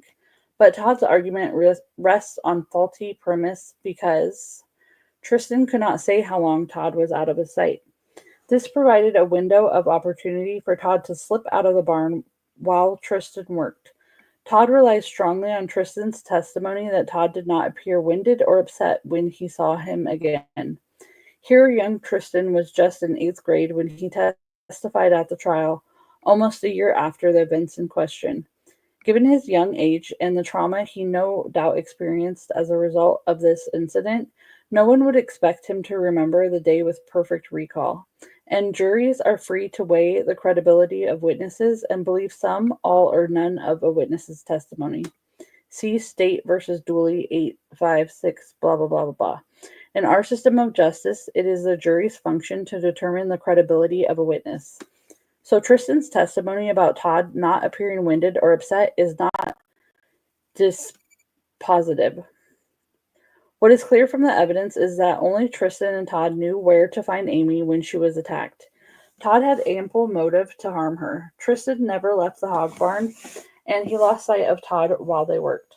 Other than the younger children, there is no evidence anyone else was on the farm that fateful day. From the evidence presented, Todd is the only possible assailant. So we conclude the state presented sufficient evidence that Todd was Amy's attacker, and the district court properly denied the motions for judgment of acquittal. You should read footnote 8, because that one actually has stuff in there people might want to know. Footnote 8. We note Todd takes issue with the state's reference to a recording of the 911 call Todd made. The state claimed Todd could be heard whispering cheating whore and go to hell cheating whore as he performed CPR on Amy. Todd denied making these statements during cross-examination. So he claims without evidence to contradict his testimony, we should disregard the state's arguments as it relates to the 911 call. But the recording of the call was admitted into the record, so the recording itself serves as contradicting evidence. It is clear from the recording Todd mutters something under his breath as he performs CPR on Amy, and while it's barely audible, it is consistent with Todd calling Amy a cheating whore and telling her to go to hell cheating whore. The recording of the 911 call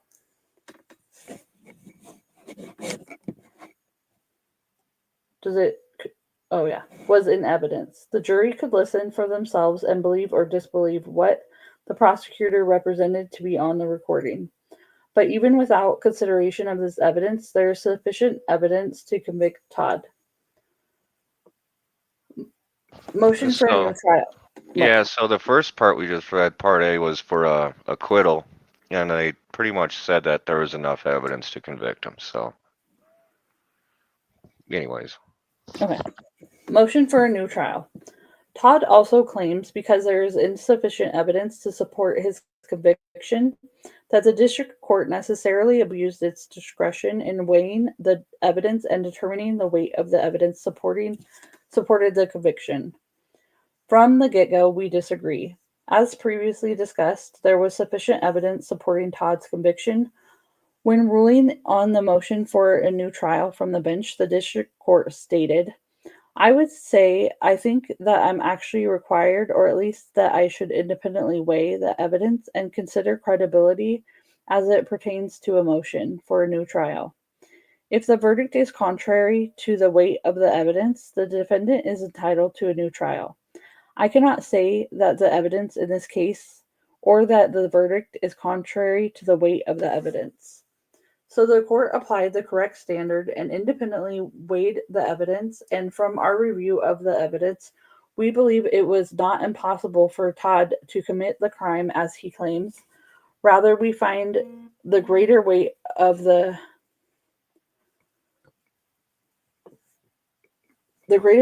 credible evidence establishes Todd was vengeful over Amy's infidelity. He researched how to kill his wife on the internet. He planned her murder to avoid losing his farm in a divorce. Todd took advantage of the opportunity when his weakened wife went to the shed where he stored a corn rake. Todd slipped out of the barn, assaulted Amy, impaled her at least twice with the corn rake, and returned without being noticed by Tristan, who was busy cleaning ceiling lights. Later, Todd sent Tristan to find Amy. We conclude the credible evidence weighs in favor of Mullis's guilt. The verdict rendered was not a miscarriage of justice. The district court did not abuse its discretion in determining the greater weight of the credible evidence supported the jury's verdict, finding Todd guilty of murder in the first degree and denying the motion for a new trial. Conclusion: the state presented sufficient evidence identifying Todd as Amy's attacker, so the court correctly denied Todd's motion for judgment of acquittal, and the court did not abuse its discretion in denying Todd's motion for a new trial. Affirmed. So all that sounds bad for Todd, right? Yeah, I'd say so. Okay, we're going back to the. We gotta go back to the freaking. Just the beginning of this, because that is a good summary of like what happened during the whole trial. Yeah. So I think you guys need to go back to where the beginning of this trial. Us guys, you're doing it too, dog. What you talking about? You're doing it too, I don't see dog. why everybody thinks the kid didn't do it. What? I said I don't see why everybody thinks the kid couldn't possibly have done it. Well, I mean, I don't think he did. He may not have had blood all over him or something. Yeah, something like that. He definitely did have blood all over him because he was holding Amy. But actually, she didn't have that much blood on her jacket, anyways. Like, well, it's just he had a motive too. So that's what people Yeah, are not that is noticing. true. That is true. If the mom was cheating and she was destroying their family, and their dad was starting to go nuts because of it. So that gives the kid just as much motive because his family's being destroyed. She could have taken his cell phone away too. Plus, he's a farm boy, just so saying. he's gonna have that like muscle, you know. The youngest serial killer I ever researched was 6. So you're telling me a 13-year-old couldn't do it? No, that's definitely possible. Well, it really. You're gonna have a hard pressed convincing a jury of that third party suspect. I wouldn't try to say I have evidence of the such, but if I was the dad, that's what I would push to. Even if he did it, I would blame the son. Well, you just like we talked about in the other case that we always talk about. If you push, like they could have pushed on a family, but you take the risk of pissing off the jury to where they don't believe anything you say at all.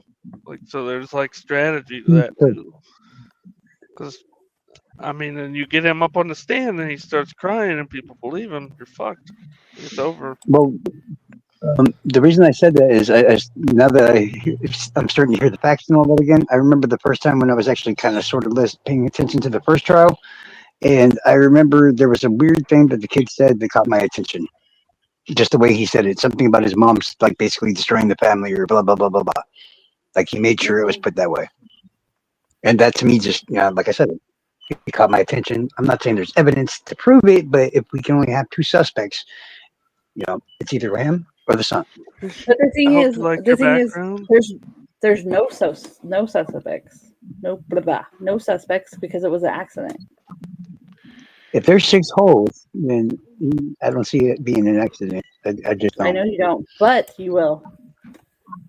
Okay, I hope so. That sounds interesting. I'm telling you, they like, needed to hear to understand show the preliminary stuff too, like the news covering it, because it didn't even seem like it was gonna go. I didn't think it did until Fishy told me last night that it did go to trial. Honestly, I remember it being because they were making a joke out of it on court TV and stuff back when it happened because they were saying how the recording didn't sound anything like what they were saying and blah blah blah blah blah. That's all I remember until y'all started reading stuff. I'll say prosecutors are good at their job, and no matter if somebody in your family died of natural causes, they could make it sound like you smothered them in their sleep.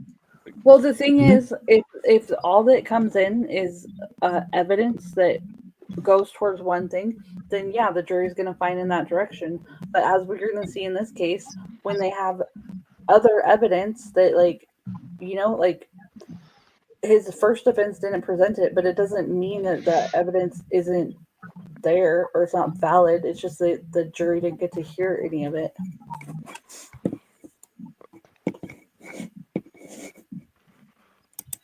that the state's case was simply wrong. The jury heard the exact opposite of what Todd Mullis asked his lawyers to present. They heard his own lawyer in opening statements tell the jury that Todd didn't know what he was talking about, that Ms. Mullis was murdered. They heard his own lawyer, in effect, tell the jury that Mr. Mullis was not credible. They heard his own lawyer make these concessions on day one, right when this trial began, and then really have no defense to present on Todd's behalf. His lawyers conceded guilt in this case without any plan to present another defense. The court is going to hear evidence that Todd didn't agree to this plan. He didn't know this was the plan. He'd actually asked his attorneys to do the opposite. And at this point in the proceedings, the court has heard in various pleadings at other hearings that we've had, the PCR team for Todd repeat this to you over and over again in all of the filings, that this was an accident, that this is what this case is about. We've repeated that to the court because it's true. And it's among the many reasons that Todd Mullis deserves a new trial and what this court is going to hear at this hearing. On behalf of Mr. Mullis and his team, we're grateful that after all this time that we're here, that Mr. Mullis is able to be in court this morning to remedy this wrong. Nobody listened to Todd at trial, but this week he'll have an opportunity to be heard through this case. And the court is going to hear other important evidence as well that the jury never heard, that is going to create at least the reasonable probability that the outcome of his trial would have been different if the jury had heard everything that the court is going to hear over the course of this trial. The court also knows that this is the rare PCR case here in Iowa with an actual innocence claim. And that is what the court is going to believe and know about Todd after this hearing. The court also knows that all of Mr. Mullis's most important claims survived the summary judgment rulings that the court made, and that the court is going to hear his claims and his evidence this week. And everything that this court is going to hear is going to establish that the underlying trial that Todd had was nothing short of fundamentally unfair. It was unfair because of the actions that his trial counsel failed to take, that any reasonable attorney would have done on Todd's behalf. It was unfair because the state withheld from Todd important favorable evidence that would have undermined confidence in the outcome of this trial. And it was unfair because the trial prosecutors did things that resulted in misconduct in how they presented the case and what they presented. And the court's going to hear evidence that makes clear that Todd Mullis was right.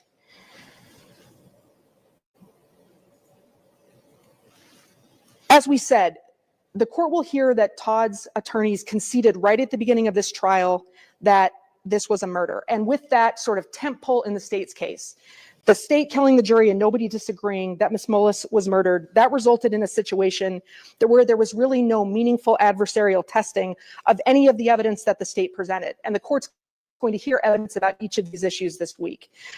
The court is going to hear that the state then was allowed to present witnesses giving contradicted hearsay and innuendo that painted Todd in a bad light. The court's going to hear that that evidence painted a false image of Todd, of his marriage to Ms. Mullis and his family, and that made random Google searches that were done by a family with a house full of teens and preteens seem like evidence that Todd was planning to harm his wife. The court's going to hear the truth about those searches this week. Without Dr. Cruz, the state's main witness, telling the jury that this was a murder, that evidence is what it is, which is kind of silly, meaningless. Evidence that really doesn't explain to anyone what happened to Ms. Mullis. The court's also going to hear from fact witnesses that have important details that help us understand what experts that the court is going to hear from this week are going to say, which is that Ms. Mullis's death was an accident. The court will hear from first responders and from other people through depositions and through live testimony who witnessed medical efforts for Ms. Mullis. The court's going to hear from those experts that I mentioned that are going to explain from a variety of disciplines how all of the objective evidence in this case demonstrates that Ms. Mullis's death was an accident and that the testimony that Dr. Cruz told the jury in this case was just wrong. The court is going to hear either live or through depositions from Todd Mullis's trial counsel. And the court is going to learn about the mistakes that they made and that those mistakes were not about strategy. They were just mistakes, things that were just wrong and cannot be explained by any strategy. The court's going to hear from an expert, Sean Castle, who's going to explain that the family's Google search history and electronic data from their home is exactly what it appears to be. Google searches from a family, from teens, from preteens that are using Google to search for things, sometimes random things, as we would all expect teens to do. And the court is also going to hear from depositions, from documentary evidence that makes clear that anything that anyone testified to about at trial about Todd is going to be a product of them being told that their friend was murdered. And believing their friend to be murdered made statements that were hearsay, that were innuendo, that don't aid in understanding what happened to Ms. Mullis at all. I want to say one final thing about the evidence that the court is going to hear during this trial. Mr. Mullis is here today because the state made the Mullis's private family tragedy public. And I say this because Mr. Mullis is here, his children are here, members of his family are here, and certainly for Todd and his family, they would have preferred that the investigation into Ms. Mullis's case was private, and that their family's privacy was respected, and Ms. Mullis's privacy was respected. If that had happened, and the authorities had made the right decisions in their investigation, then he would not have needed a public hearing like the one today to get the justice he would deserve. And it is truly unfair to Mr. Mullis, to his children who are sitting here today in support of Todd and his innocence, to have this be the forum to discuss the issues in this case. And I say that because the court, over the course of this week, is going to hear scientific evidence that is going to be difficult for this court to think about and to hear and to see. And as Todd's attorneys, and on Todd's behalf, we're going to do the best we can in our presentation to respect Ms. Mullis's privacy, to respect the tragedy of her death, but it's going to be difficult to do that in light of the evidence that we need to present, because Ms. Mullis's private medical information is going to be the subject of this hearing, her privacy in terms of her body, her privacy in terms of the detail of her death, and her medical history. Those are going to be made public during this hearing. Her private life. Everyone has things that are appropriately private about their life that shouldn't be the subject of a public hearing, but we're going to have to present and hear about some of those things this week. And present them in a public way that Ms. Mullis and the Mullis family don't deserve. This is not how Mr. Mullis would choose to have this resolved. But that said, because this is the evidence that the state relied on to charge him, because it's the evidence that was wrong, that was relied on to convict him, because his lawyer was ineffective in combating all of this evidence, all of the errors at trial that led to us to be here today, this public venue is the only way that Todd can achieve justice. And that's why he'll be presenting about these issues this week, because he does deserve a fair trial, a trial where the jury hears the truth about what happened, a truth that's grounded in science and that's grounded in what knowledgeable, experienced professionals have to say about what happened to Amy Mullis and what those knowledgeable professional experts concluded about the facts of this case. That's what this trial is going to be about, Your Honor. And at the end of this hearing, the court is going to agree that Todd's trial was undeniably unfair. If the state chooses to retry Todd after this hearing for what science tells us and will tell this court was simply not a homicide, then a jury deserves to hear the truth at a fair trial where everything is going to come out from knowledgeable, experienced people that will allow the jury to know the truth. And at the end of this hearing, Your Honor, the only just outcome will be to grant Todd Mullis a new trial. Thank you. Thank you, Ms. Thompson. Counsel for the state, did you have an opening you wish to present? Briefly, Your Honor. Thank you. Whenever you're ready, Mr. Duden. Thank you. Good morning. My name is Josh Duden, along with Thomas Bakke and Scott Brown. I represent the state of Iowa in this post-conviction relief proceeding. As the court knows, Todd Mullis was convicted in September of 2019 for first-degree murder by a unanimous jury for causing the death of his wife, Amy Mullis. The Iowa Court of Appeals affirmed that conviction later on direct appeal. And here we are in a post-conviction relief proceeding, which Mr. Mullis has brought and commenced to attack his conviction again. The evidence will show, and the evidence has in fact already shown, that Mr. Mullis took the stand at the underlying trial and agreed that Amy Mullis was murdered. He agreed on cross-examination that somebody took a corn rake and stabbed Amy Mullis in the back 2 or 3 times. He agreed on cross-examination that he actually knew this wasn't an accident. And yet we are here today to ensure justice and a fair trial occurred. The evidence will show that sufficient evidence still exists to support the murder conviction of Todd Mullis' murder conviction. The evidence was enough for the Court of Appeals to affirm it, and the evidence will be enough for the court to deny this post-conviction relief application in its entirety. Many, many claims are brought pending before the court right now, but the important evidence was presented at trial. And a shrapnel shot approach or a shot in the dark in a way is not a way to hit the mark here. The evidence will show certainly that expert testimony will not be enough to attack what the evidence actually showed at trial and what has already been upheld on appeal. And that's that Todd Mullis murdered his wife, Amy Mullis. And so at the end of this, the state will ask the court to deny his post-conviction relief application and let his conviction stand to ensure that a just trial had occurred already and find that his conviction of first-degree murder should stand. Thank you. Thank you, counsel.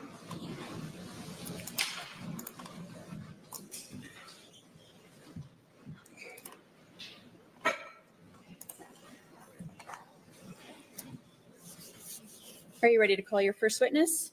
Yes, Your Honor. The applicant will call Carrie Pierce.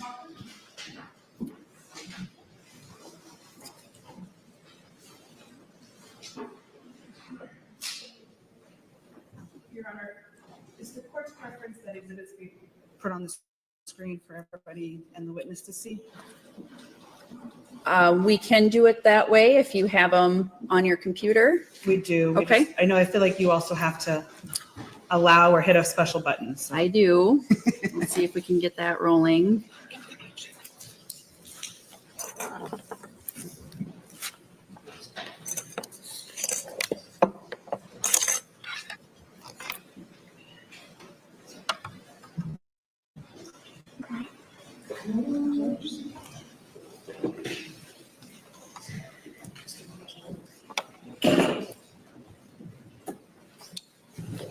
Go ahead and have a seat.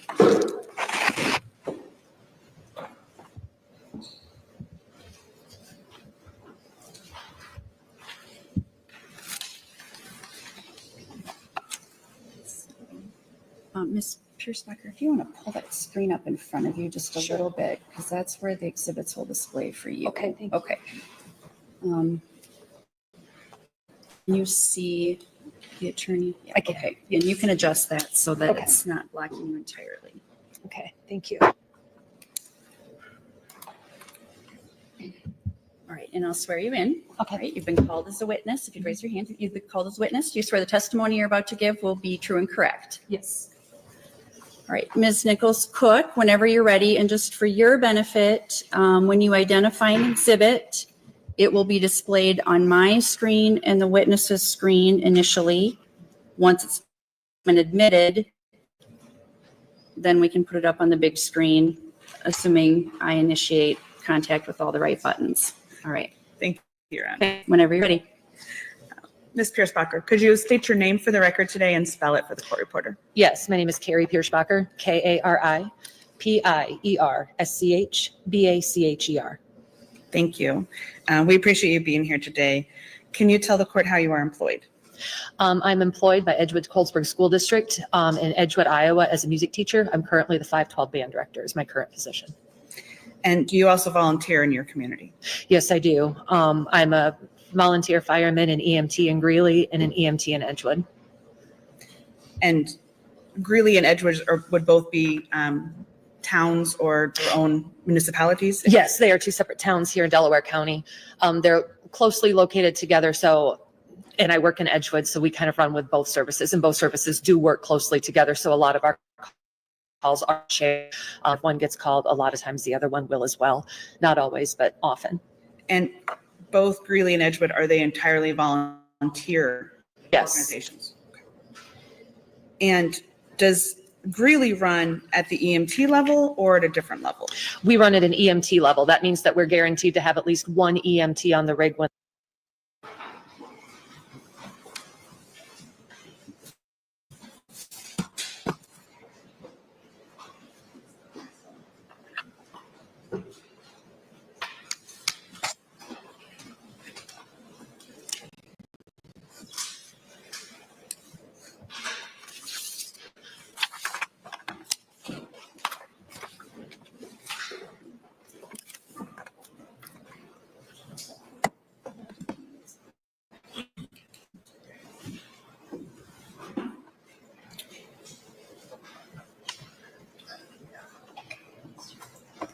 All right, if we're ready to go back on the record. We'll maybe pick back up with the last thing that we discussed, which was the issue of the demonstrative exhibits. I did receive those from Ms. Nichols Cook. And counsel, if you could just clarify for me, there are 3 photos, it looks like, and they have measurements on them. The measurements came from where? Exhibit 380, page 3. These are measurements. Okay. All right, it's exhibit 380, page 4. These are measurements that were noted at autopsy by Dr. Cruz. Judge, if I can, we've had a chance over lunch to verify that. We don't have any objection to those 3 exhibits. Okay. Yeah. All right.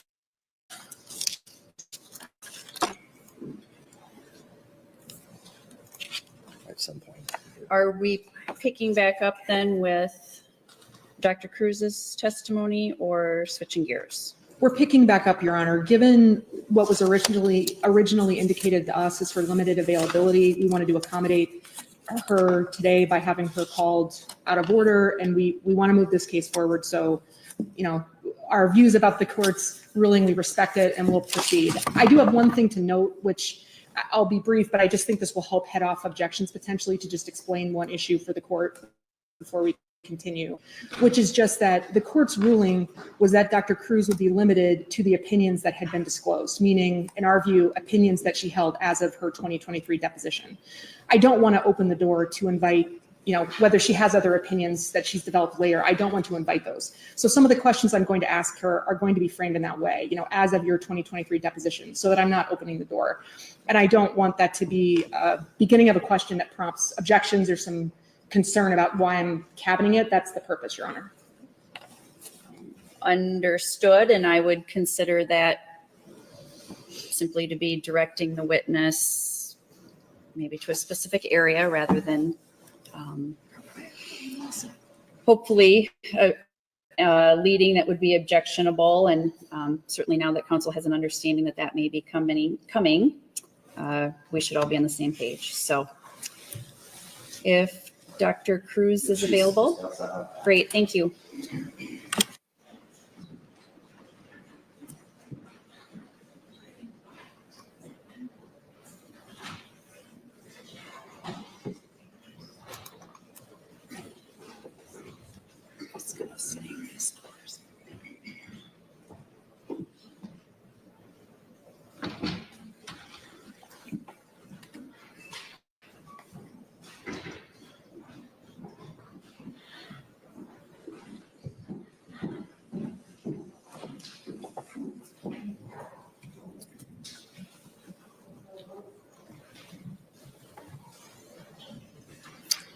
Welcome back, Dr. Cruz. Go ahead and have a seat, and I would just remind you that you remain under oath. Ms. Thompson. Thank you, Your Honor. Dr. Cruz, before we broke for lunch, I think you had told us that you made a determination at the time of the autopsy that the manner of Ms. Mullis's death was homicide, and that's where I want to pick us back up. What are the possible manner of death findings that a forensic pathologist can make? There are 5 options in terms of manner of death. The most common option is natural. So that's death due purely to natural disease. There's suicide, death at the hands of oneself. There's accident, death due to a hostile environment or unforeseen circumstances. There's homicide, death at the hands of another. And undetermined, which is used when you have all the information available and cannot choose one of the other manners, or you have compelling information for 2 competing manners. And for a forensic pathologist to make a manner of death finding that a death is a homicide, what is the level of proof that a forensic pathologist needs to have? There's no exact determination. It uses our medical judgment. I set a very high standard for myself, and often in court, it's termed as to a reasonable degree of medical certainty. Well, isn't there a standard that to make a finding that a death is a homicide, that a forensic pathologist needs to have clear and convincing evidence that that death was a homicide? I would put that with a reasonable degree of medical certainty. Clear and convincing evidence is vague. It's really up to the pathologist. To make that finding, well, let me ask you this. Do you disagree that the appropriate standard is clear and convincing evidence? I find it to be vague, but that's what other people are comfortable with. I don't have huge issues with it. Is that the standard in your profession, clear and convincing evidence? By whom? By what the generally accepted practices are in forensic pathology. I need more information on who's making that general principle. Is there any general acceptance in the field of forensic pathology about what the level of proof a forensic pathologist needs to have to find that a death was a homicide?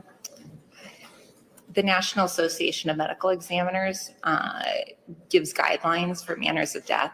Manner of death can be complicated, and different circumstances require different determinations. So clear and convincing evidence, I would really need more information as to what that means to you or another person in a certain scenario.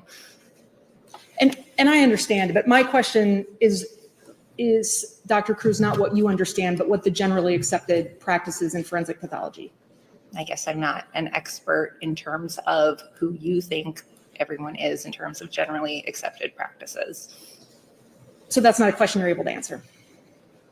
I see what you're getting at, but I've seen that term in the same way I've seen reasonable degree of medical certainty. Sure, I do agree, but I haven't polled every medical examiner to see if that's generally accepted by everybody. So am I right then that you don't know what the generally accepted standard is in your field for making a determination of homicide? I would argue that no one knows what everybody thinks within my field.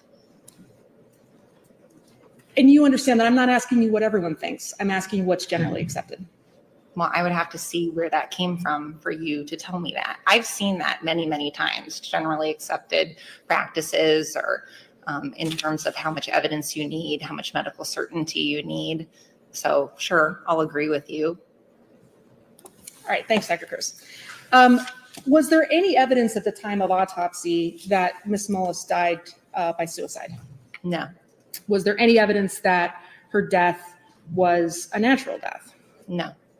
Am I right that that left you 3 options for manners of death then? Yes. And that left you with it being undetermined, an accident, or homicide? I suppose. Well, did you have some other possible finding that was available to you besides those 3 once you'd ruled out natural and suicide? I think it suggests that I considered accident, which was not the manner of death. Mike, and I appreciate that, but once you had decided it wasn't a suicide and it wasn't natural, we have 3 other possible options left, understanding you picked one of the 3. Correct, but I'd like to be sure that that doesn't indicate that was my natural order of thought. Well, understood, and I think that's what we're talking about here today. At the time of autopsy, what was your understanding of the number of times that the corn rake that was at issue in this case had? It had 4.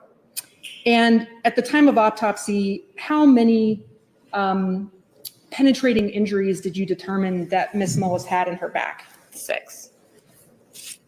Did you focus your autopsy analysis ultimately on the cause of those 6 penetrating injuries in her back? Could you restate that? I'm sorry. Sure. I mean, was it your determination at autopsy that those that the area where those 6 penetrating injuries were in her back, that those injuries were the cause of her death? Yes, those injuries were the cause of her death. So that's the area of her body you were focused on ultimately in making your determination about what the cause and manner of her death were? Sure. I want to, and I think you said this to us a second ago, that that at the time of your 2023 deposition in this case, and let me ask you first if you recall being deposed in 2023. Yes.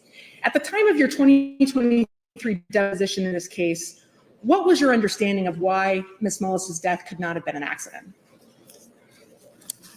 Could you define what I mean, my understanding, or how I came to that determination? Well, let me ask you this. At the time of your deposition in 2023, why did you determine that Ms. Mullis's death could not have been an accident? My determination of why it wasn't an accident goes back to 2018 and has remained the same throughout. So I can explain that determination if you'd like. Please do. So an accident, as it was initially suggested, would say that Ms. Mullis fell on the corn rake. There hasn't been, as far as I know, any argument to the contrary in terms of the corn rake causing her injuries. I conceded at the deposition, and I believe it to be reasonable, that a person could potentially fall on a sharp object, such as the corn rake, once.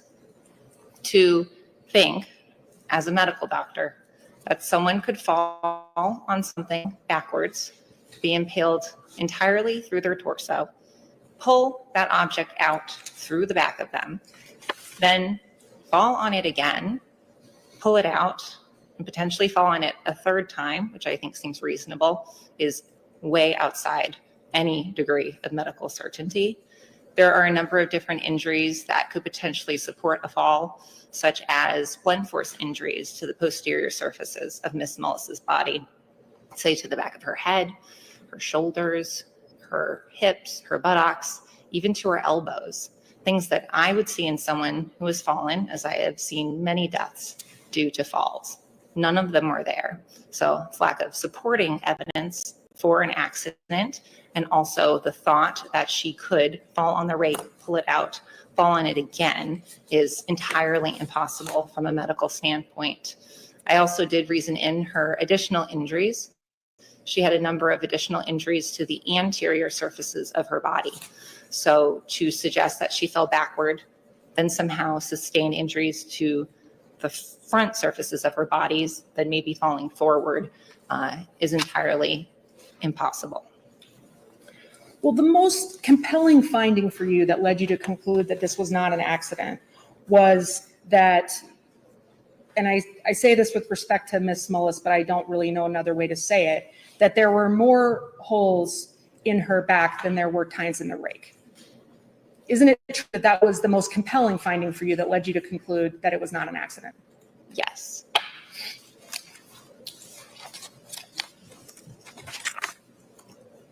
And from the testimony you just provided, at the time that you determined that this was a homicide back at the autopsy in 2018, could you envision any way that Miss Mullis could have fallen on this rake more than once and caused her injuries?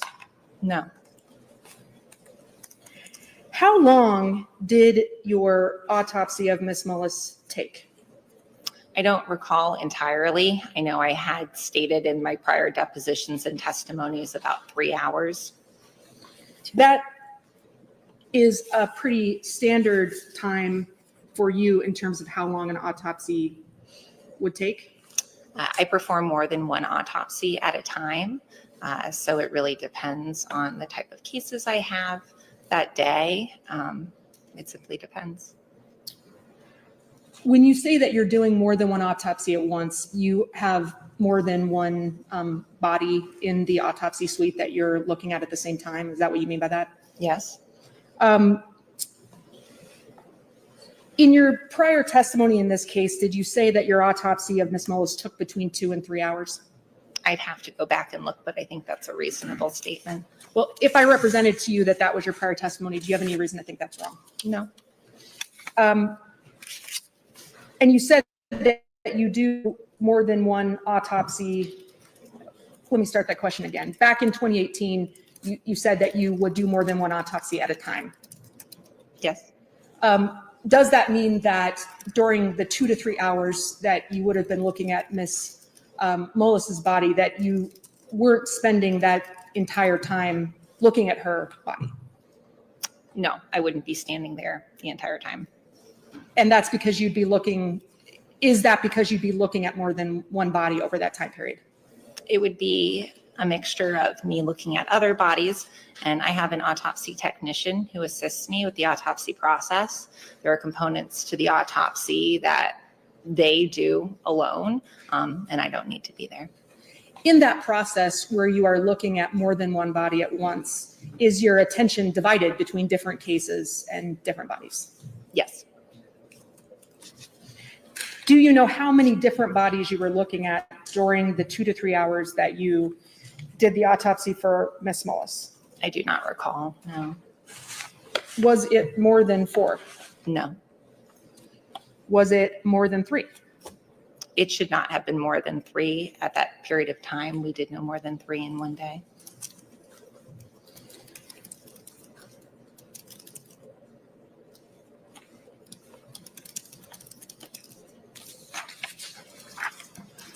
I do want to talk to you about the information that you had at autopsy. At the time that you conducted the autopsy of Miss Mullis back in 2018, the time at which, as you testified, you determined that her cause of death was, or that the manner of her death was a homicide. Did you have a short conversation with Dr. Craig Thompson before you conducted that autopsy? I did. And Dr. Craig Thompson was a medical doctor, is that correct? Yes. Was he a forensic pathologist? No. Was he someone who had your same level of qualifications to evaluate injuries? You'd have to ask Dr. Thompson. I'm actually not quite too sure what type of a doctor he is. But you understood, at the time you talked to Dr. Thompson, you knew that he was, did you know that he was not a forensic pathologist? Yes. And do you, at the time that you talked to Dr. Thompson, did you consider that you, as a forensic pathologist, had more expertise in determining the cause and manner of death than a person who was not a forensic pathologist? Yes. At the time you talked to Dr. Thompson, did he tell you whether he had any concerns about Miss Mullis's, the circumstances of Miss Mullis's death?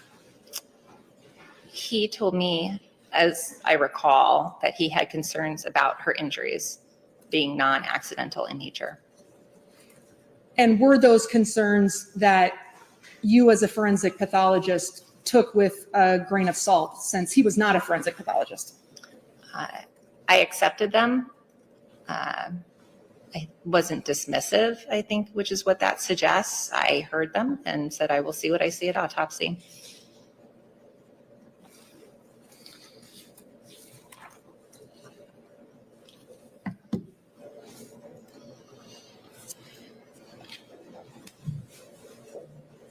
When you went, is it true then that when you went into the autopsy for Miss Mullis, that you had already received information that there was someone who had concerns about her death?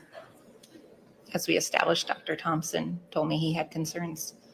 So is it true then that you started with the thought in your mind that there was something concerning about Miss Mullis's death?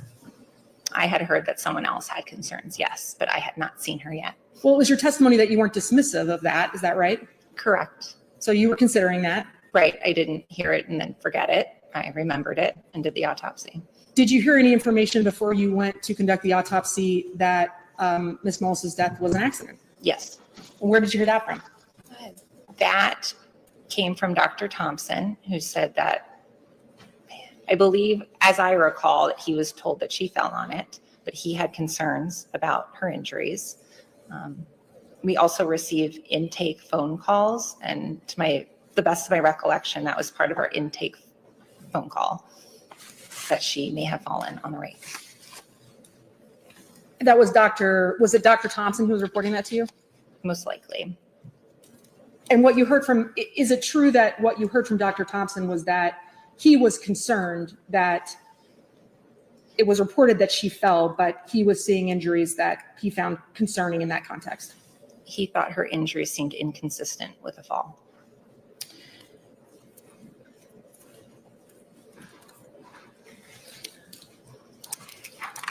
After talking with Dr. Thompson,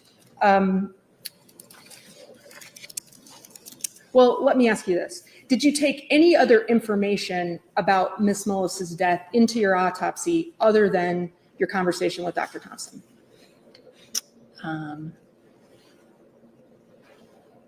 Their law enforcement attended the autopsy. I can't remember exactly what information I was provided, but I'm open to really any information before I perform my autopsy. I consider myself unbiased regardless of what I hear.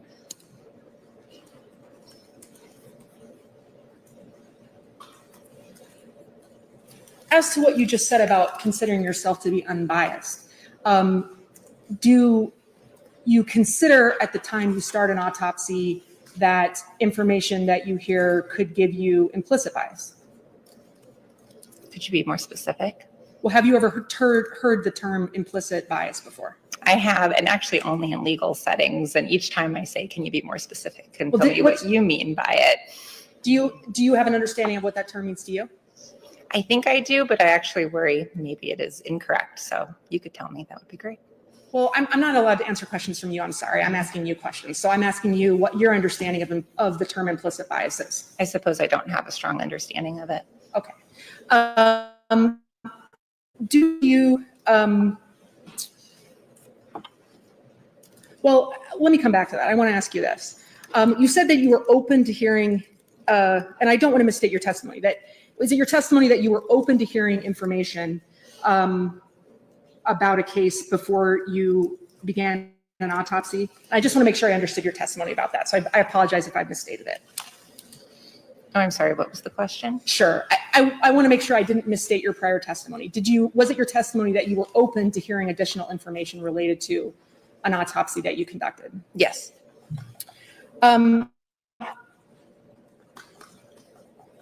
And why were you open to hearing additional information related to an autopsy that you conducted?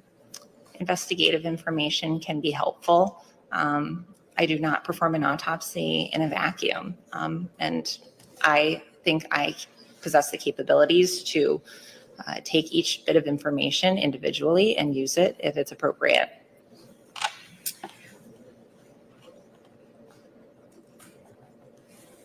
When you began Ms. Mullis's autopsy, the information you had about her death came from your short phone call with Dr. Craig Thompson. Is that right?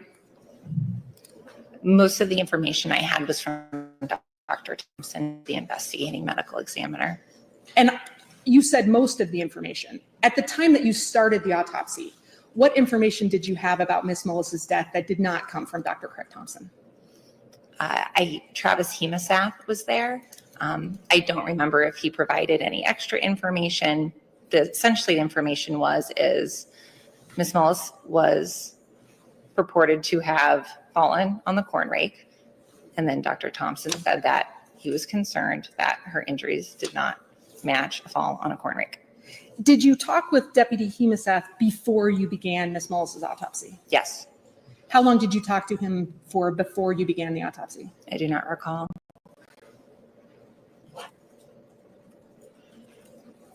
Did you have information from any other source before you began the autopsy other than your conversation with Dr. Thompson and your conversation with Deputy Hemosath? Not that I can recall at this time.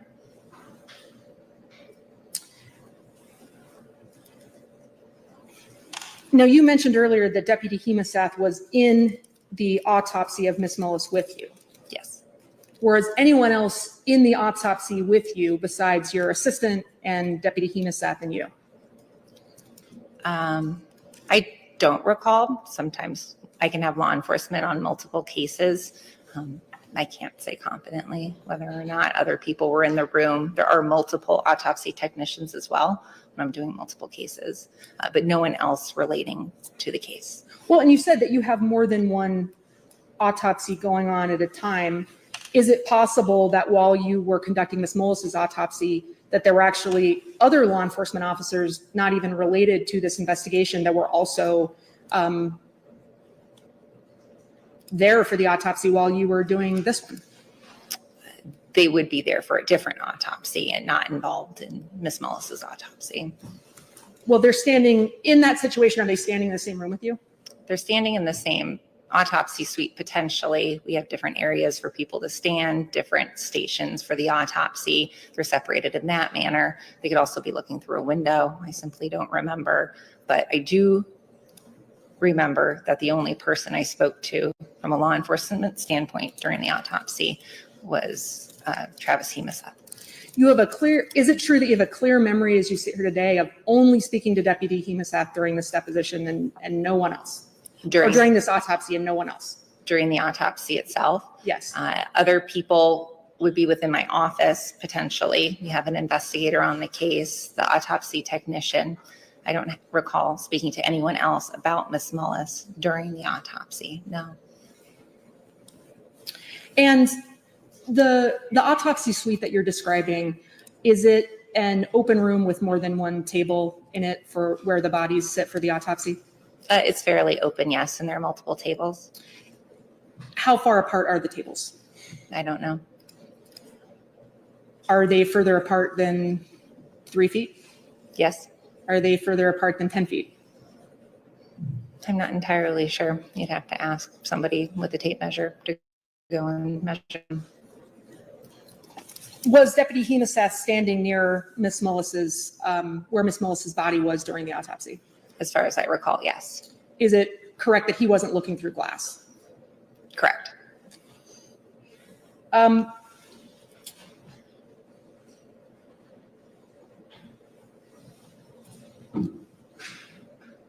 To make sure that I understand the order of what occurred, am I correct that you had information from Dr. Thompson?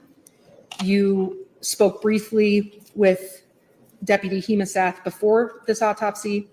You talked with Deputy Hemaseth during this autopsy. And then at the conclusion of this autopsy, you made your findings. Yes. There is no requirement that let me ask you the question this way. Is there any requirement that at the conclusion of an autopsy, you as a forensic pathologist have to make your cause and manner of death determination right then? Not that I'm aware of, no. It's true that there's absolutely no requirement that that occur. Is that right? Not that I'm aware of. And it's your testimony that you are open to more information related to a case. Is that right? Always. In this particular case, did you seek any other information between the end of the autopsy and when you made your finding at the conclusion of the autopsy that the cause and manner of Miss Mullis's death was homicide? So in between when the autopsy was complete and when I said it was homicide, that's right. I did not. Is there an example of what I could have done? I finished the autopsy and I said it was homicide. And you asked about examples. That is what I want to ask you about. I mean, given that you are open to, well, I want to get to the issue that you just raised, but I want to go back to one thing for just a moment. Do law enforcement officers come to every autopsy that you perform as a forensic pathologist? No. Did you draw any significance from the fact that Deputy Hemaseth was at this one? No. How long of a drive is it from where Deputy Hemaseth worked as a law enforcement officer to where you did this autopsy? I don't know. Was it your understanding that Deputy Hemaseth was a law enforcement officer in the community that we're in today? Yes. How long of a drive is it from here to where you did this autopsy? I believe it's about 3 hours. Is it your testimony that you drew no conclusions from the fact that Deputy Hemaseth drove 3 hours to be at this autopsy with you? No, we have many people visit. Some just come for educational purposes. I encourage it. I think it's important for people who deal with death understand what an autopsy is like. When you talked with Dr. Hemaseth or Deputy Hemaseth at this autopsy, Dr. Cruz, did he tell you that he was there for educational purposes? Not that I recall. I mean, did he tell you he was there to investigate Miss Mullis's death? He did. It was not your understanding at the time of this autopsy he was there to educate himself about your process? Well, he may have expressed it and I didn't remember. I'm just saying people drive a long ways to see an autopsy pretty regularly. Had you ever had Deputy Hemaseth at an autopsy with you before this one? Not that I recall.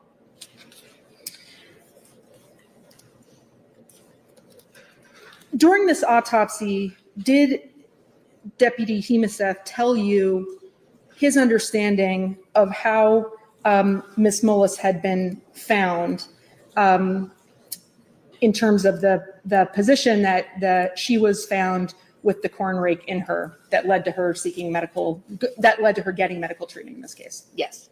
What did he tell you during the autopsy about that issue, the position of the rake in her body? I was told that she was essentially face down and the rake was sticking out of her back. I believe at that time, and I've been told subsequently, that 2 times were said to have been inside her body and 2 times were outside of her body when she was found. During the autopsy, did Deputy Hemesath tell you that Miss Mullis had been found with the corn rake in her back, with the handle of the corn rake facing toward her head?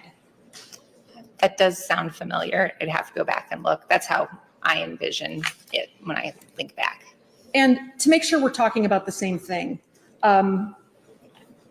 we understand that she wasn't found in a sitting up position, but I'm not going to get down on the ground for this purpose. But understanding that sitting here today, I'm not in the position that Deputy Hemesath said she'd been found in. Where would the handle of the corn rake have been relative to my body from your understanding of what Deputy Hemesath was describing? The way you had just described it, I would envision the rake handle poking up toward the head. Am I correct that given what Deputy Hemesath was describing to you, he was describing the corn rake handle extending from her back up over her head? Yes. And we agree that she wasn't in an upright position, but just to make sure we're talking about the same thing. Yes. We're talking about the corn rake coming up this way, correct? Yes. All right. As you sit here, well, let me ask you this. At the time of your deposition in 2023, was that your understanding of how she had been found? Yes. Was that your understanding at the time of your autopsy? Yes. As of the time of your deposition in 2023, had anyone ever told you that that was not how she was found? Not that I recall. Did you base your opinions in this case on an understanding that at the time that Ms. Mullis was found, the handle of the corn rake was extending up over her head? No.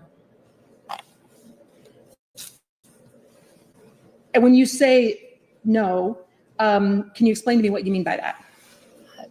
How someone said they found the rake, the position of the handle, the position of her body, the rake was removed from her body. If I saw the corn rake like that, then maybe I could take it into consideration, but a simple description such as that had no bearing on my determination and was unnecessary to make the determination of homicide.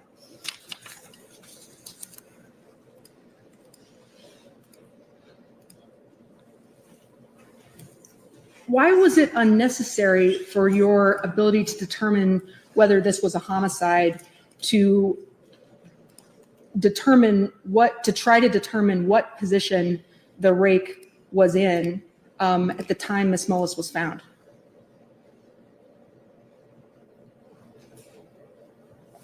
Ms. Mullis was impaled with the corn rake, and how the corn rake ended up in her doesn't really change the fact that it's homicide. And I want to make sure that I've asked my question in a clear way. And I'm going to ask with the court's permission, because I don't remember exactly how I worded it, is it possible for the court reporter to read the question back, Your Honor? It is. Thank you.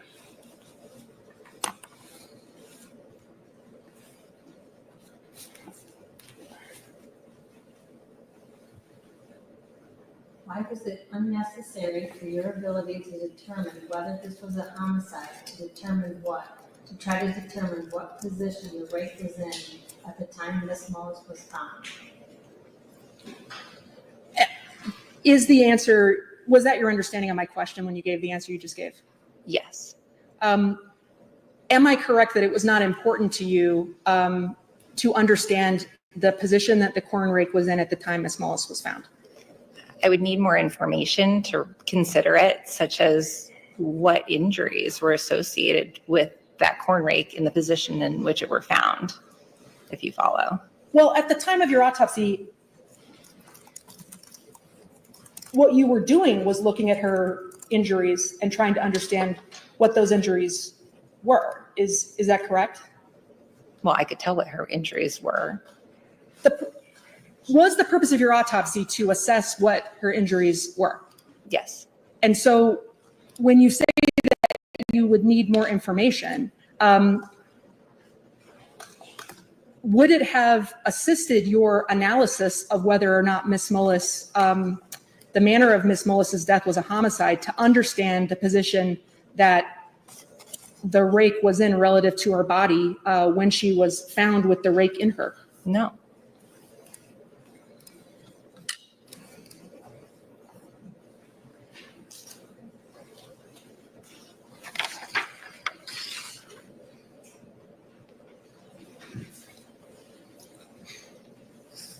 talking about your conversation with Deputy Hemaseth at the time of the autopsy.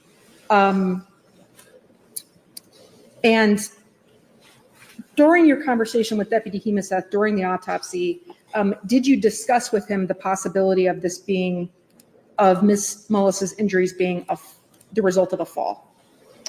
We did discuss how they were not the result of a fall. Well, during the autopsy itself, before you had finished the autopsy, did you tell Deputy Hemaseth that it was your opinion that the injuries that you observed during the autopsy were not the result of a fall? I told him definitively at the end, and he had asked, and we discussed that they were allegedly from a fall, and he asked me, could they be from a fall? And I said no.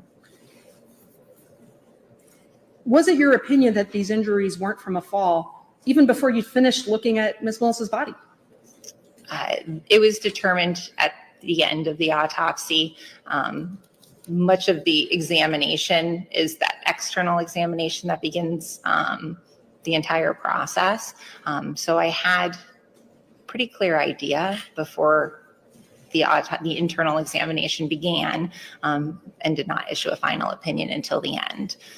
But I was certain at the beginning that it was a homicide, and everything else within my autopsy supported that. I remained open throughout and found no evidence to the contrary. Did you determine that Ms. Mullis's injuries were a homicide before you did your internal examination of her body? Homicide was the manner of choice at that time. However, as I said, I remained open and found no evidence to the contrary.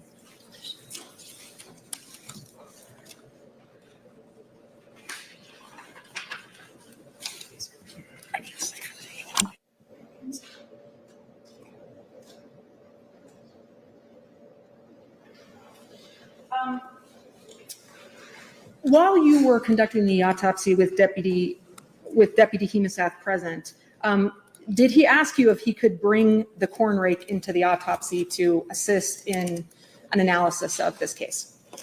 He asked if he could bring the corn rake closer to Ms. Mullis and her clothing items. I said I preferred to keep them separate. The corn rake itself was within the autopsy suite, which is rather large for the purpose of photographing it. The corn rake did not come in contact with Ms. Mullis during the autopsy.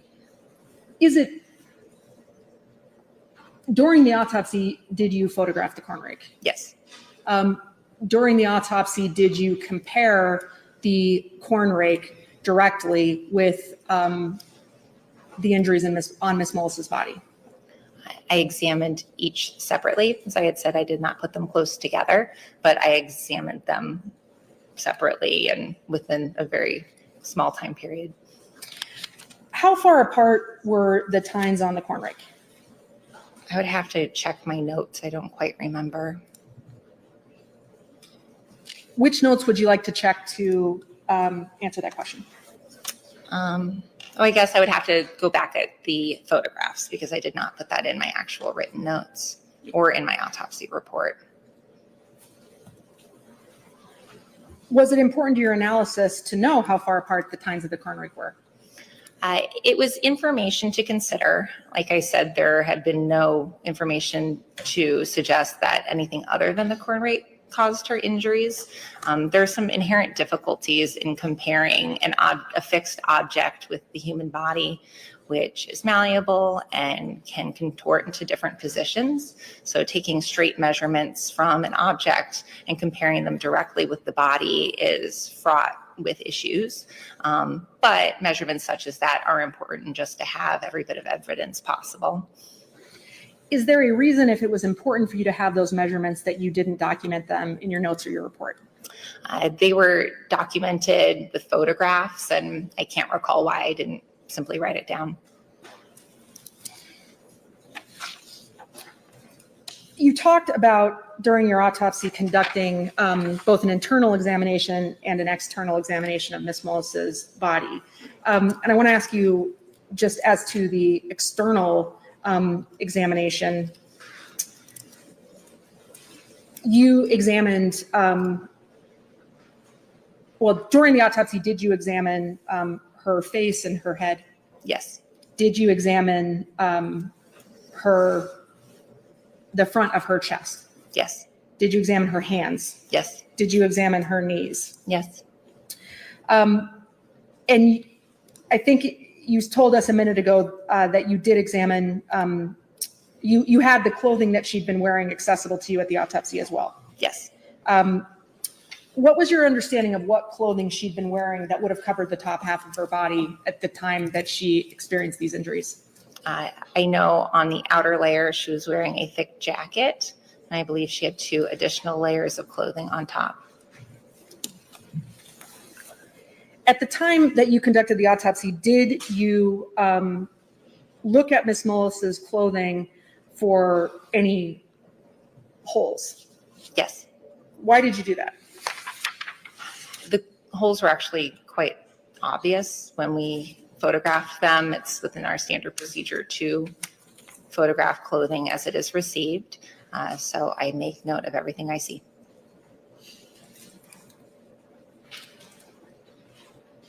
How many holes did you see on Miss Mullis's coat at autopsy?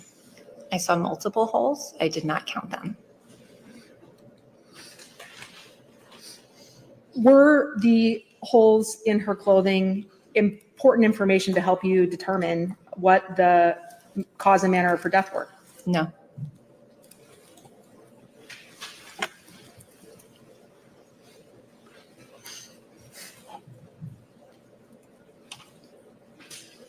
Did you photograph her clothing during the autopsy with the holes that you'd observed in the clothing marked? Yes.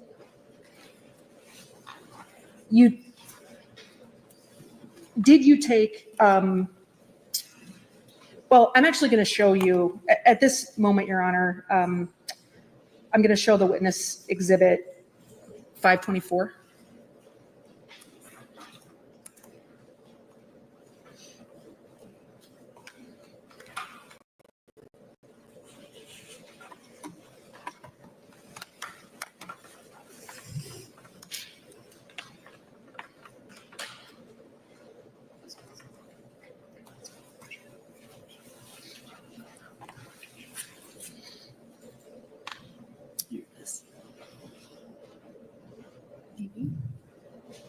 Is that being displayed? Yes. She has it now, yes. You've been shown, Dr. Cruz, what's been marked as exhibit 524. Do you recognize this exhibit? Yes. What is it? It's an autopsy photograph. This is of Miss Mullis's jacket. It has a ruler with our state medical examiner number on it and a number of arrows that point to defects in the clothing. Does exhibit 24 accurately reflect the holes that you saw in the jacket at autopsy? It accurately reflects what I saw at autopsy, yes. Well, did you or your assistant put 4 large arrows on the 4 holes that you saw in the jacket to document those holes in this photograph? Yes, my assistant did. Was this photograph the only documentation of the holes that you saw? Let me ask this question again. Was this photograph, exhibit 524, the only documentation that you made of the holes in Miss Mullis's jacket at autopsy? There are other photographs. I can't recall if they have arrows or not. Is it your testimony that there are, well, let me ask you this. Are there any other photographs with arrows marking the holes that you observed at autopsy? I just said I don't recall.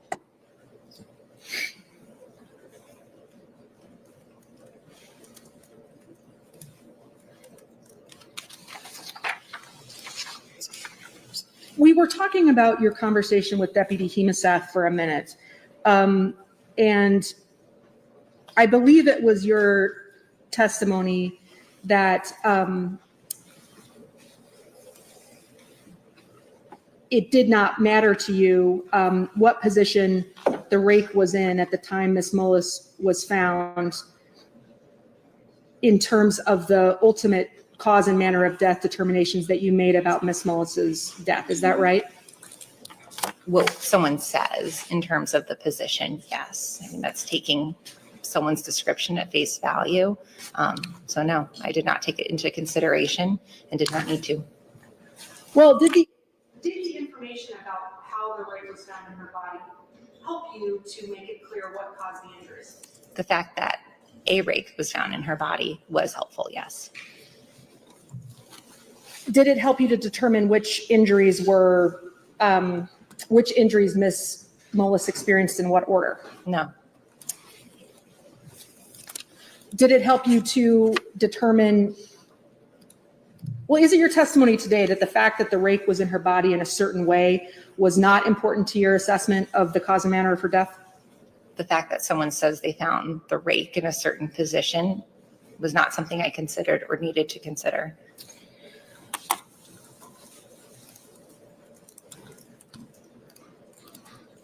At the conclusion of your autopsy, did you feel confident that Ms. Mullis's death was a homicide? Yes. If you had not been confident at that time that Ms. Mullis's death was a homicide, what would have been the appropriate finding in your case? I would have pended the case for further review, investigative materials, etc.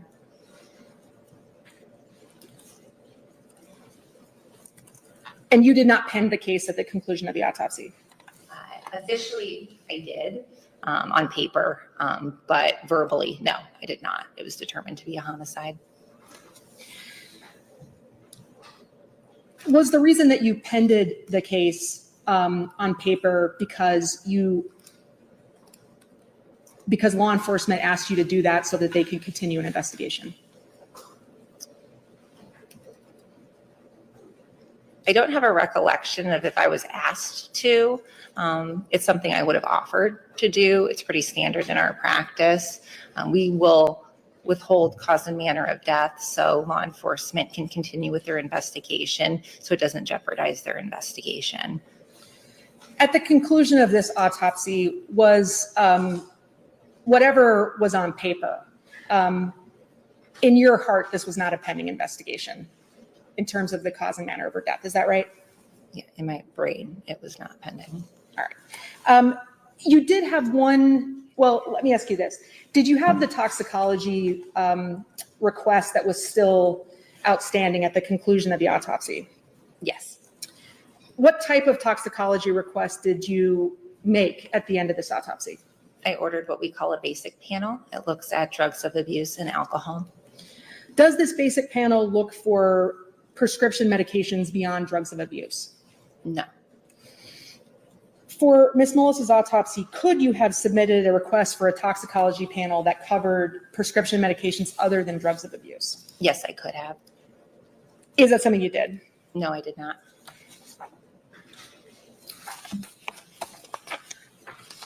You told me a minute ago that you were open to, that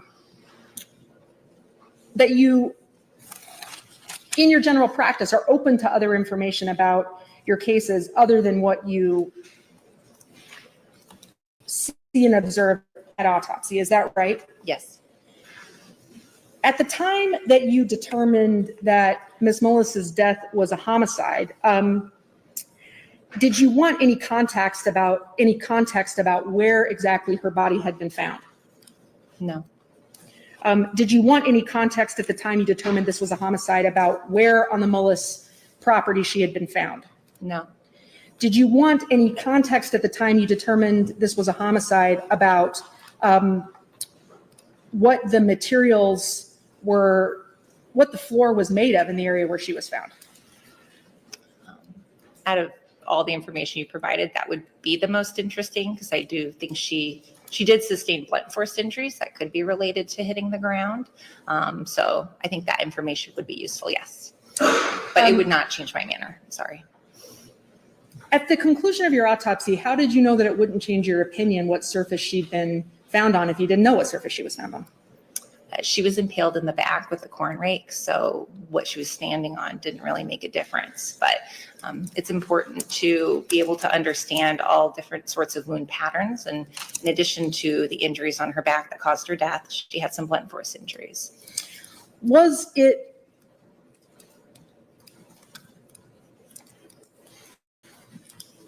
Well, and as to the blunt force injuries, at the time that you determined that Miss Mullis's death was a homicide, did you know what had caused any of the injuries that you say were blunt force injuries on her body? No blunt force. None of them had a pattern that could tell me definitively where they came from. Is it true then that you did not need to understand what those blunt force injuries were in order to determine that Miss Mullis's death was a homicide? I did not need them, no. I mean, is it true that those blunt force injuries then were not relevant to deciding whether or not Miss Mullis was the victim of a homicide? They were supportive, but not absolutely necessary for that determination, no. Dr. Cruz, how could they be supportive if you didn't even know what caused them? They're supportive, as I had said earlier. She sustained a number of puncture wounds to her back, suggested to be from a fall, which would make the manner of death an accident, which is seemingly the only other option than homicide. If someone falls backwards, they don't get injuries to the front of them. So that supported that she was impaled with the corn rake and did not fall backwards on it. Is that the only reason in your mind that determining what caused the blunt force injuries wouldn't be relevant to your determination about whether or not this was a homicide? I think relevant is misleading. It's important to document everything you see and not be dismissive of it. So I take my findings and I do my best to interpret them appropriately. Seeing an injury and then getting additional information as to what could have caused it is always helpful and important for every pathologist to take that into consideration. I did not need them to determine that her cause of death was due to the sharp force injuries of her back. Her death was not due to blunt force injuries. Was it possible in your mind at the time that you completed Miss Mullis's autopsy that there could be an explanation for every single one of the blunt force injuries that you observed on her body that would explain that those injuries were caused by her everyday life or an accidental source or something that did not have to do with her being struck by, in your mind, struck by a corn rake? Are you saying there are explanations like that for them? I'm asking you, did you consider that possibility at the time you determined this was a homicide? Blunt force injuries are difficult to interpret, so it's always important to consider that they could have come earlier in the day and may not have been associated with the injuries that caused someone's death. The sheer number of Miss Mullis's injuries and the nature of them is highly suggestive that at least most of them are associated with her death. Is that because of, in your mind, the number of other things you observed? I've performed many autopsies, and the number of her injuries was substantial.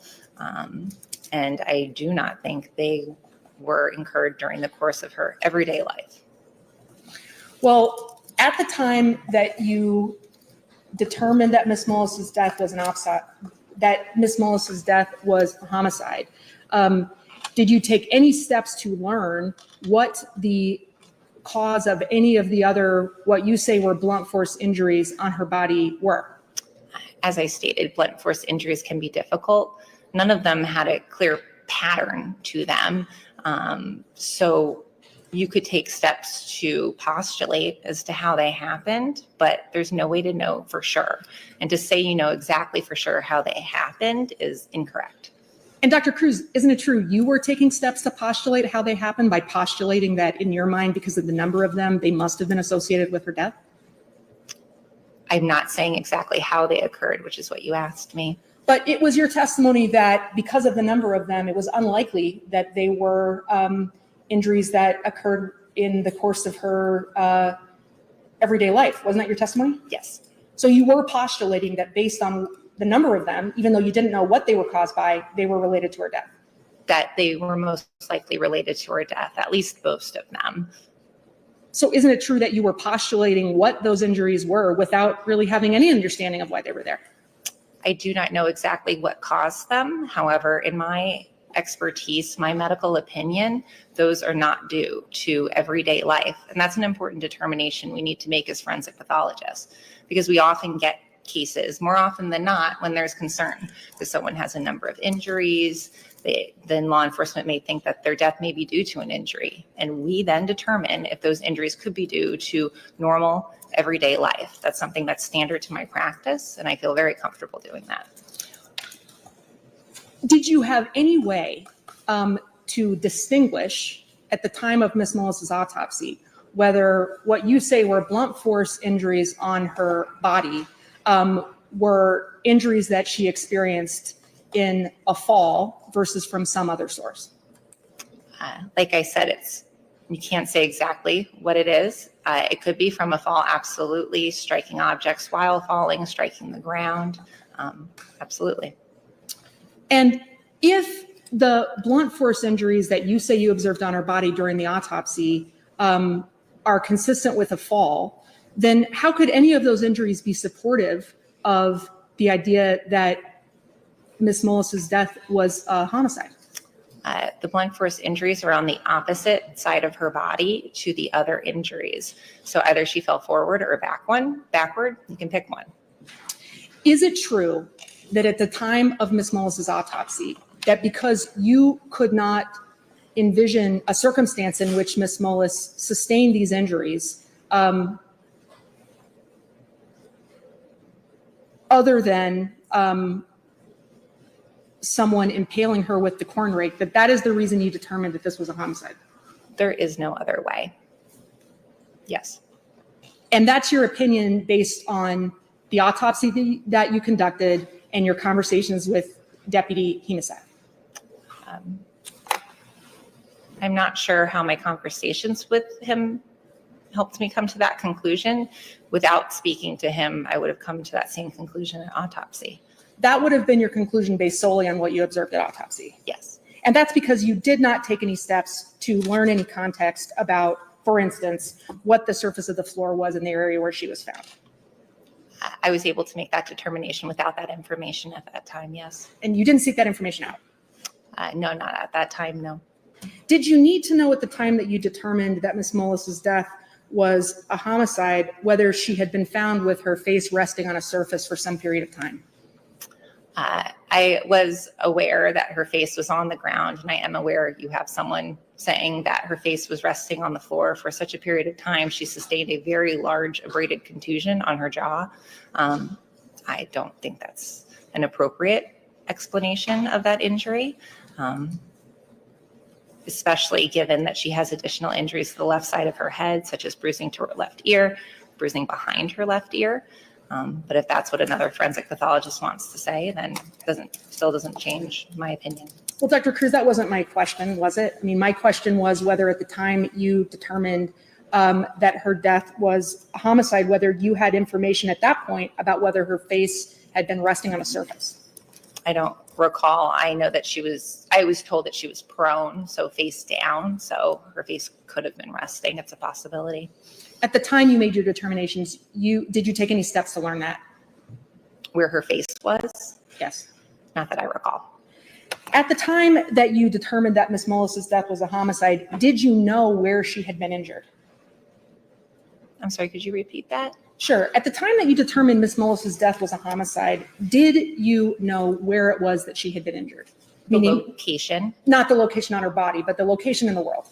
Yeah, I'm very body focused, if you haven't noticed. I was told she was injured on a farm in a shed. Well, you were deposed in this case, isn't that right? I was deposed twice. You were deposed in this case in 2023? Yes. And isn't it, do you recall being deposed in this case? Yes. Did you testify at your deposition in 2023 that you did not know where it was that she had experienced these injuries? Correct. So at the time you determined that her death was a homicide, you did not know where it was that she'd been injured? No, I was told where she was found. And all of that's just information from other people. I have absolutely no idea where she was injured. At the conclusion of your autopsy in this case, did you certify the death certificate for Ms. Mullis? I waited. That's that pending cause and manner. I eventually did certify it. And I understand. I was not intending to imply that you did that immediately, but at some point after you completed the autopsy, did you certify the death certificate for Ms. Mullis? Yes. What does it mean to certify someone's death certificate? A death certificate is a document that has a number of bits of information about a person. The part that I'm responsible for as the medical certifier include the cause of death, the manner of death, how injury occurred, and some other little bits of information. So to certify the death certificate means to place that information into an electronic record, and then I electronically sign it. By certifying a death certificate, are you certifying that the information on the death certificate is accurate? Yes. I'm going to show you what's been marked as Exhibit 354.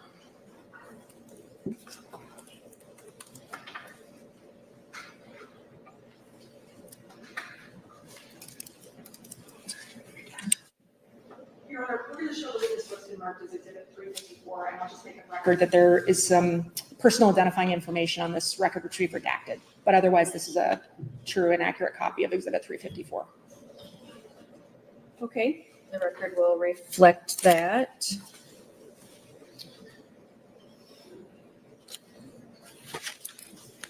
Are you seeing Exhibit 354? Yes. What is Exhibit 354? This is Amy Lynn Mullis's death certificate. Do you see that her birth date and her social security number are redacted? I do see that, yes. Other than those redactions, is Exhibit 354 a true and accurate copy of the death certificate that you certified as to Ms. Mullis's death? That portion that I described that I certify, I can say yes. The decedent information portion is the responsibility of the funeral home. So I'm not necessarily comfortable saying that's true. I don't know where she lived. Other than the decedent information section, did you complete the remainder of this death certificate? Most of it, yes. Not that funeral home portion at the bottom, but really that central area. Understood. Did you complete the portion of this death certificate that provides a medical cause of death? Yes. And what did you certify as the medical cause of death for Ms. Mullis? Sharp force injuries of torso. Is it your opinion in this case that the injuries that Ms. Mullis had on her torso were sharp force injuries? Yes. And this death certificate does this death certificate provide a space to explain what the injuries that you identify as the cause of death are due to or as a consequence of? Yes, that's what it said. In this case, there really wouldn't be anything appropriate to put underneath that. And why is that? So sharp force injuries of torso are essentially, well, there are two components of the cause of death on a death certificate. There's the immediate cause of death, whatever condition, injury that ultimately led someone to die right away. That can be due to something else, which is called the underlying cause of death. That immediate cause of death sometimes can be so specific, it really doesn't belong on the death certificate, because ultimately a death certificate is for vital statistics purposes, tracking diseases, injury trends. So that underlying cause of death is really the most important, which is what I put. So the sharp force injuries of torso is that underlying cause of death. If you wanted to put something above it into immediate cause of death, like pneumothorax, something along those lines, you could. But in my opinion, in this case, the sharp force injuries of torso is perfectly sufficient for cause of death. And did you identify in this certificate the immediate cause of death as you just described? I did not. And in this case, with an injury that happens quickly like this, one could argue you're getting into mechanism of death territory, which we are instructed not to do by the CDC. So to me, her death was sharp force injuries of torso. Did you include on this death certificate what the place of her injury was? Yes. And what did you say on Ms. Mullis's death certificate the place of her injury was? Farm building. Isn't it true that at the time, that by your testimony, at the time you determined the cause and manner of her death, you did not know in your mind where she'd been injured? Yes. At the time that you determined that Miss Mullis's death was a homicide, did you want any context about what Miss Mullis had been doing earlier that day? Want is an interesting word. I do like having information about the circumstances surrounding the death, so sure, I would want more information such as that. At the time you determined that Miss Mullis's death was a homicide, did you have any information about what Miss Mullis had been doing earlier in the day that she was injured? I believe I did. I believe she was working on the farm in some capacity. Where did you get information about her working on the farm at the time that you determined that Miss Mullis's death was a homicide? That would be from law enforcement.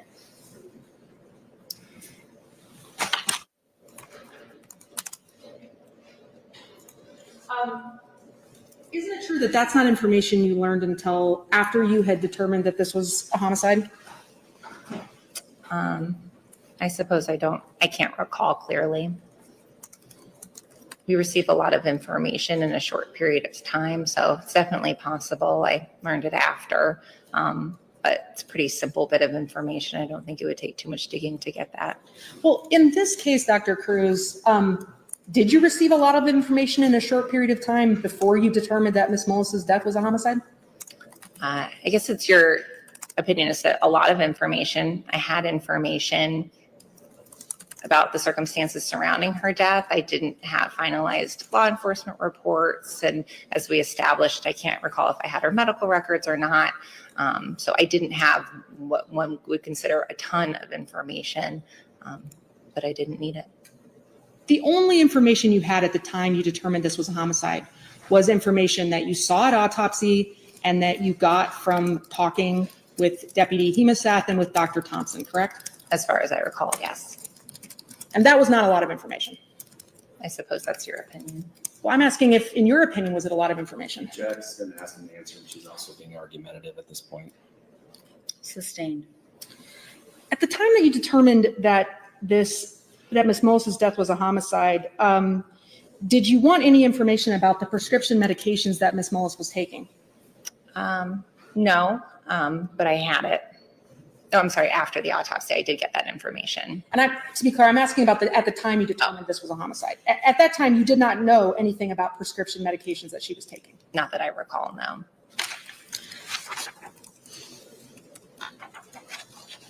At the time that you determined that Miss Mullis's death was a homicide, did you want any information about what emergency responders had observed when they provided her with medical aid? I do want information about what emergency responders saw, and very much so about what they do, or what they did as part of their resuscitative efforts.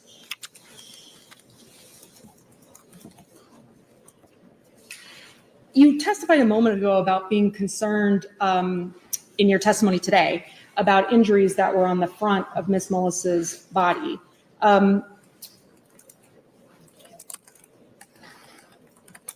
You know now that Miss Mullis had resuscitative efforts on her way to the hospital, is that right? Yes. Did those resuscitative efforts include her receiving CPR? Yes. And did those resuscitative efforts include the use of something called a Lucas device? Yes. Can CPR and the use of a Lucas device bruise someone's chest? Yes. Is it common for those actions to bruise someone's chest? Bruise or abrade the chest, yes.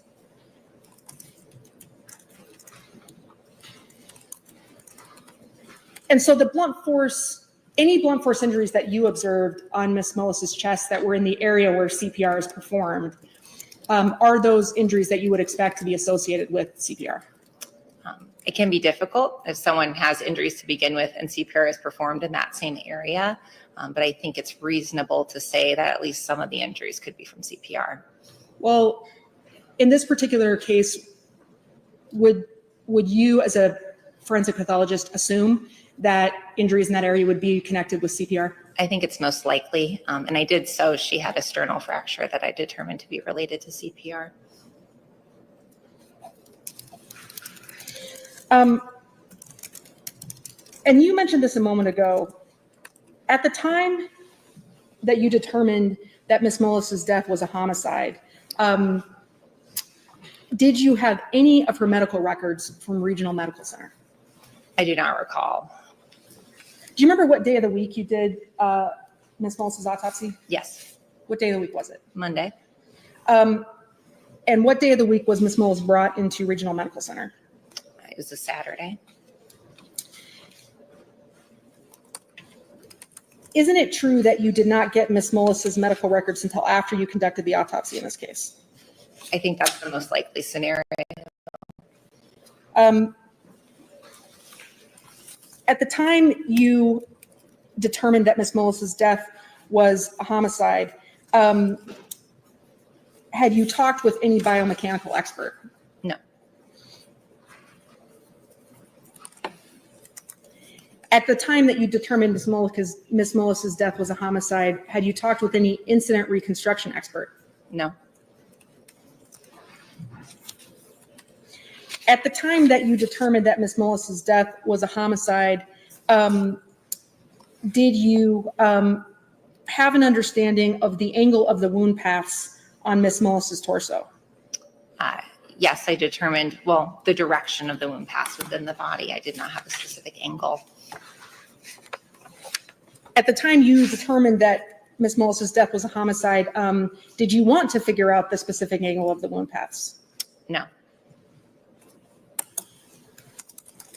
At the time that you determined that Miss Mullis's death was a homicide, did you have in your mind of exactly how the corn rake entered her body? She was impaled with it by another person.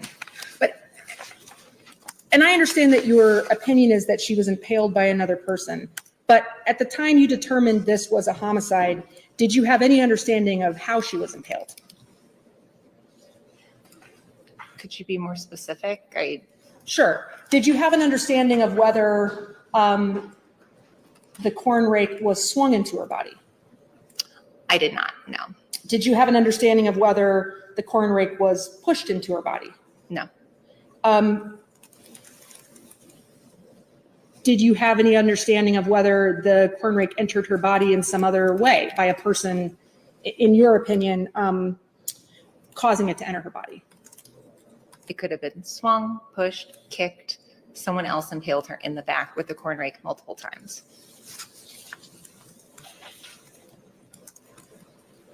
Was it important to you at the time you determined this was a homicide to try to determine which of those routes this was?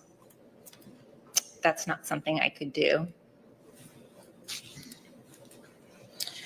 At the time you determined this was a homicide, did you want to understand why there had been blood found on Miss Mullis's hand? Did I? No. At the time you determined this was a homicide, did you want to figure out why there was blood on the handle of the corn rake? Want, again, is a hard word. I was aware that there was blood on the rake. I was told that she was found with a rake in her. To me, it supports the implement that caused her injuries. So I already knew all that at autopsy. At the time that you determined Miss Mullis's death was a homicide, did you want to understand if there was some connection between the blood on the rake and the blood on her hand?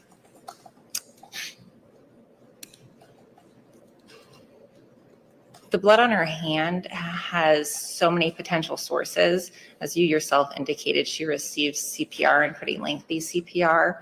I just don't know the nature of that blood, so to try and connect those two would be inappropriate in my opinion. Did you take any steps to learn the nature of that blood?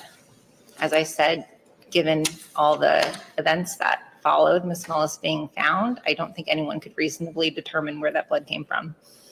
And you mentioned earlier that there's an issue in connection with a death where you have a cause and a manner and then also a mechanism. Is that right?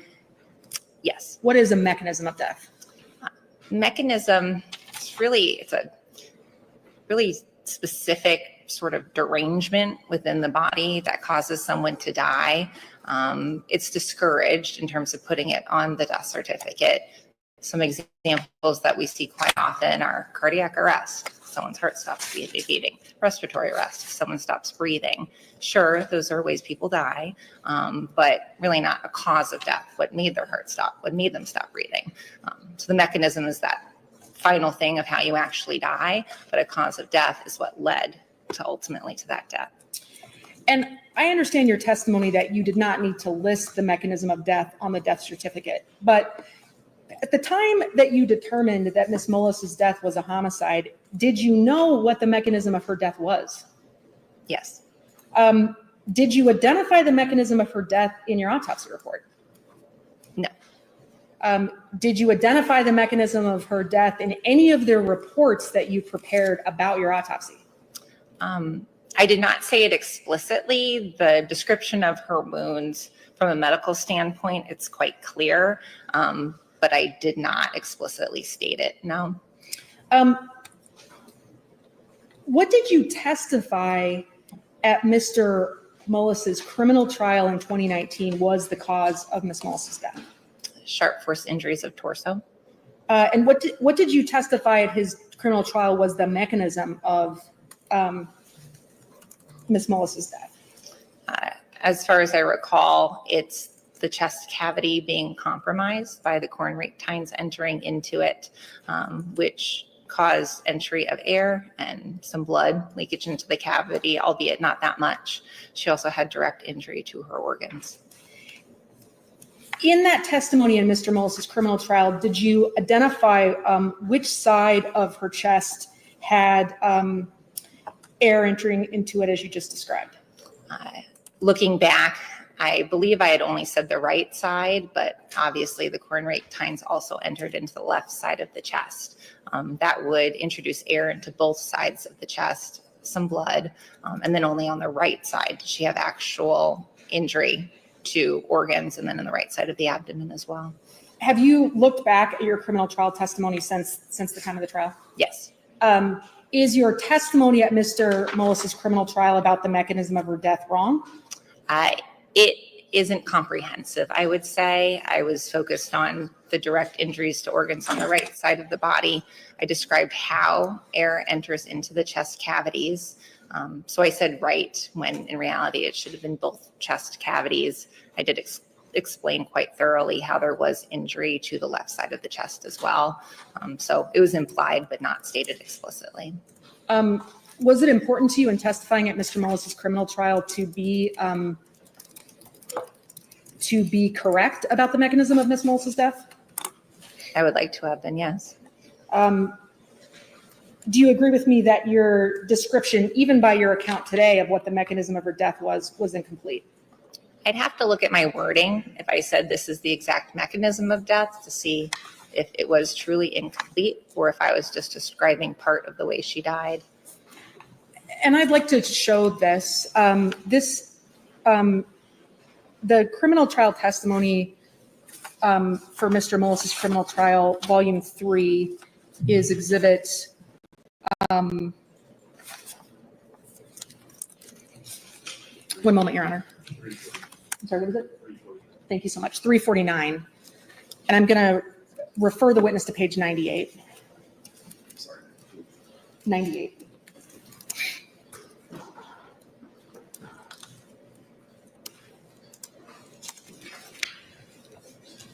Tell me when that's there. And let me ask you, would it refresh your memory to look at your trial testimony to recall exactly what you said? I'd like that, yes, thank you. I'm gonna, if the witness could read page 98, I know that's not up quite yet, and I'm gonna direct the witness to line 13 of page 98.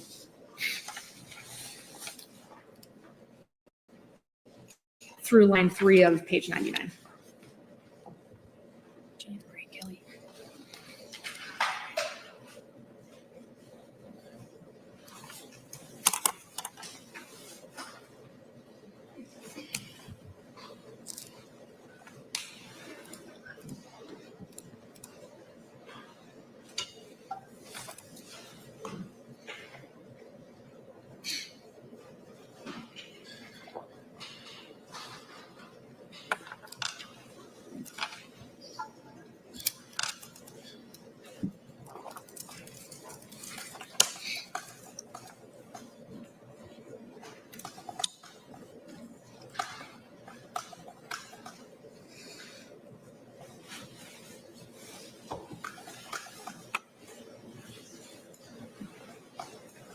Your Honor, I have a paper copy if that would assist us in moving forward, that I'm happy to show the witness. I think we have it on the All screen. right, thank you, Your Honor. Yep.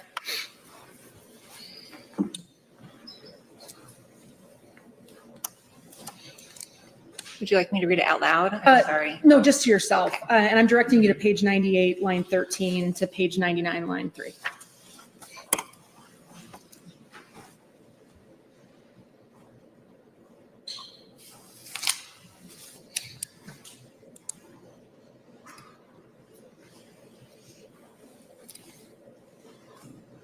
We can go to the next page for me. Or...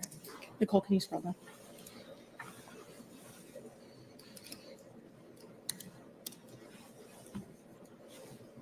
Just that one paragraph?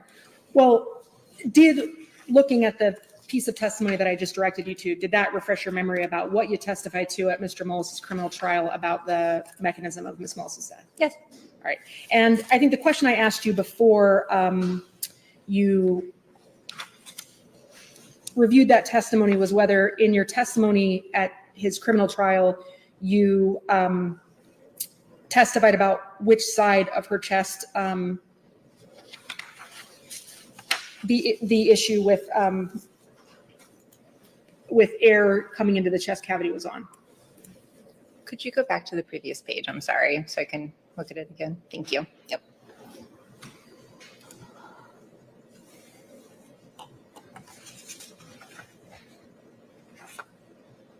I see reading it now, and I think I was swayed a bit by reading your expert's opinion. It says that I said it only went into the right chest cavity, that I simply say it goes into her chest cavity singular, but I don't say what side. But I do accurately describe what's called pneumothorax, which is air entering into your chest and causes issues with your vital organs there. Something that your expert also agreed was appropriate and accurate. Well, your testimony at Mr. Mullis' criminal trial was that the issues with pressure in the chest were on the right side of Ms. Mullis' chest, right?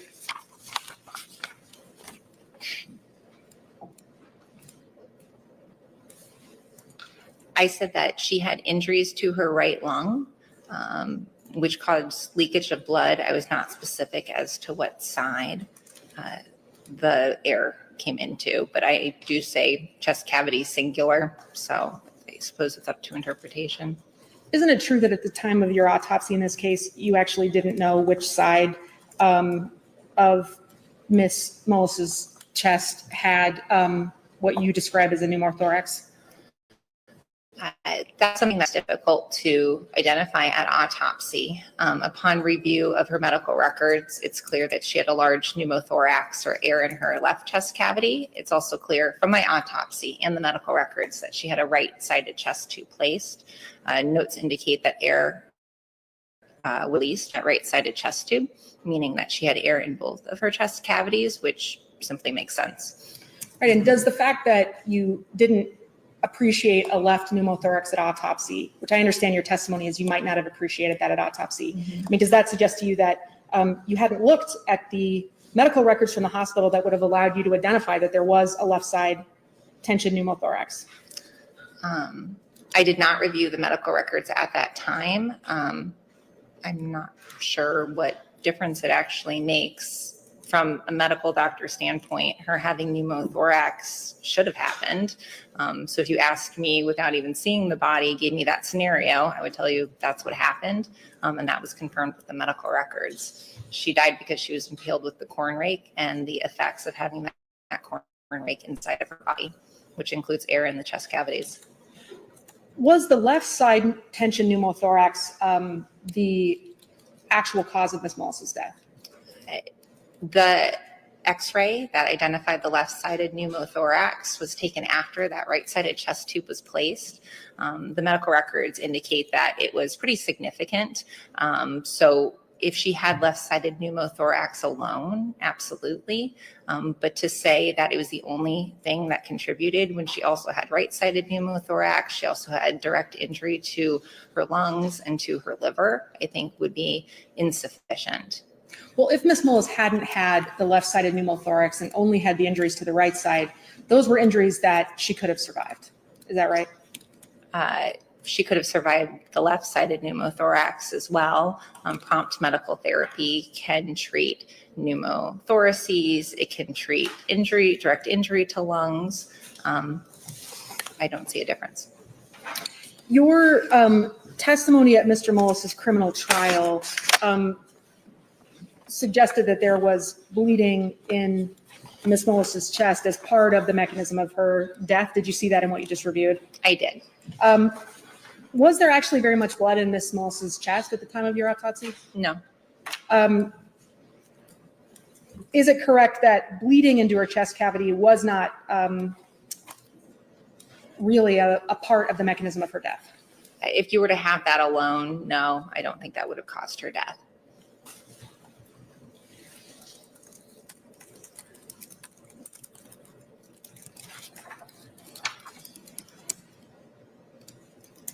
And I want to make sure I understand your testimony. Is it your testimony that whether or not she had the pneumothorax on the left or the right side of her chest wasn't important in your assessment of whether or not this was a homicide? No, those are consequences of being impaled with the corn rake. It's a homicide because she was impaled in the back. Those are things that happened from being impaled in the back by another person, which made it a homicide. What happens to the body doesn't make a difference. Someone gets shot in the head, and I talk about bleeding on the brain, really doesn't make sense. They were shot in the head. Did you know at the time of her autopsy which injuries Ms. Mullis experienced first? The injuries on the left side of her back or the right? No. And did you know how much time, if any, passed between the time that she experienced any of these injuries on her back? I do not know, no. Would it have been important to your analysis to have known that? How would I have known that? Well, that's my question for you. Did you have a way to determine that? I wasn't there, so I wouldn't know. Were you open in your investigation to receiving information that would have helped you understand that? Who would provide that information to me? At the time that you determined Ms. Mullis's death was a homicide, could you think of a single person who could have assisted you in understanding that? Other than the person who impaled her, no. And it really doesn't make a difference. Someone impaled her in the back with a corn rake. I mean, does that question that I'm asking you today seem silly to you? To ask if there is a time period between someone impaled her in the back once with a corn rake and then again with the corn rake again doesn't make sense or really matter. She was impaled in the back with a corn rake by another person. Whether they took a beat before they did it again doesn't make a difference to me.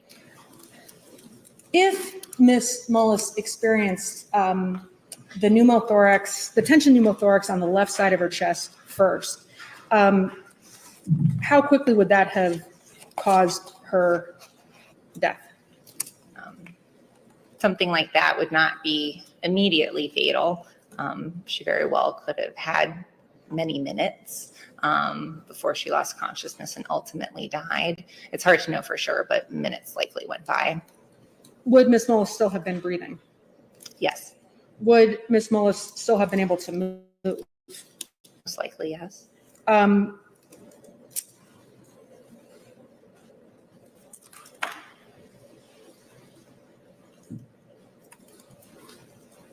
Would the pneumothorax have led to a situation where air entered Ms. Mullis's, where liquid developed in Ms. Mullis's lungs? Oh, we're fluid. Fluid, Then thank build you. up, but yes. Yes. So fluid is a better word. No I appreciate problem. that. Yep. Would that have led to a situation where Ms. Mullis was breathing out foamy fluid out of her mouth and potentially her nose? Yes.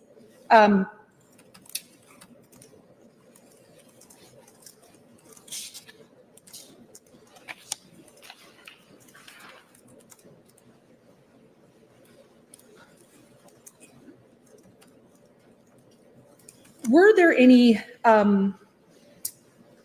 errors in the autopsy report that you created about Ms. Mullis's death?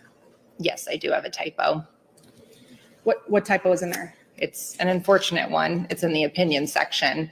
When I state wound direction, I say from front to back instead of back to front. It's the danger of repeating something over and over again. It's the only typo I could find. And when you say that's an unfortunate typo, what do you mean? Well, it's important to determine whether it's front to back or back to front. It's a fact and obvious, but should have been written appropriately. Is it true that that's not a typo that you caught when you finalized this report? No. And did anyone else who reviewed your report catch that typo? No. Have you issued a corrected autopsy report at any point about Ms. Mullis' case? No.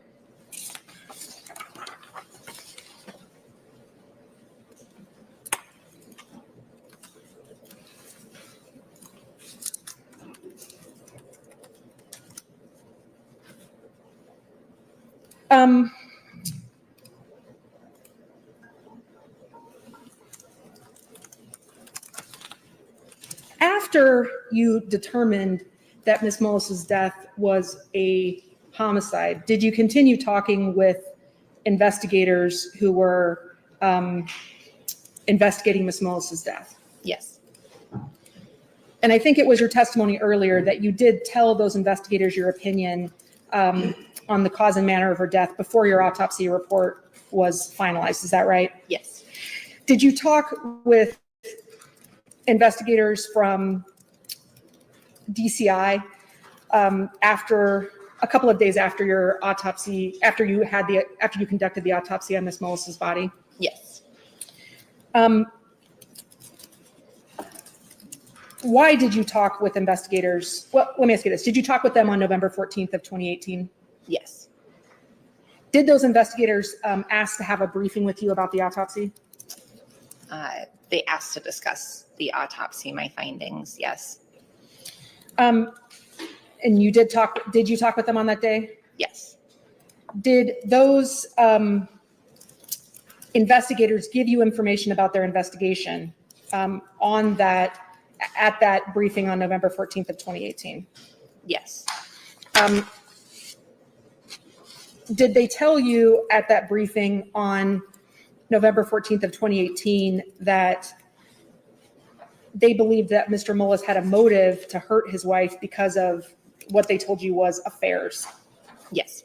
And did you know why on November 14th of 2018 they were telling you that? You would have to ask them, but it's not unusual information to receive.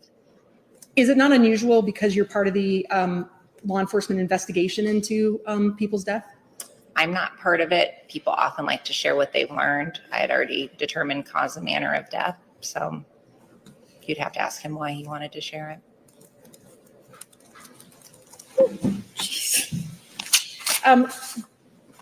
Did you tell investigators on that call on November 14th of 2018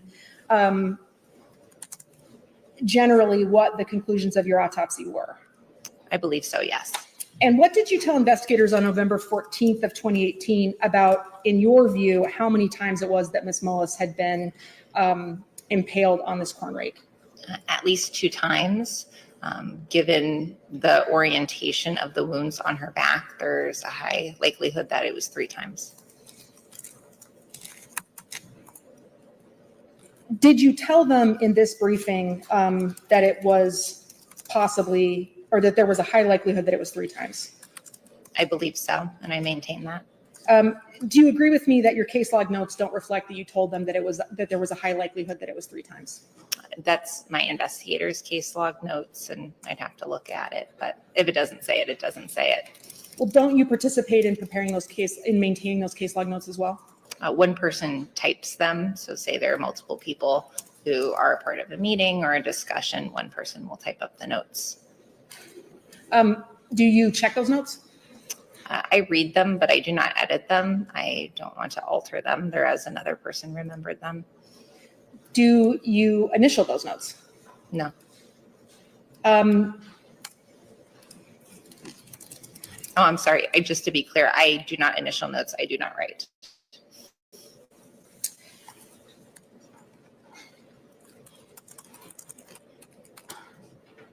I want to show the witness at this point, Exhibit 573. And I'll just say that we've made some slight modifications to the original photograph of this 573 just for purposes of privacy for this hearing.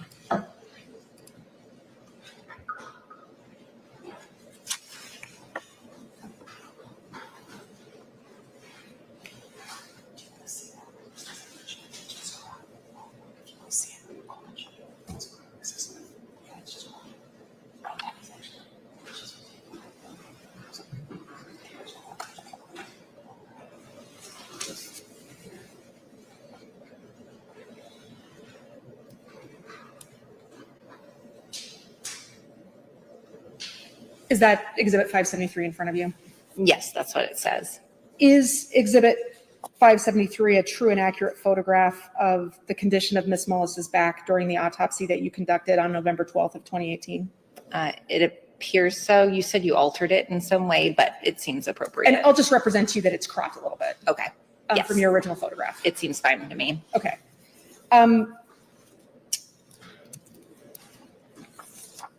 You mentioned, we'll come back to Exhibit 573, so you can remove that, Nicole. During the briefing that you had with the investigators on November 14th of 2018, did you talk with them about other defects that you noticed on Ms. Mullis's body aside from the 6 wounds that we've been talking about that were on her back? I noted other injuries, yes. And you've talked a little bit in your testimony about some of the other injuries that you observed in your assessment of them, but I want to ask you a couple of questions about that. I mean, in your briefing with investigators on November 4th of 2018, did you talk to them about this injury you've referenced to the left side of Ms. Mullis's chin?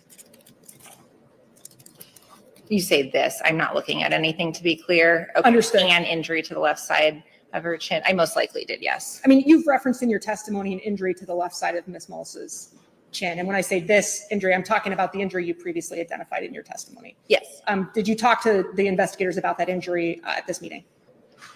I most likely did. Well, did you tell them that that injury did not have any associated injury to the inside of Ms. Mullis's mouth at this conversation on November 14th of 2018? I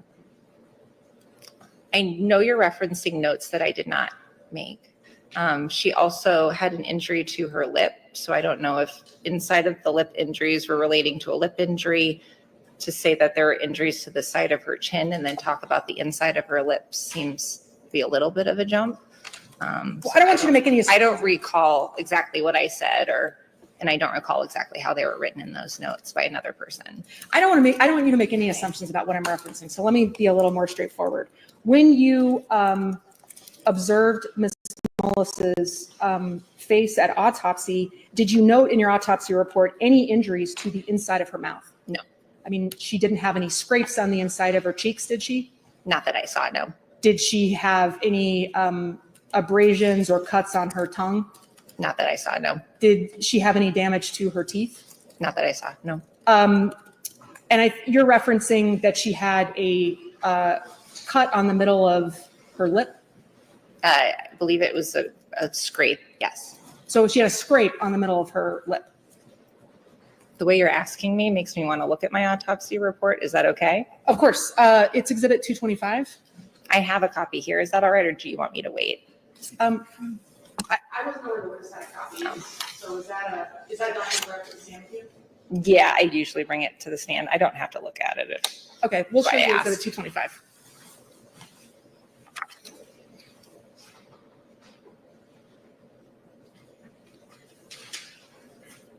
Is Exhibit 225 a true and accurate copy of your autopsy report? And we can scroll through for you if that's helpful. This is a photo request. It's not part of my normal autopsy report. Can you scroll down, Nicole?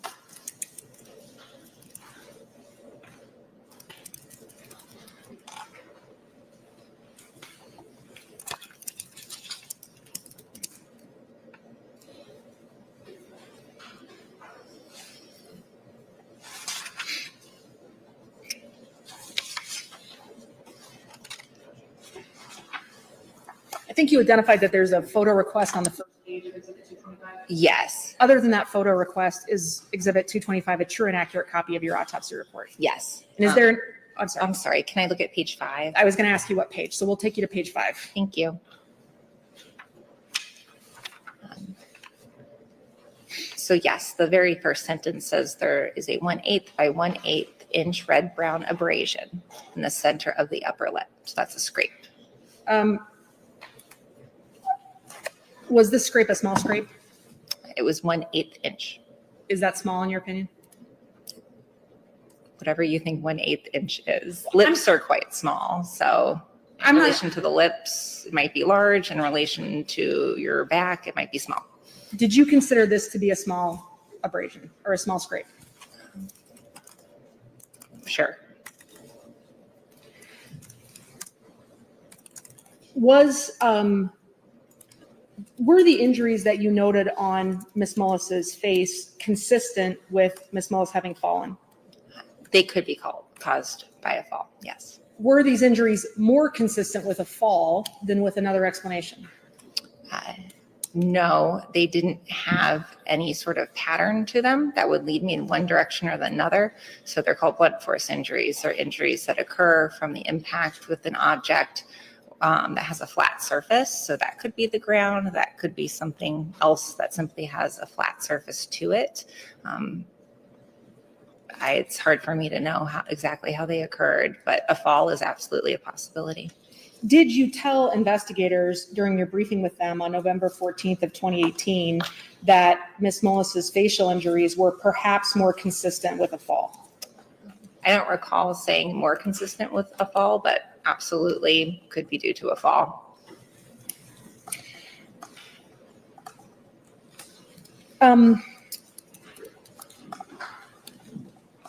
Your Honor, we have two exhibits that we've put side by side just for comparison purposes, which are Exhibit 570 and Exhibit 621. And I'll just represent that we've made some redactions just for privacy purposes, but otherwise these have not been altered. What was it? 570 and 621.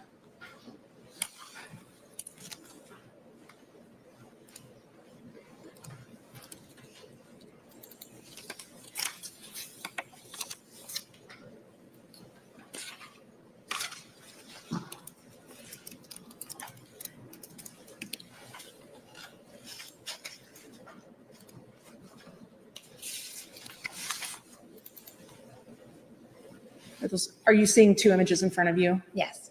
All right. Do you recognize one of these photographs to be a photograph that you took during your autopsy? Yes. And is that a photograph of the area of Miss Mullis's chin where some portion of her face has been redacted? Yes.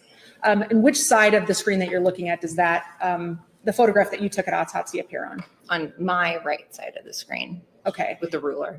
And do you see a photograph on the other side of the screen as well? Yes. Do you recognize where that photograph is from? No. Have you ever seen the photograph on the left side prior to today? I do not recall having seen this before. Do both of these photographs that you're seeing on the screen in front of you depict the area of Miss Mullis's chin? As I said, I've never seen the other one before. It looks like a similar injury to the injury I saw on Miss Mullis, but I can't even say that's her. Prior to your deposition in 2023, had you ever seen any photographs of Miss Mullis that were taken at Regional Medical Center or Region Medical Center? I had, yes. And do you recognize the photograph that appears on the screen in front of you that is not the one you took to be a photograph from that set of photos? I assumed it was, but as I stated, I don't recall having seen it before. In your view, does the chin injury that appears on the photo that you took and the chin injury that appears on the photograph that you don't recognize, do those chin injuries appear different? There are many similarities between them. The shape is similar. Differences include the injury at autopsy, is that there's drying of the wound, so it's much darker in color. Do you see any other differences about the appearance of the wound on the chin other than the drying? The bruising around it appears to be more pronounced, I think, in my autopsy photo. I don't know if there's anything else you're looking for. Are there any other differences that you note? It's darker in color. The bruising appears more pronounced, but it maintains its same general shape. When injuries on a person's body are exposed to air, can that lead to drying? Yes. And what does drying impact the appearance of abrasions, for instance, on someone's body? Yes. How can drying impact the appearance of abrasions? Well, this is a good example. It changes the color of the wound, may change the size slightly. It doesn't really change much else. Experience helps you interpret them appropriately. Well, does the injury to the chin on the photograph that you took at autopsy look more pronounced than the injury to the chin in the other photo? The dark color from the drying makes it stand out more.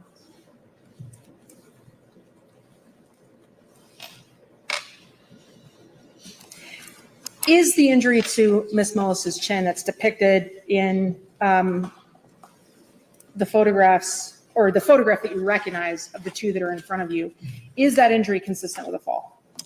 It could have occurred with a fall, yes. And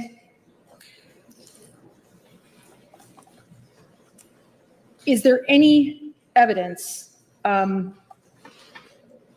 that the chin injury that's depicted in the photograph that you're looking at was caused by anything other than a fall? There's no pattern within it that I can tell that tells me what caused it. So it's from the impact of an object with her body, and that object has a flat surface. So it could be the ground, it could be an object as she's in the process of falling the ground when she falls, or another object striking her while she's in another position.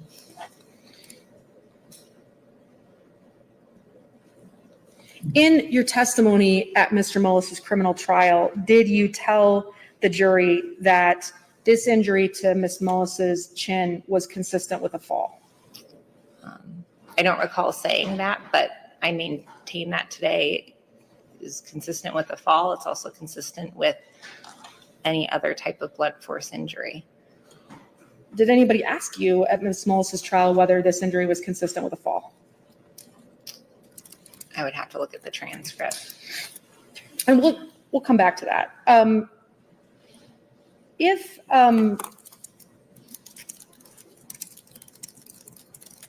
And I want to go back to her ears, because that's something that you mentioned earlier. And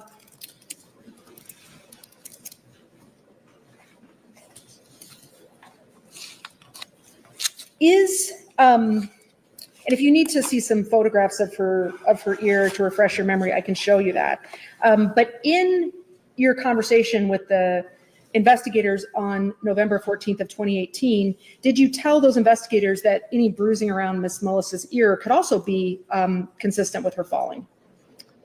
I don't recall, but independently now I say, yes, it could be from a fall. She has earrings in, and she had bruising to the backs of her ears and on her earlobes.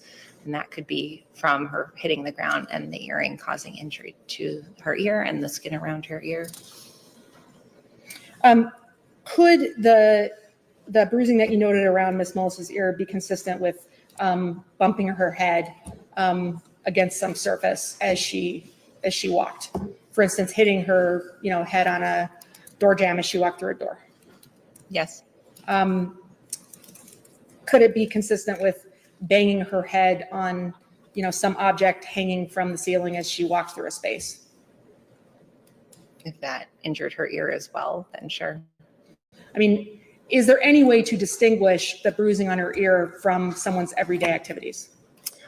It has the standard definition of a blunt force injury. I can't tell the nature of the injury, so it could be from sort of activity of daily living.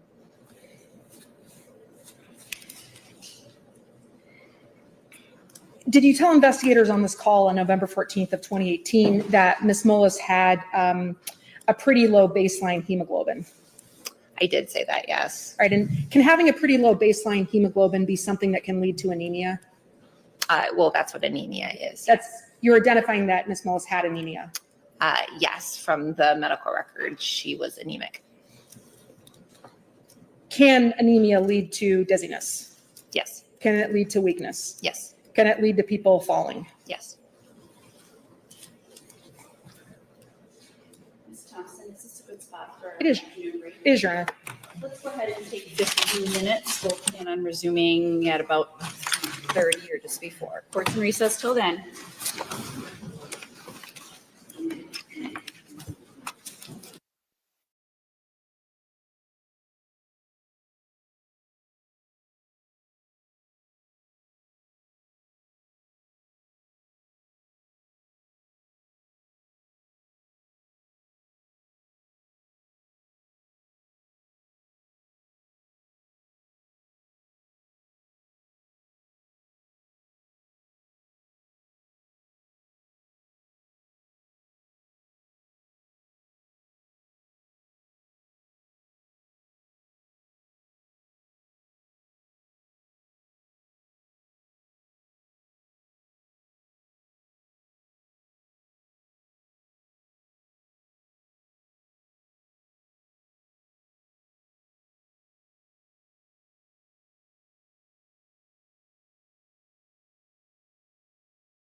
in terms of what was said at that conversation?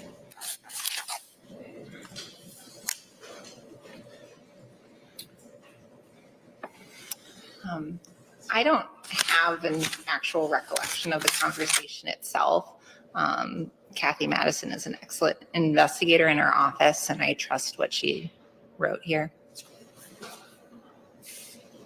You have no reason to doubt that those notes are correct, is that right? Correct.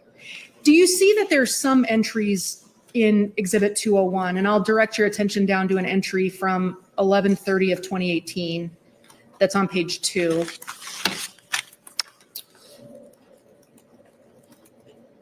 Do you see that there's some entries that have a KK next to them? Yes. Are those entries that you made in the case log notes? Yes. So do you have access to the case log notes for cases just like other members of your staff? Yes. How do you keep these case log notes in terms of what kind of document? It's digital.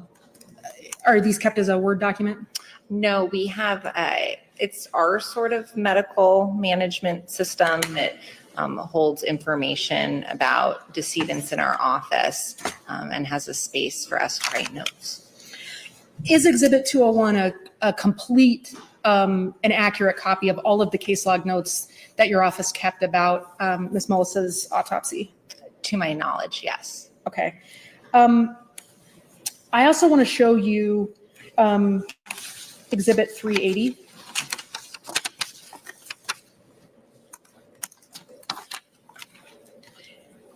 And while we're pulling up Exhibit 380 for you, as part of your autopsy of Ms. Mullis, did you measure the depths of the wounds in her back that we've been discussing?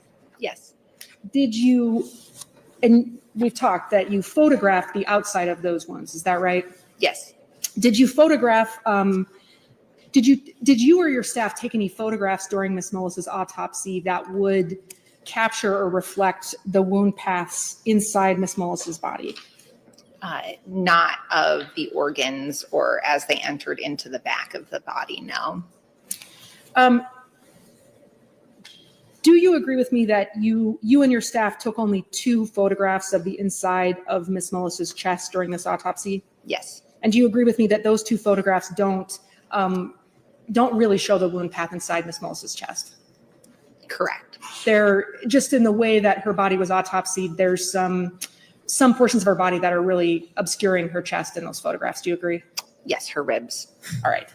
I'm going to now show you Exhibit 380. Is that in front of you?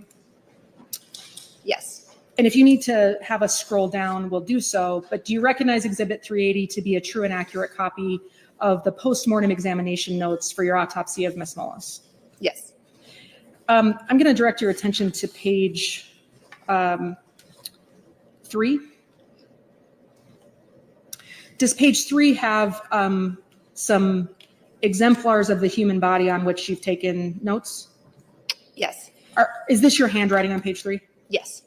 And oh, I'm sorry. At the top with her name, that's not my handwriting, but everything around the body is. I appreciate that clarification. Page 3 is page 3 your notations at the autopsy of things of note that you observed during the autopsy? Yes. And does page 3 capture all of the defects in Ms. Mullis's body that you appreciated during autopsy? No. Is it your testimony that there's some defects that you, well, let me ask you this question. I'm going to have you turn to page 4.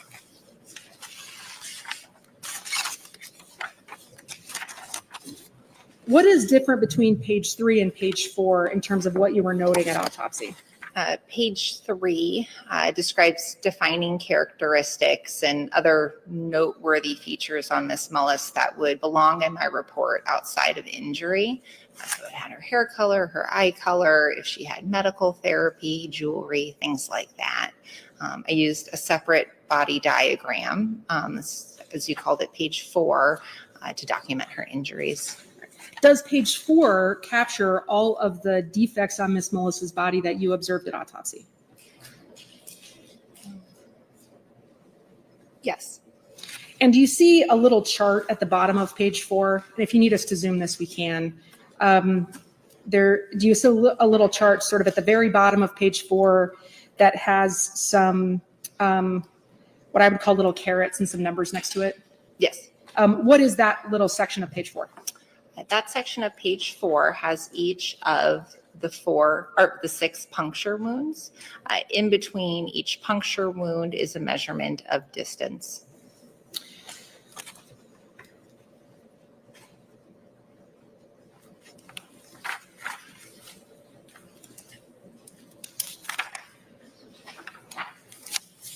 Looking at page 4 and that area, here on page 4, you've measured the depths of the wounds in Miss Mullis's back. Is that right?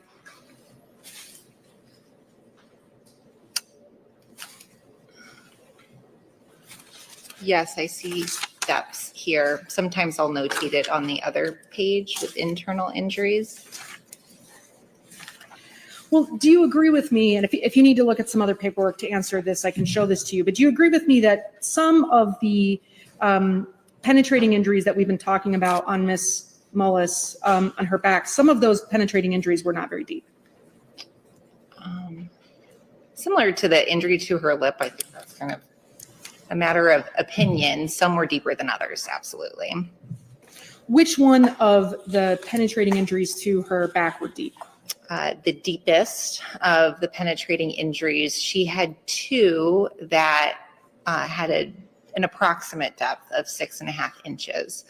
In terms of my autopsy report, those were puncture wounds B and E. You're saying B as in boy? B as in boy. And E.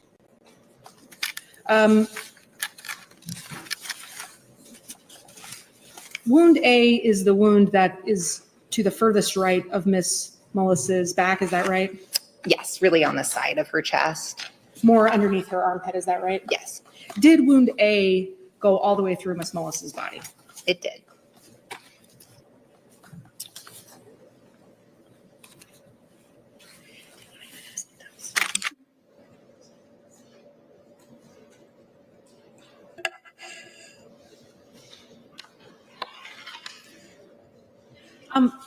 Was there one of the wounds on Miss Mullis's back that was just 2 inches deep?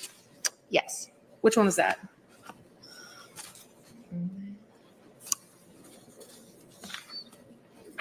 That was wound D. It was the inferior most wound. You have described the wounds in her back that we've been talking about as sharp force injuries, is that right? Yes. Is it more accurate to call these injuries blunt injuries from a puncturing device? No, I would prefer to say sharp force injuries. Blunt force injuries, as I indicated, have a flat surface that can abrade or contuse the skin, potentially cause a laceration with impact. A sharp object will cut and divide tissue as it enters the skin. Obviously, it's a unique object for someone to be impaled with. In my opinion, sharp made the most sense. Are there different characteristics for injuries that are caused by a blunt object being forced through someone's skin, like as a penetrating injury? It's more difficult to penetrate the body with a blunt object versus a sharp one. Is it true that you don't know, as you sit here today, how much more difficult it is? It depends on the type of object, if you're comparing to.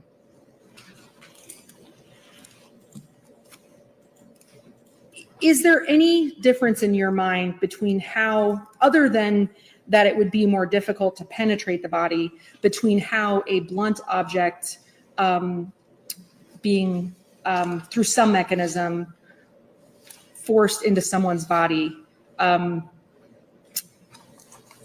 is there any difference in terms of how wounds caused by the blunt force object being forced through would appear or would operate in the body from a sharp object being forced into the body through some mechanism?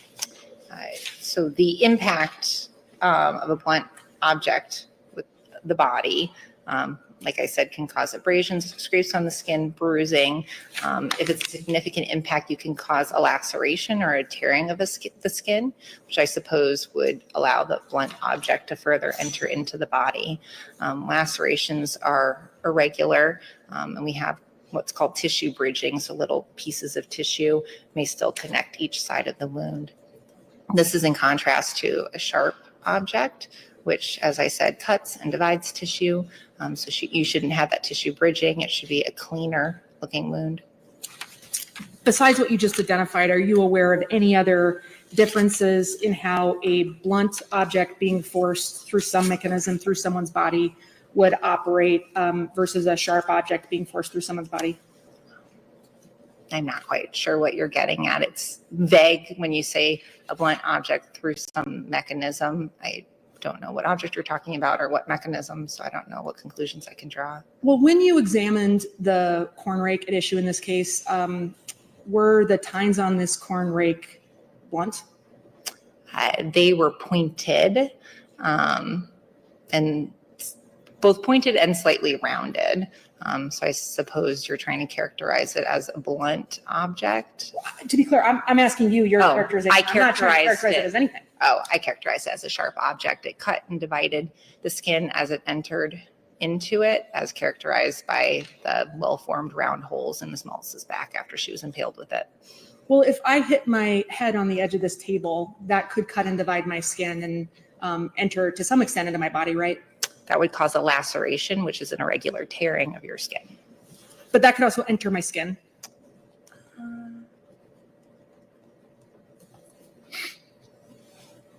If a blunt object impacts your skin, that force would cause the tearing of the skin. I suppose if you were to remain in that same spot for a period of time, say the edge of the table could slightly enter into the laceration, sure. Entering in your body is, I think, misleading. Is it true, as of your deposition testimony in this case in 2023, that in providing professional opinions about cause and manner of death, that you tend to shy away from saying that something is a possible defensive wound? I do, and can go back to my previous testimony today where blunt force injuries are hard to interpret.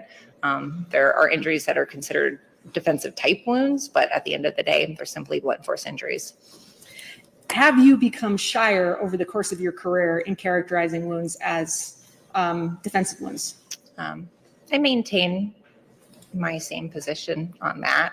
Some wounds are considered defensive in nature due to their position on the body, but at the end of the day, they're blunt force injuries. And without a pattern, I can't say definitively how the injuries occurred. Has it been your experience that sometimes in your career, people who might be calling you to testify at a trial might be pushing you to identify certain blunt force injuries as possible defensive wounds? Yes. And is that because identifying something as a defensive wound could have an impact on what people perceive about what the cause or manner of someone's death was? So I determine cause and manner of death. I don't use these so-called defensive type wounds in my determination of cause and manner of death. How they're perceived in legal proceedings, I do understand that that may have an impact on a jury for them, but I do not use it for my determination of cause and manner of death. Have you gotten better over the course of your career at pushing back on attorneys who might be asking you to characterize certain wounds as defensive wounds when, in your opinion, there's really no way to tell?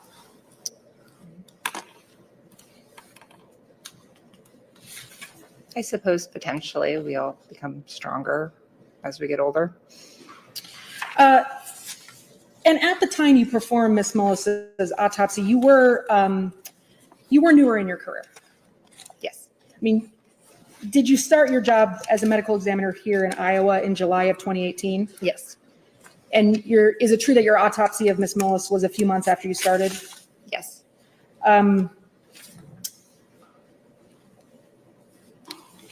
Was your job as a medical examiner in Iowa your first full-time job since you finished your fellowship? Yes. And I'm not asking for personal details details of your life. So without identifying anything about where specifically you've lived in your life, you did not grow up in a farming community, did you? No. Do you have limited experience with farming? Yes.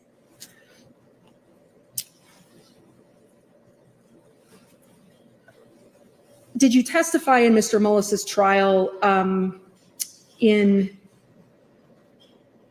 about a year after you performed the autopsy of Ms. Mullis? Yes. And at the time you testified at trial, had you performed about 600 autopsies? If that's what I said, then that would be accurate. I don't recall now. Do you know, as you sit here today, how many autopsies you'd performed in your career that were unsupervised before you performed the autopsy in Ms. Mullis's case? Before I did? No, I can't recall. Had you performed about half the autopsies in your career before you performed the autopsy of Ms. Mullis? In my career as I sit here now? I'm saying that as of the time of your testimony at Mr. Mullis's trial, you performed about 600, correct? If that's what I said, then yes. All right. And as of the time of performing Ms. Mullis's autopsy about a year earlier, how many of the 600 had you done at that point? Well, if I performed about 300 or so with my training, then I see what you're saying, then about half of that. Okay.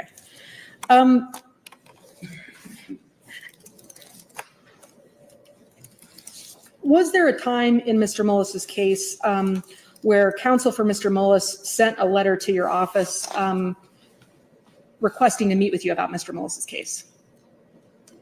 I know we were sent a letter. I don't recall if it said meet. There was information about some expert opinions that they had gathered, and there was a question as to if I wanted more information, but to meet, I would have to look again. Did that letter ask if you'd be willing to communicate with counsel in some way, whether in person or on the phone or through some method? I think I have a similar answer to that. I don't recall that. I'm not saying that's not what it said. There was a part of it where they said I could ask for more information. So if that's inviting a conversation, then that's along those lines, yes. Did you decline to speak with counsel in response to that letter? I did not. Got to object as relevant. The answer will remain in the record. Well, is there a process in forensic pathology where a forensic pathologist can change their medical opinion? In all of medicine, you can change your medical opinion. Is there an ethical obligation for forensic pathologists to change their opinion if they learn information that should change their opinion? An opinion should always reflect the pathologist's true opinion. So sure, if your opinion changes, then it should be reflected in the death certificate reports, et cetera. Is there a process to change a death certificate? Yes.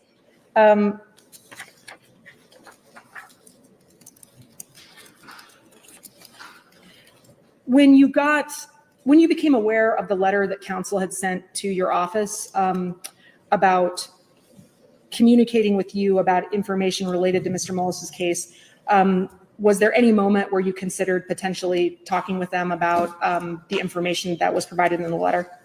I did read the letter, and due to its contents, no.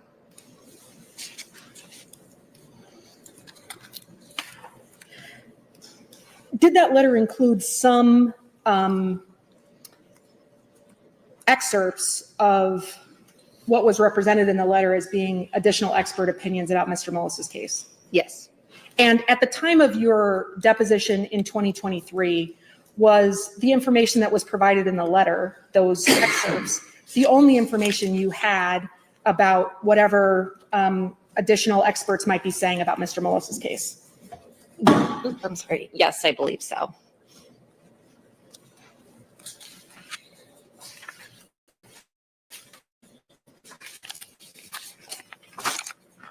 And was it based on those excerpts and the content of the letter that you determined that you were not going to communicate further with Mr. Mullis's counsel about this case? Yes.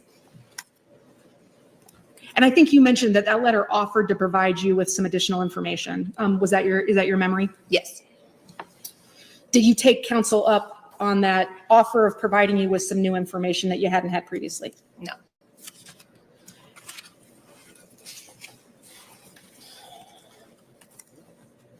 have you at some point since your testimony at Mr. Mullis's criminal trial sent text messages to Deputy Hemaseth about Mr. Mullis's case? Yes. And in those text messages, have you expressed some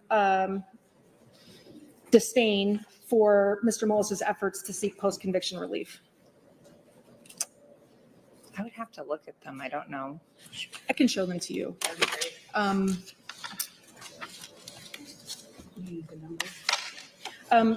Let's have you look at Exhibit 230.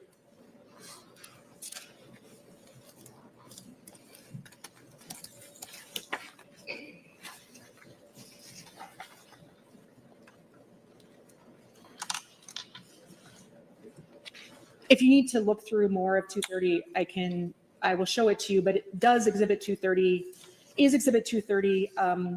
screenshots of text messages between your cell phone and Deputy Hemaseth's cell phone? Yes. And I'm going to refer you to page 11 of the exhibit.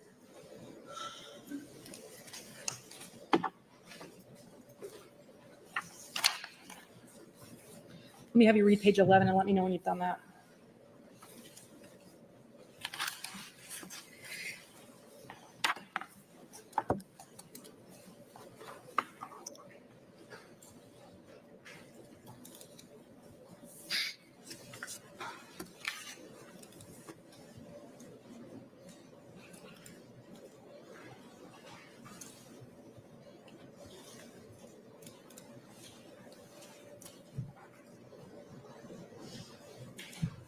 I'm done. Does reviewing page 11 refresh your memory about whether you've ever expressed some disdain for Mr. Mullis's efforts to get post-conviction relief to Deputy Hemaseth? I wouldn't characterize it that way. I would characterize it as I expressed disdain for the manner in which the case was being revisited, specifically some pretty nasty things said about me by your co-counsel.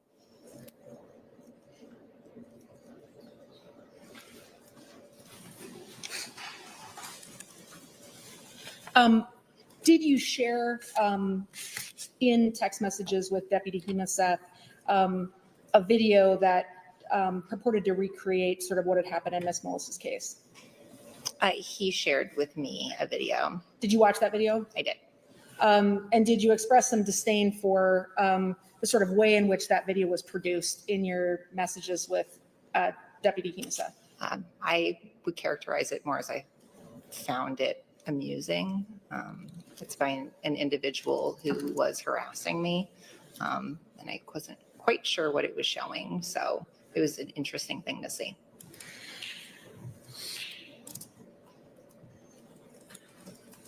I want to come back to that topic, but I want to ask you about one more topic, and I'm almost done with my exam here, Dr. Cruz. At the time of your deposition in 2023, am I right that you did not know at that time the order that the 6 wounds on Ms. Mullis's back occurred? Correct. At that time, did you know which, if any, of these injuries happened together, meaning that more than one tine of the corn rake went into her body at the same time? I do not. And at the time of your 2023 deposition, did you have in your mind's eye any particular idea of how exactly someone put the corn rake into Miss Mullis's body, other than that in some way that occurred? I don't know exactly how she was impaled with it. I just know someone else impaled her with it. And I appreciate, and I don't want to belabor this point, that you've said multiple times now in this testimony and elsewhere that you do not believe it is possible for Miss Mullis to have fallen on this rake more than once. So understanding that that is your opinion, you do believe that a person could be impaled by this corn rake by falling on it one time?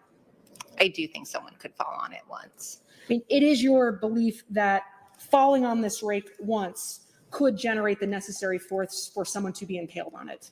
I think it's possible, yes, for someone to be injured by a corn rake by falling on it. And for you, is the issue with determining whether Miss Mullis fell on this corn rake then, that while it is possible for someone to fall on a corn rake once, it is not possible, in your view, for someone to have fallen on this corn rake more than once? Not just fallen on it more than once, fall on it, pull it out of your entire torso, fall it in again, likely pull it out, and then fall on it again with enough force to generate puncture wounds. Can you envision a mechanism as you sit here? Well, I want to ask you a different question. At the time of your deposition in 2023, could you envision a mechanism where someone fell on a corn rake, impaled themselves on all 4 tines of the corn rake, were able to extract some of the tines, but not all of them, from their back, and then fell back on the corn rake for the tines that had come out to re-impale into their body? I do not think that's possible. I think significant force is required to generate those wounds. And then you're suggesting that the second fall is from a very short distance.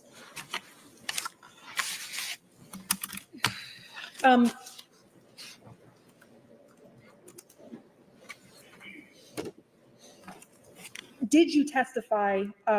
Well, I want to understand this. At the time that you testified at your deposition in 2023, did you believe it was possible for someone to have pulled some or all of the tines of the corn rake out of their body one time?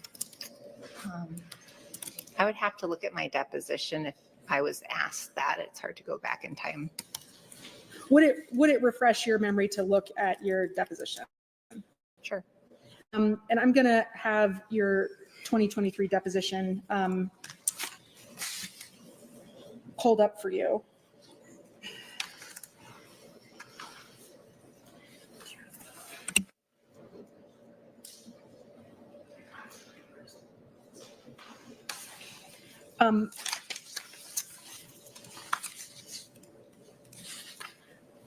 We're going to come back to that issue because I want to pull a page for you to ask if it would refresh your recollection. But while we're doing that, as you sit here today, do you know the force that would be necessary for an object like a corn rake to penetrate just the clothing on someone's body? No. Have you, as of the time of your deposition in 2023, were you aware of any scientific sources that you could consult to answer the question of how much force would be necessary to penetrate the clothing on someone's body? I don't know of any specific people who would tell me that, but I suppose I could look. And to be clear, when I'm asking about any source, I'm not asking just about people, but any type of source that scientists would use, including reference materials or any other type of academic source. As of the time of your deposition in 2023, did you know any source that you could consult to answer that question? Not that I recall. All right. I want to then go back to your deposition as to my prior question. And I'm going to show you for your 2023 deposition, page 19.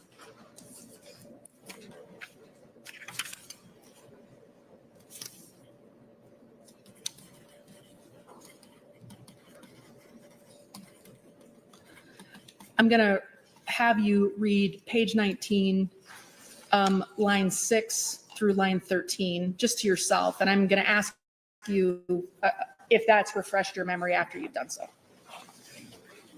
Yeah, sorry. Page 19. This is 2023. Page 19, 6 through 13. Line 6 through 13. Yeah, the deposition. And this is exhibit 322, right? Thank you very much. Yes, exhibit 322. Okay. Have you had a chance to review that portion of your deposition? Yes. Did reading your deposition, that portion of your deposition, refresh your memory about whether in 2023 you believed it was possible for Ms. Mullis to have pulled the rake out of her back one time? Yes. And what was your opinion about that at the time of your deposition? I said that it is possible, but would likely be incredibly difficult and unlikely.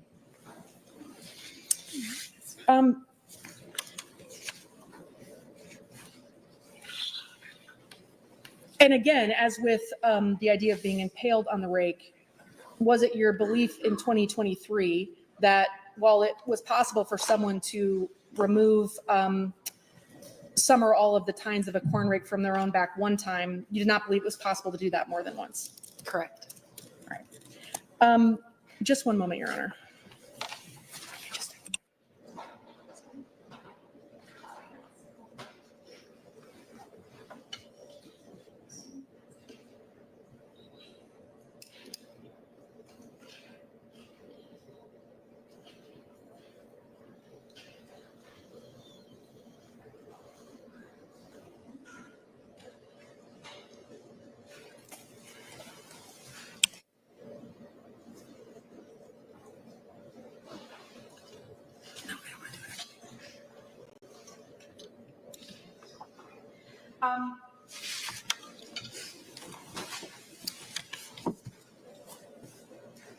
Dr. Cruz, as we've been discussing at length today, you're a forensic pathologist, correct? Correct. Do you have any expertise in the field of biomechanics? No. Do you have any expertise in the field of biomedical engineering? No. As of your deposition in 2023, had you ever consulted a biomechanical expert on a case? No. As of your deposition in 2023, had you ever consulted an incident reconstructionist on a case? No. As of 2023, was it your opinion that the field of biomechanical engineering is a scientific discipline? I'm not incredibly familiar with it, but that sounds like it would be true. I mean, do you believe, as you sit here today, that qualified biomechanical engineers are scientists and have scientific expertise? Like I said, I'm not familiar with them, but I would agree that they probably consider themselves scientists. At the time that you were deposed in this case in 2023, did you have any opinion on whether a biomechanical engineer could contribute to the understanding of what happened to Ms. Mullis? It's not something that I considered in terms of needing it for my cause and manner of death. And as of the time of your 2023 deposition, did you maintain your opinions about the cause and manner of Ms. Mullis's death without reading the full reports of any of the experts that Mr. Mullis had consulted in his post-conviction case? I'm sorry, could you repeat that one more time? Sure. As of the time that you were deposed in 2023, did you maintain your opinions about the manner of Ms. Mullis's death without having read the full reports of any of the experts that Mr. Mullis had consulted in this case? Yes.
One additional issue, Dr. Cruz. At your trial testimony in Mr. Mullis's criminal case, were you asked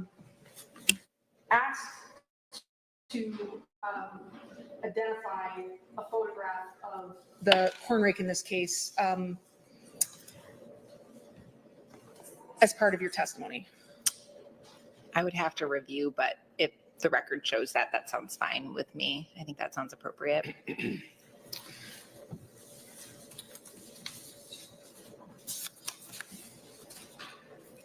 on a second.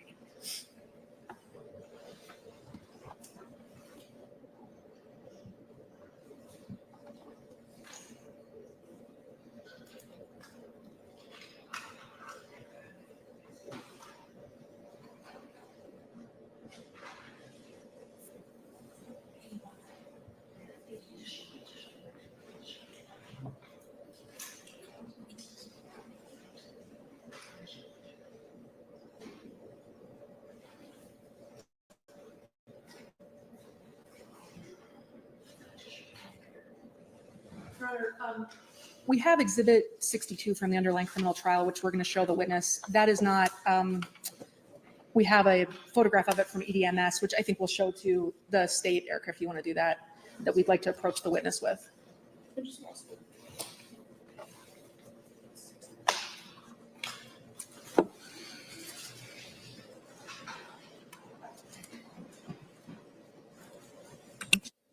Yeah, counsel, if you can just show it to the state before you bring it to the witness, but then you can certainly approach the witness whenever you're ready.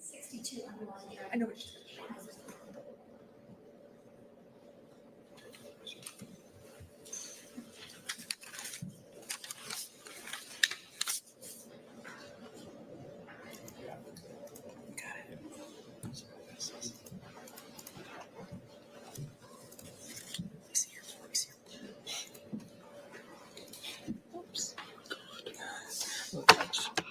It's Sorry, Karen.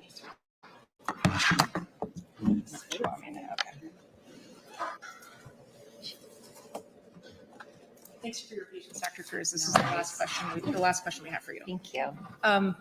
We've shown you, as best we could, a copy of State's Exhibit number 62 for Mr. Mullis's criminal trial. Is that in front of you? Yes. Do you see that photograph? Yes.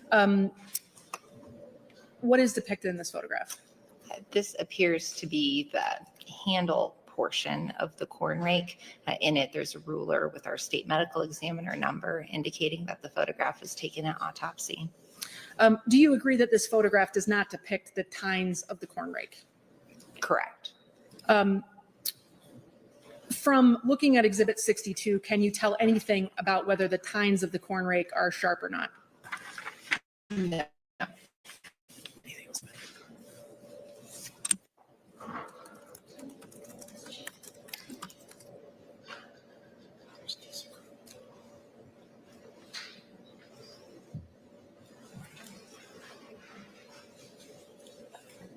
Got it. I don't have any other questions. Thank you. Thank you. Mr. Brown? I'm gonna try to be done by 4:30. Okay. If you give me a chance, I'll try to get, Dr. Cruz, I don't think came planning to stay this evening. Yeah, No. I didn't think so. So, yeah, I'll try to get through this. If I may approach the witness, I'm gonna do this the old fashioned way. You may. I'm gonna show you 3 exhibits, A, B, and C. You're gonna take a look at those for me. What is A? A is my CV. Is that up to date? I've since earned a certificate at Drake University in the education portion that I recently completed it with, but other than that, it's appropriate. What is B? B is, it starts with that letter to Deputy Hemastaff about his request for photographs and then continues into my autopsy report. Is B the entirety of your autopsy report? Yes. And then what is C?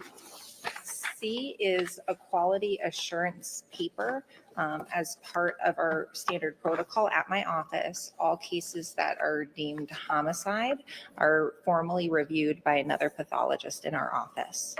Is that the record that's normally maintained in your office as part of your certification? Yes. Okay. In as much as they're not admitted, we'd offer A, B, and C. Any objection? They will be admitted. All right, Dr. Cruz, you were asked about a deposition where it was page 19. Do you recall? It was just a minute ago. Yes. All right, and On the page, do you have that page in front of you? No. You guys have that on? Please, I'm not connected. Page 19. Would you mind if we just showed this copy just to like curiosity? Page 19 is what? Please. Her testimony.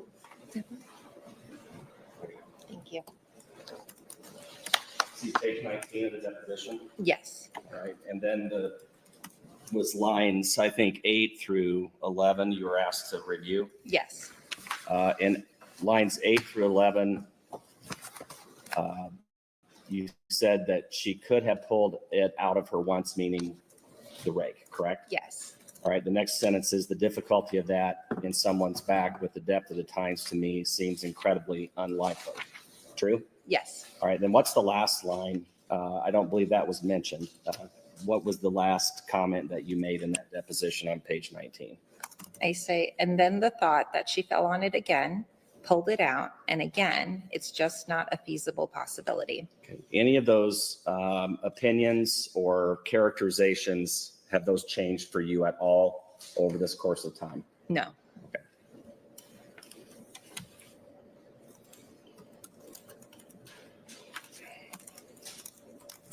All right, I want to talk a bit about the process that you follow at the medical examiner's office. Where is the medical examiner's office? Ankeny, Iowa? And are there other forensic pathologists that work there? Yes. How many? At the time, there were 3 other forensic pathologists. Okay, and currently there's also 3 others other than you, is that right? There are 4 others now. Sorry, I missed one. And who is the state medical examiner? Dr. Dennis Klein. And would Dr. Klein have been the doctor that hired you? Yes. All right. And as you have other assistants at the medical examiner's office, can you just briefly describe that for the court? Sure. So in terms of our office, we have Dr. Dennis Klein. He is the chief state medical examiner. We have Dr. Jonathan Thompson. He's the deputy state medical examiner. He's also the one who formally reviewed my report. At the time, Dr. Michelle Catalier was the other associate state medical examiner with me. Currently, the associate state medical examiners are Dr. Jacob Smith and Dr. Allison Haid.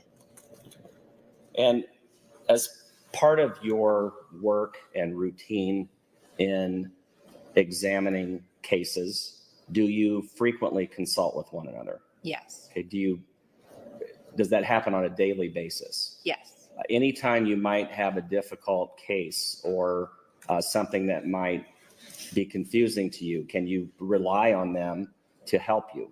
Yes. And in this case, whenever you did the autopsy of Amy Mullis, would that same support system have been in place for you? Yes. Do you also have the use of investigators in your office? Yes. What does an investigator in the medical examiner's office do? Our medico-legal death investigators are each assigned one person to a case. They will communicate with law enforcement. They gather law enforcement reports, medical records. They talk to family and gather any other information that we may need for our determination of cause and manner of death. And would you have had that resource available to you in the investigation and the autopsy of Amy Mullis? Yes. Is there a quality control process in place at the medical examiner's office? Yes. Describe that for us, please. Part of our regular quality control is for any case for both cause and manner are undetermined, or where manner is homicide, the case is formally reviewed by one of the other pathologists. They fill out a form where they say if photographs, documentation, our ultimate opinion are all correct, and if they agree, and then they sign that form. We also review random reports throughout the year per name guidelines on cases that are natural, suicide, and accident. You had mentioned earlier in your direct that you were performing more than one autopsy at the same time as Amy Mullis. Is that right? To the best of my recollection, yes, that's standard. Okay, so that's what I'm getting at. Is that a standard practice? Yes. Is there any concern in your mind that cases get confused or that creates any type of issue with either one of those cases? Never. That's my normal day. And do the other pathologists, the forensic pathologists in your office, do the same thing? Yes. And at those autopsies, even though you're doing more than one, do you have the resources available to you that you just described? Yes. Now, from beginning to end on autopsy, you were asked that the physical autopsy that you do was about 2 to 3 hours. Is that correct? Correct. But the whole process takes much longer than that. Isn't that true? Yes. Can you describe that for the court, please? The physical autopsy itself is really the shortest portion of the whole process. The autopsy examination is performed with the photographs and the collection of evidence and other items. I then write my report. I review photographs as part of that report writing process, and then I wait for the results of any ancillary testing to return, such as toxicology, histologies, looking at things under the microscope. That takes time, can take a matter of weeks. During that time, law enforcement reports, medical record reports, any other information is gathered as well and then reviewed by me. Once everything is back, everything is re-reviewed by me. My report is edited and then ultimately finalized. Since, for example, in this case, since it was a homicide, before the report was officially finalized, it received a QA by Dr. Thompson. All right. So what date did this case present to you? What was the first day you would have started working on it? The autopsy was performed on November 12th of 2018. And when did you sign out the final report? The final report was signed on December 17th of 2018. So nearly a month. Yes. And at any point in that time frame, if you would have received other information that would have either contradicted your findings or caused you to change your opinions, would you have done that? Yes. Since the autopsy report has been finalized, you've been provided a lot of other information, correct? Yes. You've reviewed a report that essentially has criticized your findings. Is that true? Objection, Your Honor. This goes to the issue raised about cabining her opinions to her 2023 deposition. I think you opened the door on that, Ms. Thompson.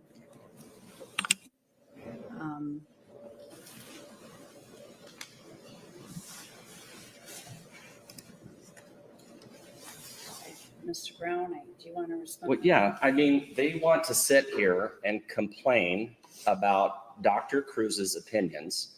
They keep pigeonholing her to only go to the 2023.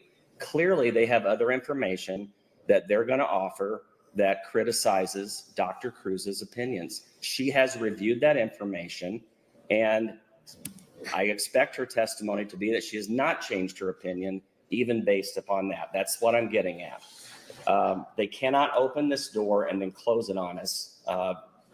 This is clearly admissible. This has to do with the court's pretrial ruling about the purposes for which she was designated in this case, and her designations not designating her as a cross-expert to respond on the applicant's experts, Your Honor. I mean, if the court determines I opened the door in my exam, while I might disagree, I would respect that, but this was the court's pretrial ruling. And I agree, which is why I was surprised by some of your questions that we were going there. I'm just looking back at my notes, but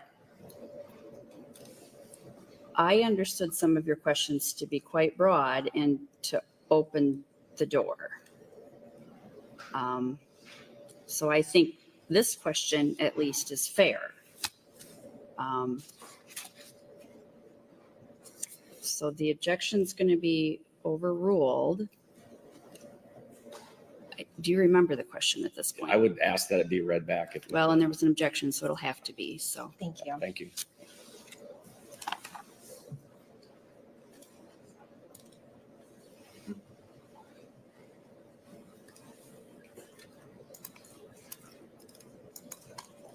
You've reviewed a report that essentially has criticized your findings. Is that the May I continue with that, Judge? You may. Okay, you've reviewed a report that has essentially criticized your findings in this case, correct? Yes. Has that, and you've done a thorough review of that report? Yes. Is that from Dr. Hammers? Yes. And has that review caused you to change any of the opinions that you've given in this case? No.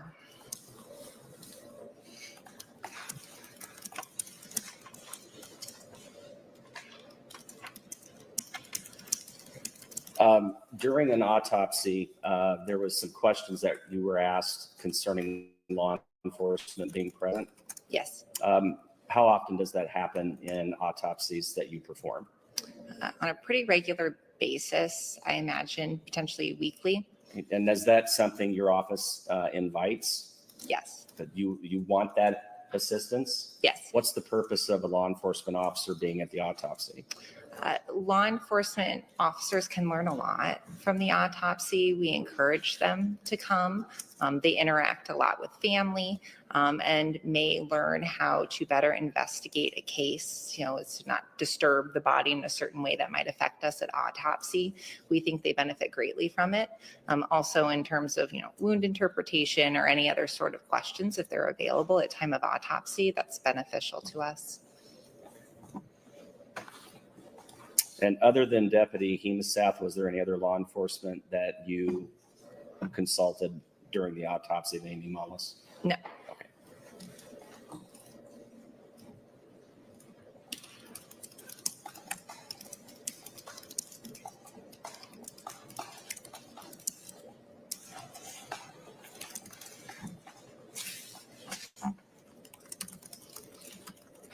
And concerning how Amy Mullis was found, you've been provided a description of that. Is that correct? Yes. Do you know the source of that information?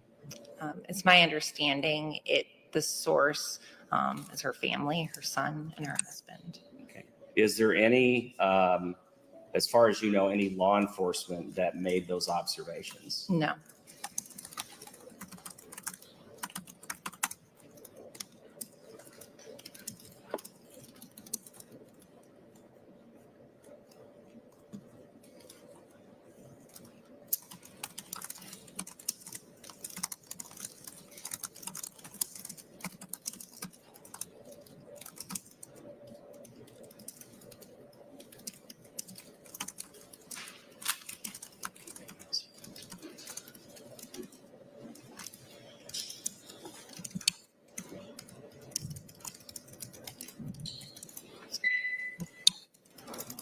Did you read these? I can't see your screen. You gotta open the document.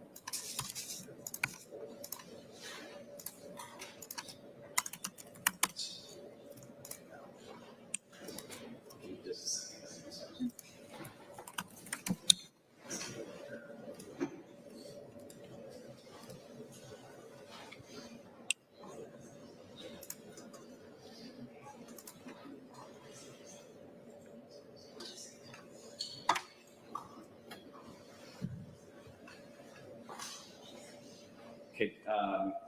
Dr. Cruz, there were some notes that were reviewed with you by counsel that related to a conversation you had with John Turbot. Yes. There was a comment in there concerning injuries being consistent with the fall. Yes. What was that? What were you referencing? Well, those are his notes. And as we established earlier today, the blunt force injury she sustained have been from a fall. So the blunt force being what? The injury to the chin? Correct. Her abrasions and her contusion. You are not meaning to reference the injuries from the tines of the rake? No. Okay.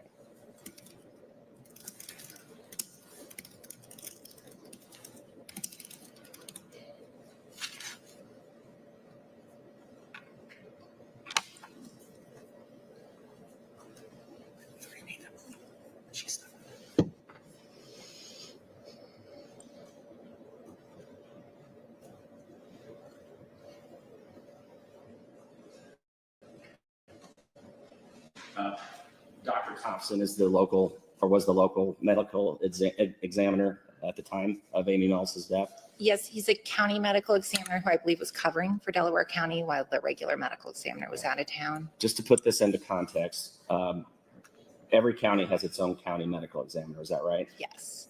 And this is usually just a local doctor that goes through some basic training.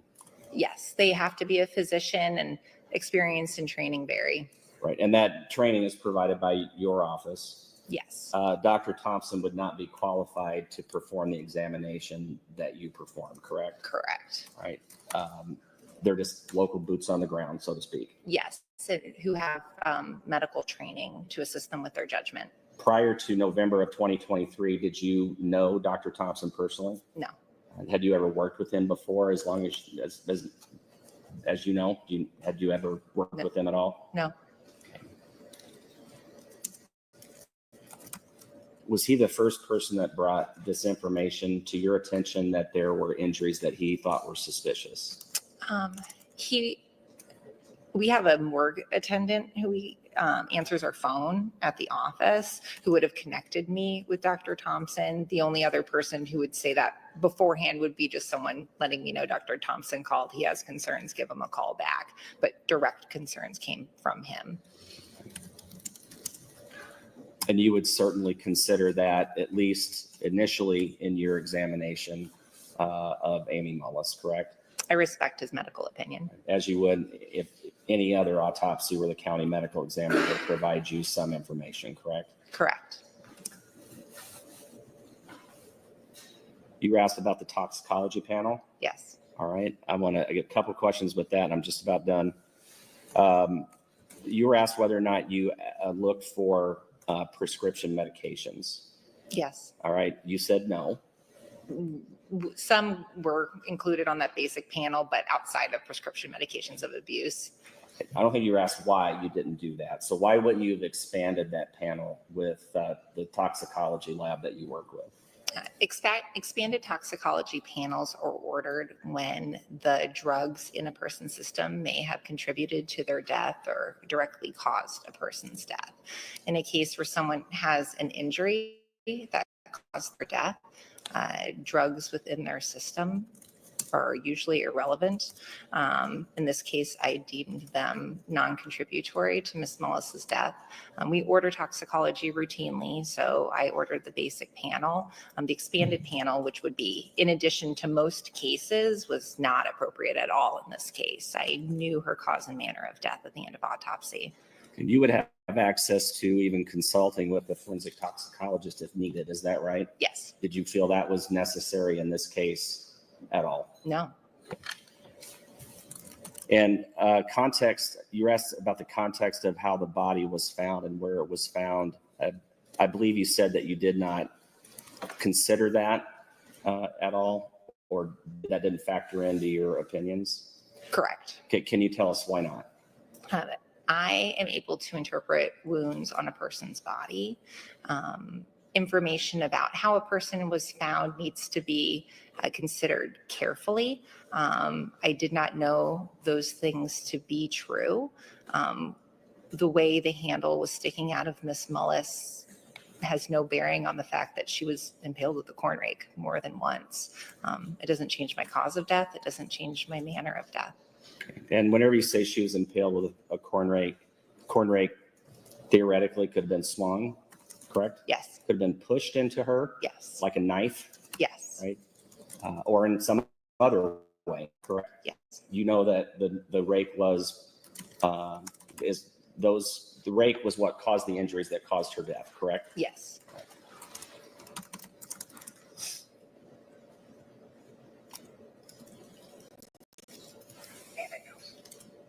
All right, that's all I have. Thank you. Any redirect? Extremely briefly, Your Honor. You've described the quality control process at the medical examiner's office, Dr. Cruz. Did the quality control process at the medical examiner's office catch this error that you described in your opinion section that was I think you used the word, and I don't want to misstate your testimony, but an obvious error or a glaring error? Yeah, I don't remember if I used those words either, but no, it did not catch the error. That's an error that you immediately recognized in re-reviewing your report, is right? I did. Okay. Is it your belief that the the quality control process in place at the medical examiner's office is consistent with other quality control practices across forensic pathology? It's in keeping with requirements by the National Association of Medical Examiners. I don't know what other offices do. You testified that you later learned some information about how Ms. Mullis was found. And I think it was your testimony that the source of that information was members of the Mullis family. Is that right? Yes. Did anyone ever provide to you recorded interviews of Todd Mullis and Tristan Mullis talking about this issue? Not that I remember. As of your deposition in 2023, did you have any idea what Todd Mullis and Tristan Mullis had said to law enforcement about this issue? In terms of directly from them? Not that I recall. And you described that you had resources at the medical examiner's office that were at your disposal to conduct a further investigation into this case. Is that right? We have investigators who can help me gather information about the case. You told me earlier in your exam, which might feel like a long time ago to both of us, that there was no requirement after the physical examination portion of your autopsy for you to make your findings at that time. Is that right? Correct. And in fact, I think your testimony was that that's the shortest part of the process, correct? The autopsy itself is, yes. The physical autopsy isn't even really the end of your basic process for collecting information about an investigation. Is that right? Correct. I gather information after the autopsy and consider all that information before finalizing my report. In this case, my opinion always stayed the same. In this case, you made your determination after the physical examination and did not change it after that. Correct. No other questions, Your Honor. One moment, Your Honor. Of course. I'm sorry, Your Honor.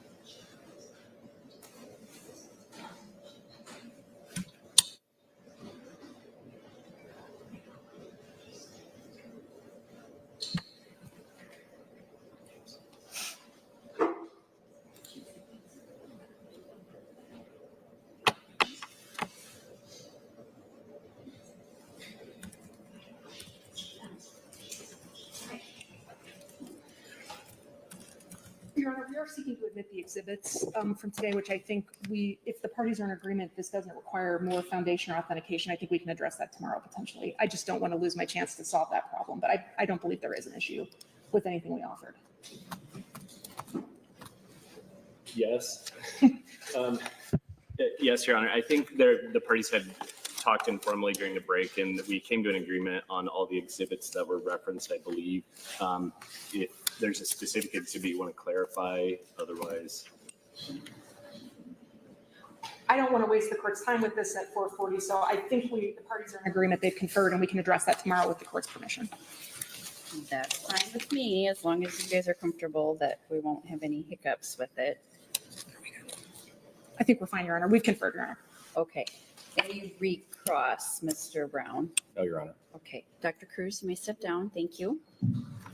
It is time to recess for the day. We'll plan on picking back up tomorrow morning at 9 o'clock. Okay. Thank you. Have a nice evening.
Christopher Robin, what exactly is doing nothing?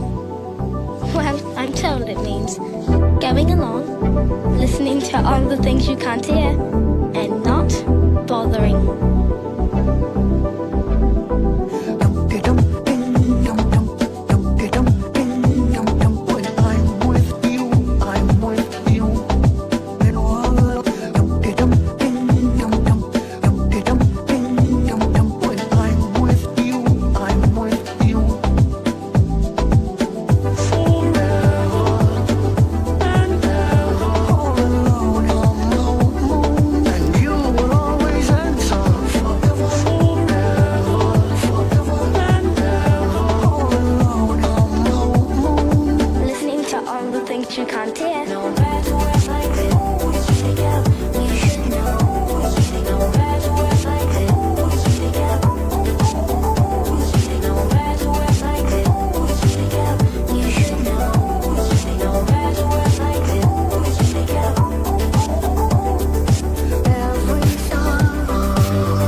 Paradigm of absolute control.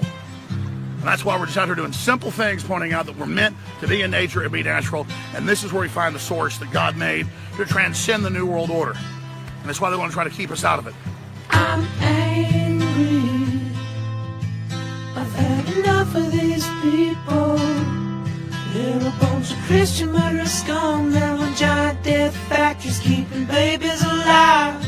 Selling their body parts. What more do you need to know about these people? I go out and face these scum.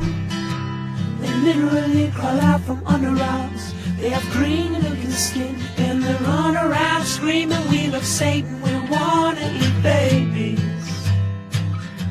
I have them on video. Hillary's in the creepy weird sick stuff, man. She sleeps in the same room with that creepy weird woman whose mother wears a hood over her head. What the hell? That woman number one is ugly. Imagine how bad she smells, man. I'm told her and Obama just stink. Obama and Hillary both smell like sulfur.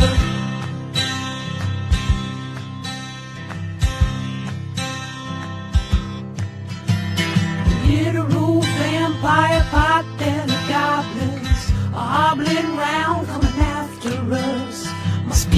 gets close to that evil and I feel it go.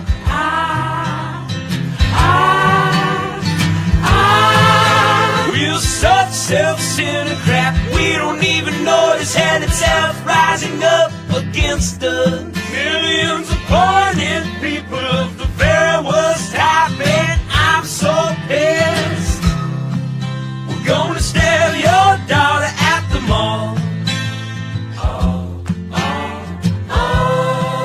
We're gonna stab your wife, your son. We're gonna stab you with a butcher knife, and then the police chief is gonna say, we love our Somalis, we love our Muslims. Oh, they're so good, oh, they're so sweet. I was watching Fox News as I worked out this morning. I'm gonna come.